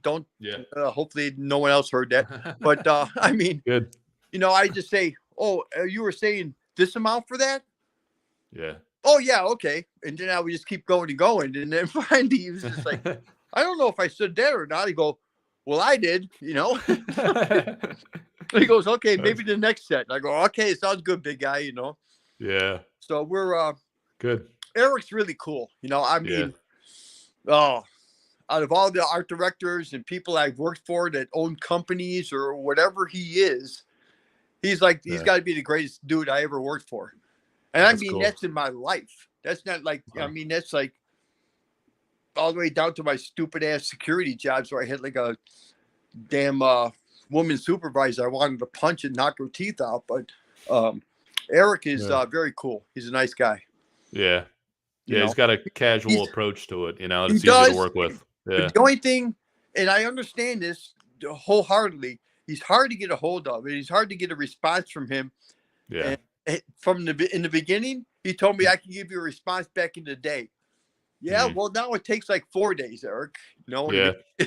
But things I know busy. he understands where I'm coming from, and because he knows that we're on the schedule, and we're trying to keep a schedule with him. But he's giving me a lot of a leeway. There's really no deadlines unless the only deadline he really gives me is like, hey, Tony, you've done like 6 cards, and I don't have a good JPEG from them yet. You know what I mean? I don't have a proper scan. Okay. Because at first, I didn't know he needed one. Because at first, I was just taking pictures with my phone, and just saying, "Oh, that's great, that's great."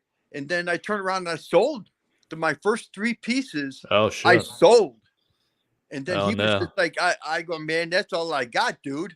He's like, I don't think he said "fuck," but I'm sure that's what he meant. Yeah. Like, whoa, and yeah. Which were your first 3? Do you remember which ones they were? The sea guy, the Viking with the severed head. Yeah, Sea Raider. Sea Raider, and then it was Maze Hunter. Okay. Then the next one was at first it was called something Titan. It was just a Titan. Now it's got some crazy name in front of it. What's it? The Raideness Titan. Yeah. Yeah. Those 3 were the wow. first 3 I did. And at the time, I just broke my leg. I fractured my leg in an accident I had in my kitchen where I slipped and fell and just fractured my leg. I had a metal rod put in it, and I couldn't work at all. I couldn't even go down to paint, or I had to move my whole studio from the basement up into the back bedroom of my house, which was more like a, I don't know what they call it. You got a bedroom that's bigger and it has a bathroom on it and all that kind of shit. It was a bigger bedroom, and I turned that into my studio, and that's where it's stayed till today. You know, so Oh, yeah, trying to see. I sold those 3, and I didn't know. Then he told me, he goes, I need better scans of those. I go, dude, they're gone. That's And an he's interesting like, story because they look good on the card. So I'm wondering, well, I think like, he's looking for bigger, like store displays, or bigger, like yeah, blowing them up bigger, you know. right. If the But resolution's not good enough, then yeah, that's yeah, I problematic. think that's Yeah, what he was looking for, you know, yeah, makes sense. for posters and for stores or whatnot. You know what I mean? But Yep. I really, at this point, at the point that I was doing these pictures for, I don't think I didn't even know if anybody else was doing anything. I didn't even hear of anybody else doing any kind of stuff like all the people I know now. Yeah. He can use other people's shit, man. You know what I mean? If my crap is just too crappy, then use somebody else. You know what For I mean? promotional, Yeah, for promotional, man. But what I talked to him about was the Midland Army was having that as a banner for the stores that was first coming out, and he was telling me, he goes, well, I have to have the artworks in order to do something like that. I go, well, that ain't happening right now. So I still have that painting in my basement somewhere. I cannot find it, but I better mm, find it because he paid for it. So yeah, he's going to come it's over got to here. be there. He's going to come from What New what is Zealand and kick my ass. People are asking some questions here. Go So for it. someone's asking what card, well, what card do you think is your best? I guess they mean like what painting are you most proud of or think is your best work in the Alpha set? Right now, Yeah, yeah. From Alpha. from Alpha. Oh, from Alpha. I would say, oh God, there's a couple, but I would go with Major Explosion. Yeah, I love that one a lot. that's amazing. Yeah, I like that one a lot. Oh man, Mike, there's a few of them. Can you think of any Was other there one? What what do you like? was there like another card called Armageddon or something? I keep like thinking of that. Armageddon, yeah, Armageddon is another one. I mean, like, that's like cramming 10 Let me pounds of see. shit in a 2-pound bag, you know. And that's what I did. That's what I was known for at TSR. So I I don't told know you if so. that one is in I can't find I can't find it on my website. So I don't know if that one was renamed or if it wasn't in alpha. Maybe Oh, someone in chat. it's in alpha, but It I is? don't. Okay. It might have been renamed, but at the time it Yeah. was called. That was the working name was Armageddon, and Okay. Is that oh, did that become Major Explosion or is that something different? no, Major Explosion is the Major Explosion is the one where the horse is coming forward. And Yeah, that's a great one. blown up in the background. I'm trying to And then check on the Facebook group because I thought someone posted that they bought Armageddon from you, and I was like, "Damn it, that artwork looks freaking they amazing." might have bought the artwork, man. That Yeah, artwork I was found it. big. That artwork was as big as Midland. It's one of Eric's buddies that bought it. Yeah, Dude, yeah. That's right. it's That's right. unbelievable. Yeah. He probably knew about it. He probably bought it before I knew the game even existed. So I was Well, like, he did because he told me about it when he bought it from me. He said, "I worked with Eric and I know him." yeah, yeah. So I don't know. He bought a few I don't of know yours. if he was bullshit me or not, but No, yeah, it's one of his buddies. He's got a few of yours. they're from Texas. There's Yeah, a few of them. There was like 3 or 4 people from Texas who bought they bought Necromancer. I mean, Yep. at the time, the working title was Necromancer. Now Yeah. it's Speaker. Right. And they also recurring Spectre. Yep. They bought that one too. Yep. Yeah. So yeah, that Armageddon. I mean, that's that. I don't know. That's definitely one of my favorites. Of course, I love King of the Realm. That's epic.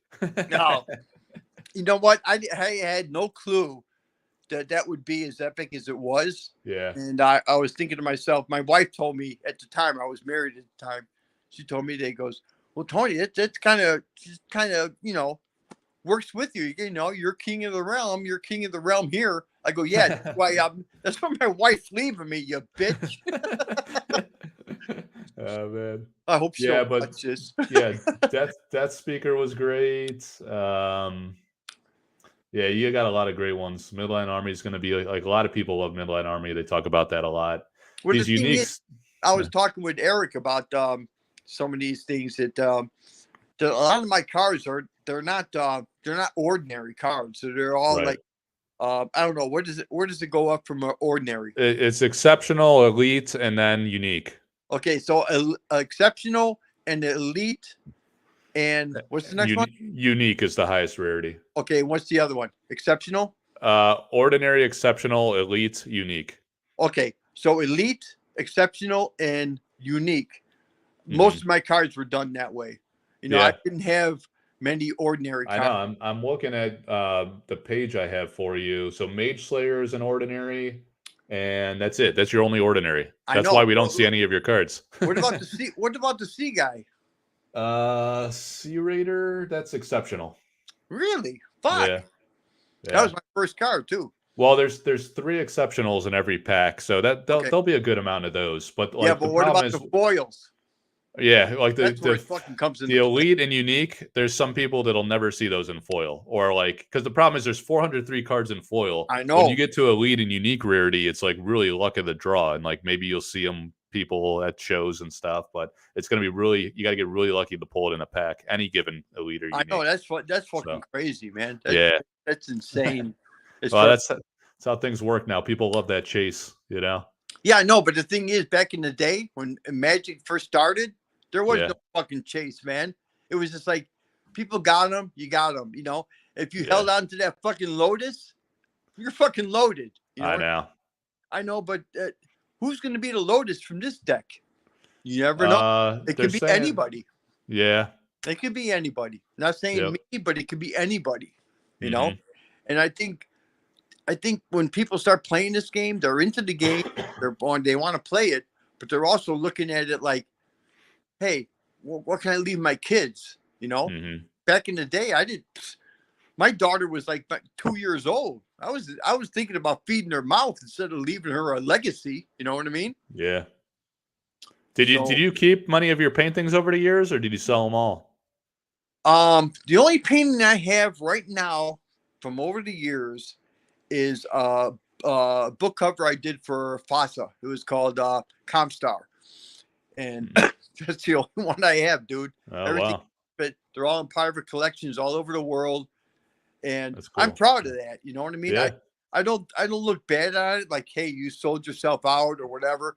I'm proud of it because there's people that have had those pictures and they passed them on to other people and they're just all over the fucking place, man. You know, it's you know, I think as far as artists go, as far as the way I think, it might not be the way everybody thinks, but the way I think is that, you know, it's a God-given talent, you know, and you were put on this earth with this talent to extend it to everybody else, not to project it. By projecting it that means your fucking ego is getting involved in all this kind of shit. You know what I mean? And you don't want to do that. But by projecting it, that means you're telling people like Elvira, EW, whatever her last name is, Polakowska. Yeah. Her and other people, like, you know, you're extending your talent to the masses. And that's where you need to be. You can't just be sitting here. I know it's important to make money, but, you know, to make people happy and to make that kid smile, to give them a free card, to sign your name on something, to even give a free print away to somebody. You know, what the fuck, you know? There's people that will look at me and like say, you're fucking crazy. I give her free shit. You know what I mean? Yeah. So that's how I feel about it, Mike. You know, I don't know. I people might be listening to me saying he's an idiot, he's fucking drunk. And I'm probably a little bit of both. But anyway. There's a guy here saying he likes your straight shooter vibe. So, well, you know, that's who I am. I swing from the hip, man. You know, I'm like I'm the Brett Favre of artists, you know. Favre's getting out of control these days. What was I gonna? I wanted to show you, like, so I forgot when we were doing the live stream. In this, I have these like pre-constructed decks, you know, that Eric sent me because I did like a reveal of these on my channel here, and in one of them they actually had the King of the Realm in there. So oh, really? I could have showed it to you. Yeah. So anyone, actually, didn't you mention your brother got this set? Like he's gonna have a King of the Realm in there. Yeah. It's not foil. There's no foils in these. No. He bought he got 2 boxes or 2 or 3 Look at this. boxes, and you Oh. It's not coming across good. There, it's too much glare. This is Midland Army is in there. okay, Sorry, it doesn't like I that's all right, shut man. down my overhead camera. I And then believe you. the King of the Realm. It's got Oh a bit yeah, of a I see glare that with one. the lighting. I see that one. Yeah. Yeah. But yeah, so the nice thing about these pre-constructed decks, and the Rateness Titan. Oh, Yeah. Oh so, yeah. Like a lot of your high-end cards are in these In the pre-constructed decks. Oh, Yeah, really? so a lot of people are going to have those, which is good for you too. If you like for signatures, people want to send Yeah. in signatures. Oh, hey. So, The only problem with me with my signature yeah. is you know my name how it's spelled, right? Yeah. Okay. I don't spell it Tony Sudlow, you know. I spell it Anthony P. Sudlow. Right. Oh, it's like the signature. I'm not trying to slap myself in the back here or anything, but my signature in itself is artwork, you know. So I have I signed it Anthony P. Sudlow. You can read every fucking letter in that signature too. It's not like I've seen it. it's not like some crap shit, you know what I mean? Like a doctor's signature or whatever. But I take pride in that, and people like through Magic and everything, like Magic, Magic alone. When I get cards, like I was talking to you earlier about people sending you cards, and you getting like a box of cards from people. Yeah, I'm gonna do something like that. Tony Cello's got like 450 cards that I collected from him from people all over the fucking world. Okay. Yeah. They send them to you. You're gonna send them to me. I'm going to sign them to you. Yeah. Send them back to you. And I'm going to get like $6 a signature, $5 to $6 a signature. And then you take your cut and then you send them back out, you know? And I think it's, like I said, that part of it is a racket. You know what I mean? Yeah. But I don't mind it. Hey, Mike, you're really cool. You know, I really, thanks, man. the other people I deal with, I don't even know who the fuck they look like. But anyway, they're cool too. I talk to them on the phone occasionally here and there. And I just think it's just, I don't know. I look at it as like it's a business part that I have to try to embrace. That I haven't, you know, you deal with people in your business. Well, I don't know what you ever did before all this, but I'm sure you other people you had to deal with that you had to try to think that okay, they're cool or not going to fuck me over, why yada yada or whatever. Yeah, it's important. You know what I'm saying? You know, so as long as you're treating your people, the clients, which are the people sending you the fucking cards, and the people that you're trying to make happy, which is the artist, you're gonna say, hey, well, this guy he's getting fucking $5 a signature or $6 a signature on Magic. He's going to want a little bit more for this. But, you know, that little kid, I'm going to light his eyes up. I'm not going to give him a fucking card for nothing, man. You know what I mean? I can start getting emotional here, but that's how I feel. You know, I don't know, that's Mike. Cool. Everybody else looking at me is probably saying, what a fucking pussy. But no, I'm not. You know? No, that's cool, I'll man. kick your ass in a fucking minute if you give me a chance. But still. I think that's how everybody should think. You know, I don't think you should be arrogant because you're making people happy. You're extending your talent to the rest of the world. And those people, they're who make you who you are. You know, if they didn't buy the fucking game, where would you be, man? Yeah. You'd be pushing fucking groceries at Jewel or wherever your local market is. You know what I mean? Mm-hmm. Yep. So that's how I feel about it, Mike. And oh wow, that's all I have to say about that shit. You know what I mean? That's cool. Saying, you know? No, people like people that are genuine. You know, artists are people too, and if you're nice to people, treat them right, then they value your stuff more too. Makes your work more important. You have to because they're making you who you are. You know? Yep. That's really how you have to look at it. That's why I wanted to get in touch with Severin. Yeah. Because I talked to her about some stuff, and she came back to me, not congratulating me, but tell me things that she was interested in what I was saying and stuff. And I wanted to get back to her, privately instead of in the whole group. You know what I mean? Yeah. She's really nice. Yeah. Great to work with. It should be great. Hey, speaking of your signature, I was looking at your cards here, and I noticed like sometimes you sign with like just your initials very intricately, and then Yeah. other times you have like well, you got that initial and then your last name. What makes you decide to use the not symbol? So your It's a symbol. initials. Yeah. It's like a Okay. symbol My of your initials. initials The initials. versus your The signature. initials. The initials are like TS. Okay. Right, right. Yeah. At first, when I first started I first started at TSR at Mhm. Vasa. It was just a TS, and the S kind of like curved underneath. Yep. But when I got to TSR, it almost looked like it was a Nazi symbol. So people started looking at that like, oh, you can't sign your name this way Oh, or wow. that way. So I'm like, okay, well, I won't sign my name then. Well, we want you to sign your name. I go, would you sign it? I'll sign it the way that I fucking sign it. Or Yeah. you don't get it, you know? Right. Yep. And that didn't go over well, but I did it anyway. I started doing the little TS with the curve underneath instead of like the Nazi S. Like, you know, you want to hear a really strange story? The reason why it's developed the way it was because I was a big Kiss fan. Yeah. And Kiss has their it's like the Nazi SS, you know, like Secret Service of the Nazis. And I was like, man, I can't be doing that shit, man. These fucking people are getting this up. And I saw that through the years, and I was like, okay, I'll change it to something else. But when I got to a certain point, after about 5 years into the gig, I was just like, yeah, I'm gonna do it the way I want it. If they don't want it, they don't get it. You know, I don't really care. You know, it's not making me any more money to sign my name one way or the other way. You know what I mean, Mike? Yeah. No, I was noticing even like on the sorcery cards though. Sometimes you have the initials, sometimes you have the.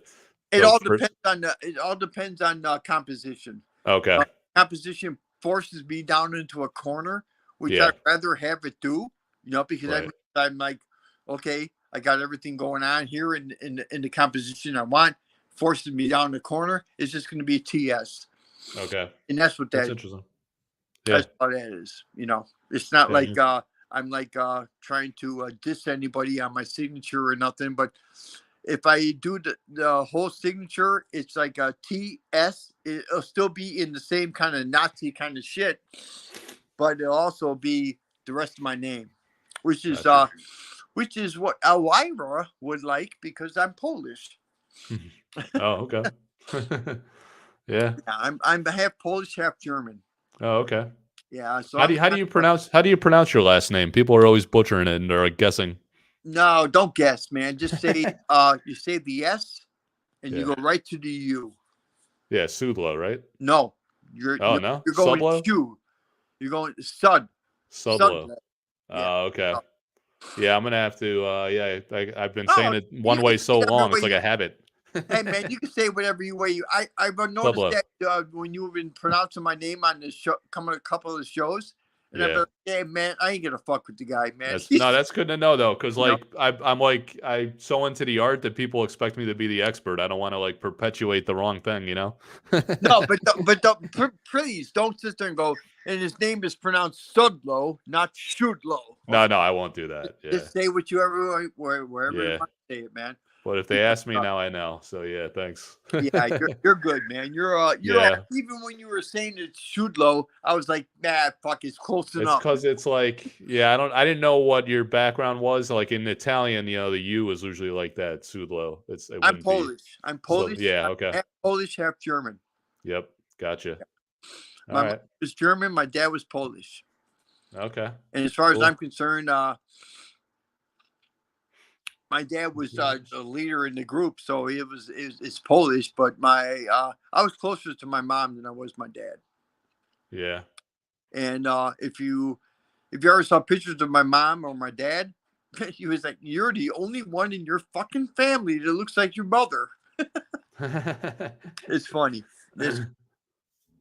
But someone is saying, so if you guys are on Facebook, I can't tell what your name is. Someone's like, there's a message from somebody. I've signed cards from 3 decades of different cards from. Oh, he's saying he's had artists sign his cards for 3 decades. Even my own I don't know.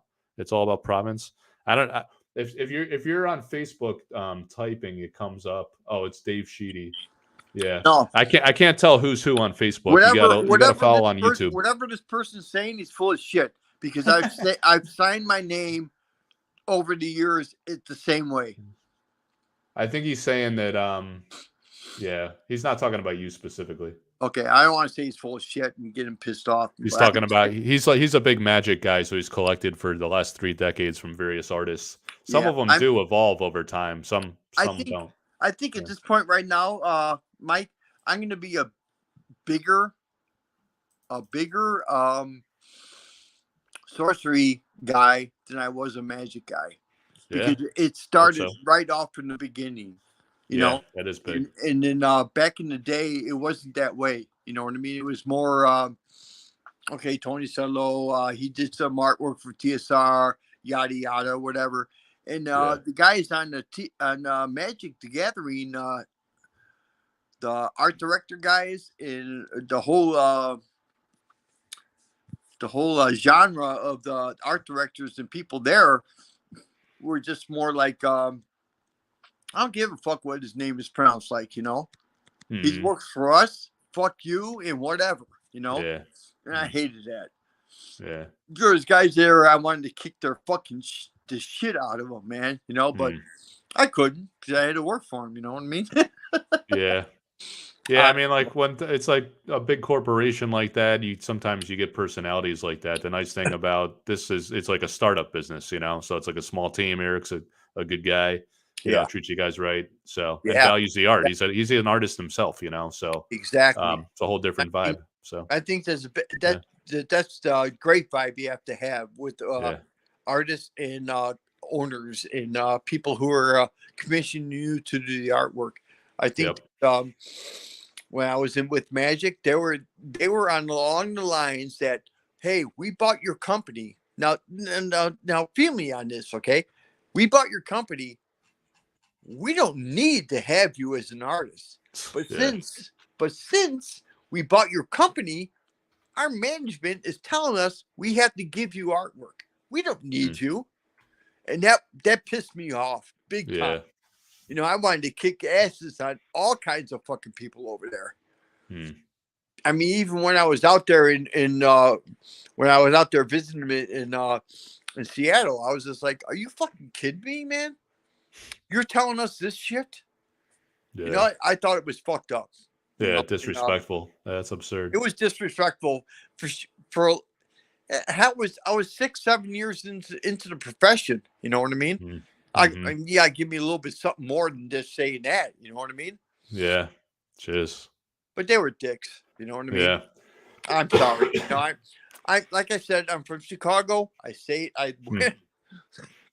I say shit. I wear it on my sleeve. I say it. If you don't like it, fuck you. I really don't care, you know? Yeah. Because I don't need you. You know what I mean?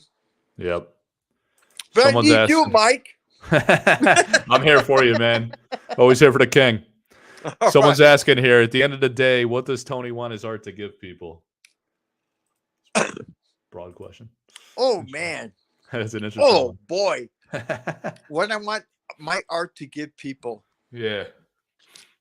I want my art to give a people that's buying my stuff, they can afford to buy it, a smile, and to think that I can give my stuff on to their children that lights their eyes up and gives them a smile.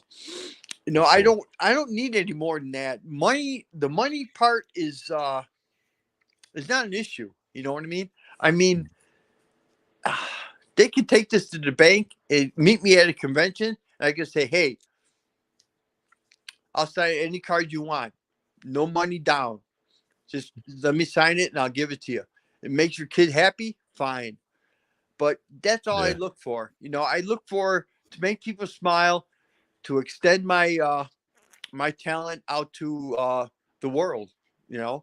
And that's what we're pretty much here for as artists. You know, we're not here to make money. We're here to extend our talent and to make people smile. Make people happy.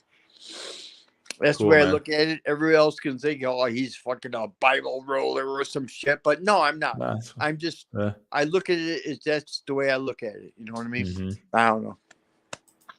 There's some, you know what? Someone's asking how much longer do you see yourself doing this? I was just talking earlier. There's, Boris Vallejo. Yeah. He could still goes to the IX art show. He's got to be like almost 80 years old or something, right? Yeah. See, the thing is, when I first started, Yeah. it's funny you bring that up. When I first started, I started selling my stuff for like $5,000 a card. I was like, hey man, if I could be on the same platform as fucking Boris Vallejo, and I just fucking started, I'm good to go. You know what I mean? Yeah. And I was at the time. But now Boris, I mean, he's fucking huge. Julie Bell, his wife or girlfriend, wherever she is now, she's fucking huge. And both of them are great artists. And where I see my stuff going now, as long as I'm doing this, shit. I'll do it till I'm fucking, I'm 60. I'll be turning 66 June 4th. Yeah. Awesome. At that time, I'll be happy doing it for another 6 years. And if I croak, I croak. You know, I really don't care. Because then I'll have all these magic, not magic, sorry. That's fucking like disgracing fucking sorcery. But but that's funny.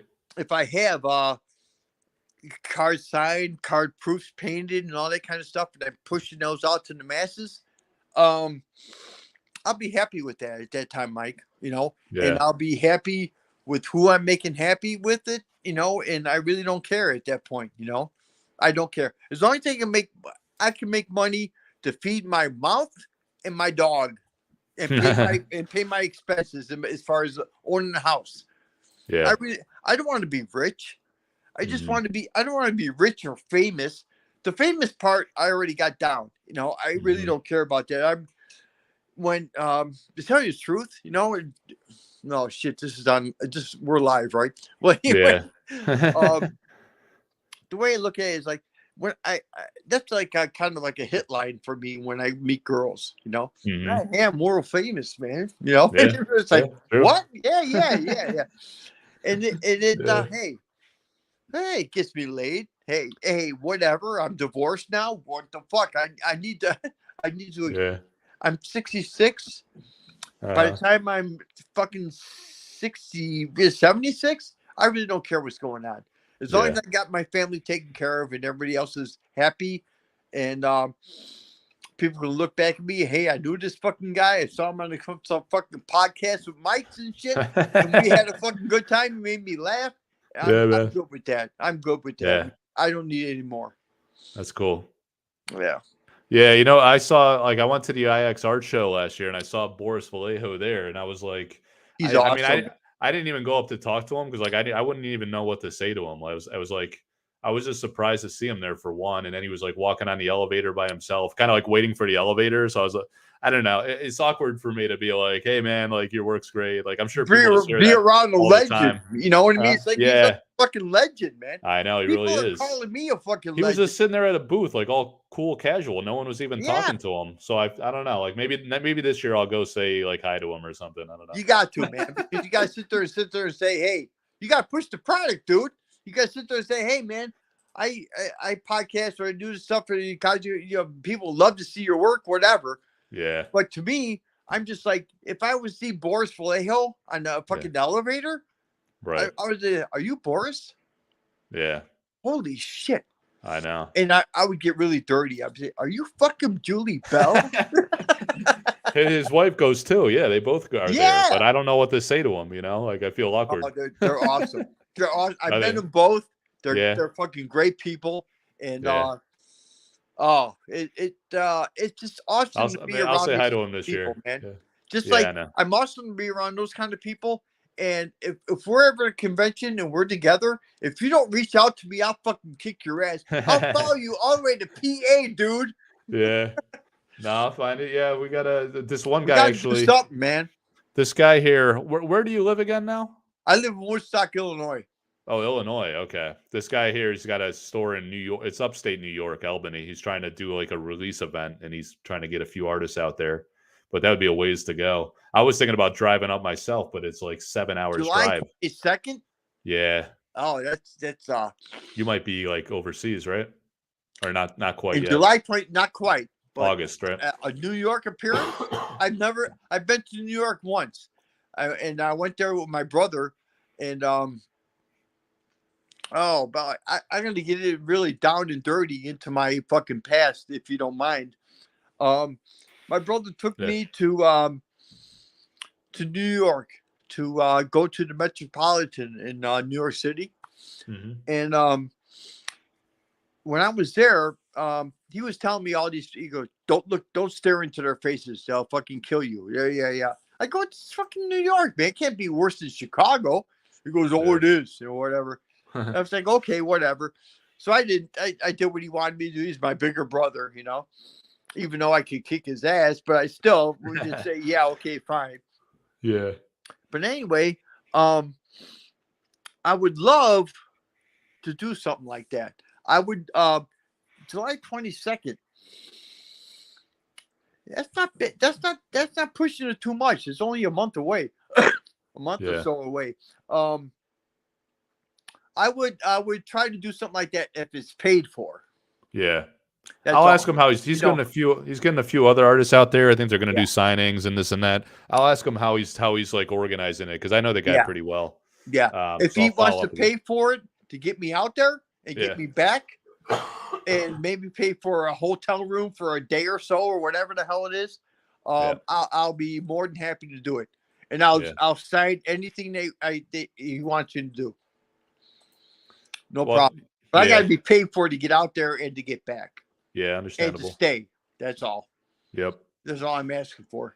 Yeah, I got. Where most people are like, a lot of these things where I do these. I've been doing these lately. I've been doing these gigs where I've been going overseas and I've been teaching classes for like a week or to 10 days, and people are asking me like, "Aren't you getting paid for this?" I go, "No, they're flying me out to fucking Iceland and shit, man. I go, why? What do I want to get paid for? Yeah, that's payment enough." Yeah, that's amazing. Yeah, they're just like my brother and my wife at the time. She's like, "Well, they should pay you for your time. You're well known." I go, "You know what? I'm well known and stuff, but I'm not fucking arrogant. I'm not gonna sit there and say, hey, you pay me for a fucking time or fuck you, get somebody else." Yeah. And if I was arrogant, being the person I am, that's what I would say.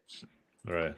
But hey, I'll do anything for anybody as long as I get out there, get back, and you pay for me to stay there. Then maybe take me out to dinner once. That's all. That's all I'm asking for. Hey, John Rothrock, right? You know him. Oh yeah, bought John art from you. Unearthed. Yeah, he's asking you if you can share the picture of the TSR museum owner's wife you sent him. I think he bought he bought some sketches from you. That's a loaded question, man. Maybe it's an inside joke I don't know about. It might be. Yeah, But tell Mike right now I can't because I don't have him on my phone. But and I'm he's saying he's got it. He's asking if he can share it. Or I don't know. Oh no. Ask if I can. I don't know what he's saying. I don't know what he's saying here. How he worded it is tell awkward. Mike I'll give him whatever he wants, but I'm not going to do it over on air. Okay. Okay. All right. I'm not sure what he's saying. All right. John's awesome, man. I just talked to him the other day. He's a cool dude. He's gone through some hard times and stuff just in there. But like I said, anything with my artwork that I can help him out on, if he wants to turn around and buy it and turn around and sell it, it's not going to hurt my feelings. If that's what he wants to do, that's what he has to do. Go ahead and do it, man. Yeah. That's like with anybody. There's a few other people that have done that. I'm like, hey, they've asked me, am I going to hurt your? You ain't fucking hurt my feelings, man. Mm-hmm. Yeah. It's always awkward to resell. No, it is. I know. And it's like you were telling me something about King of the Realm. Yeah. Yeah. Yeah, the guy had to sell it. He got into that might be filming stars and planets and shit. He had to buy like all this expensive telescope equipment, and Oh shit. then he had to replace a roof on his house. So he was like, "Oh Oh shit, I need fuck. money." Hey man, Yeah, so I was like, I sold it. whatever he had to do, as long as I gave him some of the money to do that, I'm happy with that, man. You know, he had a hard time letting it go because that is like a real nice piece. I was thinking about buying it myself, but like when I do consignment, you know, with people, like if they want to sell it, I don't buy it myself. Although There's I'm very only two, tempted many times. there's only two paintings I've done with myself in the picture. No, three. Oh. There's actually three. Yeah. One was the first painting I did for TSR. I did. If you look close at it, there's one section of the. I think he's actually on the cup. I don't know if he's on the cover of the box or not, but he's actually hacking away, getting ready to kill somebody. Oh shit. And then I did the King of the Realm. Yeah. You know, and then I did Mage Hunter. Oh yeah. The Mage Hunter guy, I'm the one getting fucking my throat slit.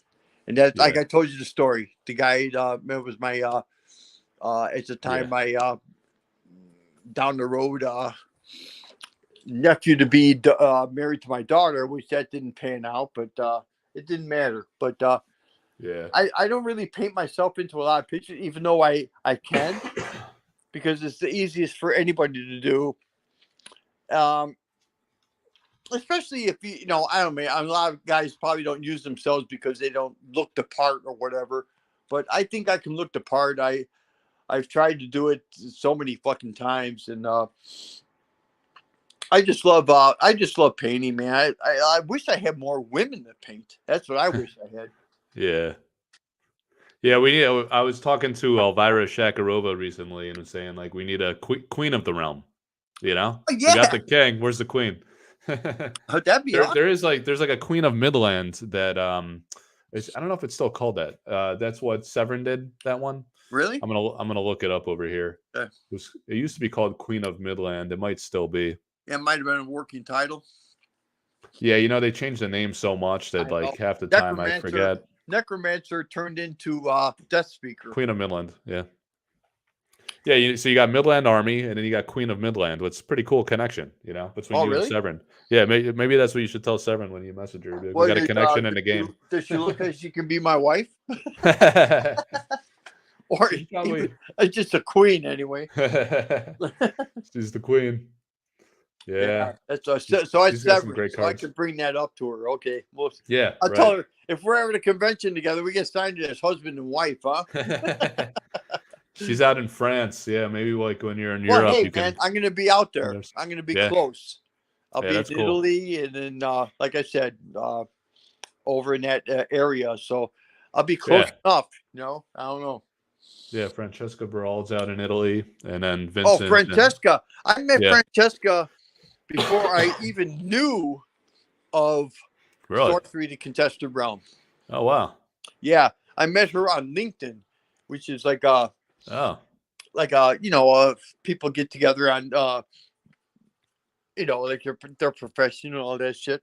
Right. And I met her on that way at first. And the first thing I saw of hers was her maps. Yeah. The maps that she did. I thought they were fucking amazing. Yeah, she's amazing. Yeah. And I blew so much smoke up her ass. It wasn't smoke up her ass, but you know what I mean? By giving her so much kudos and all this stuff and how good she was.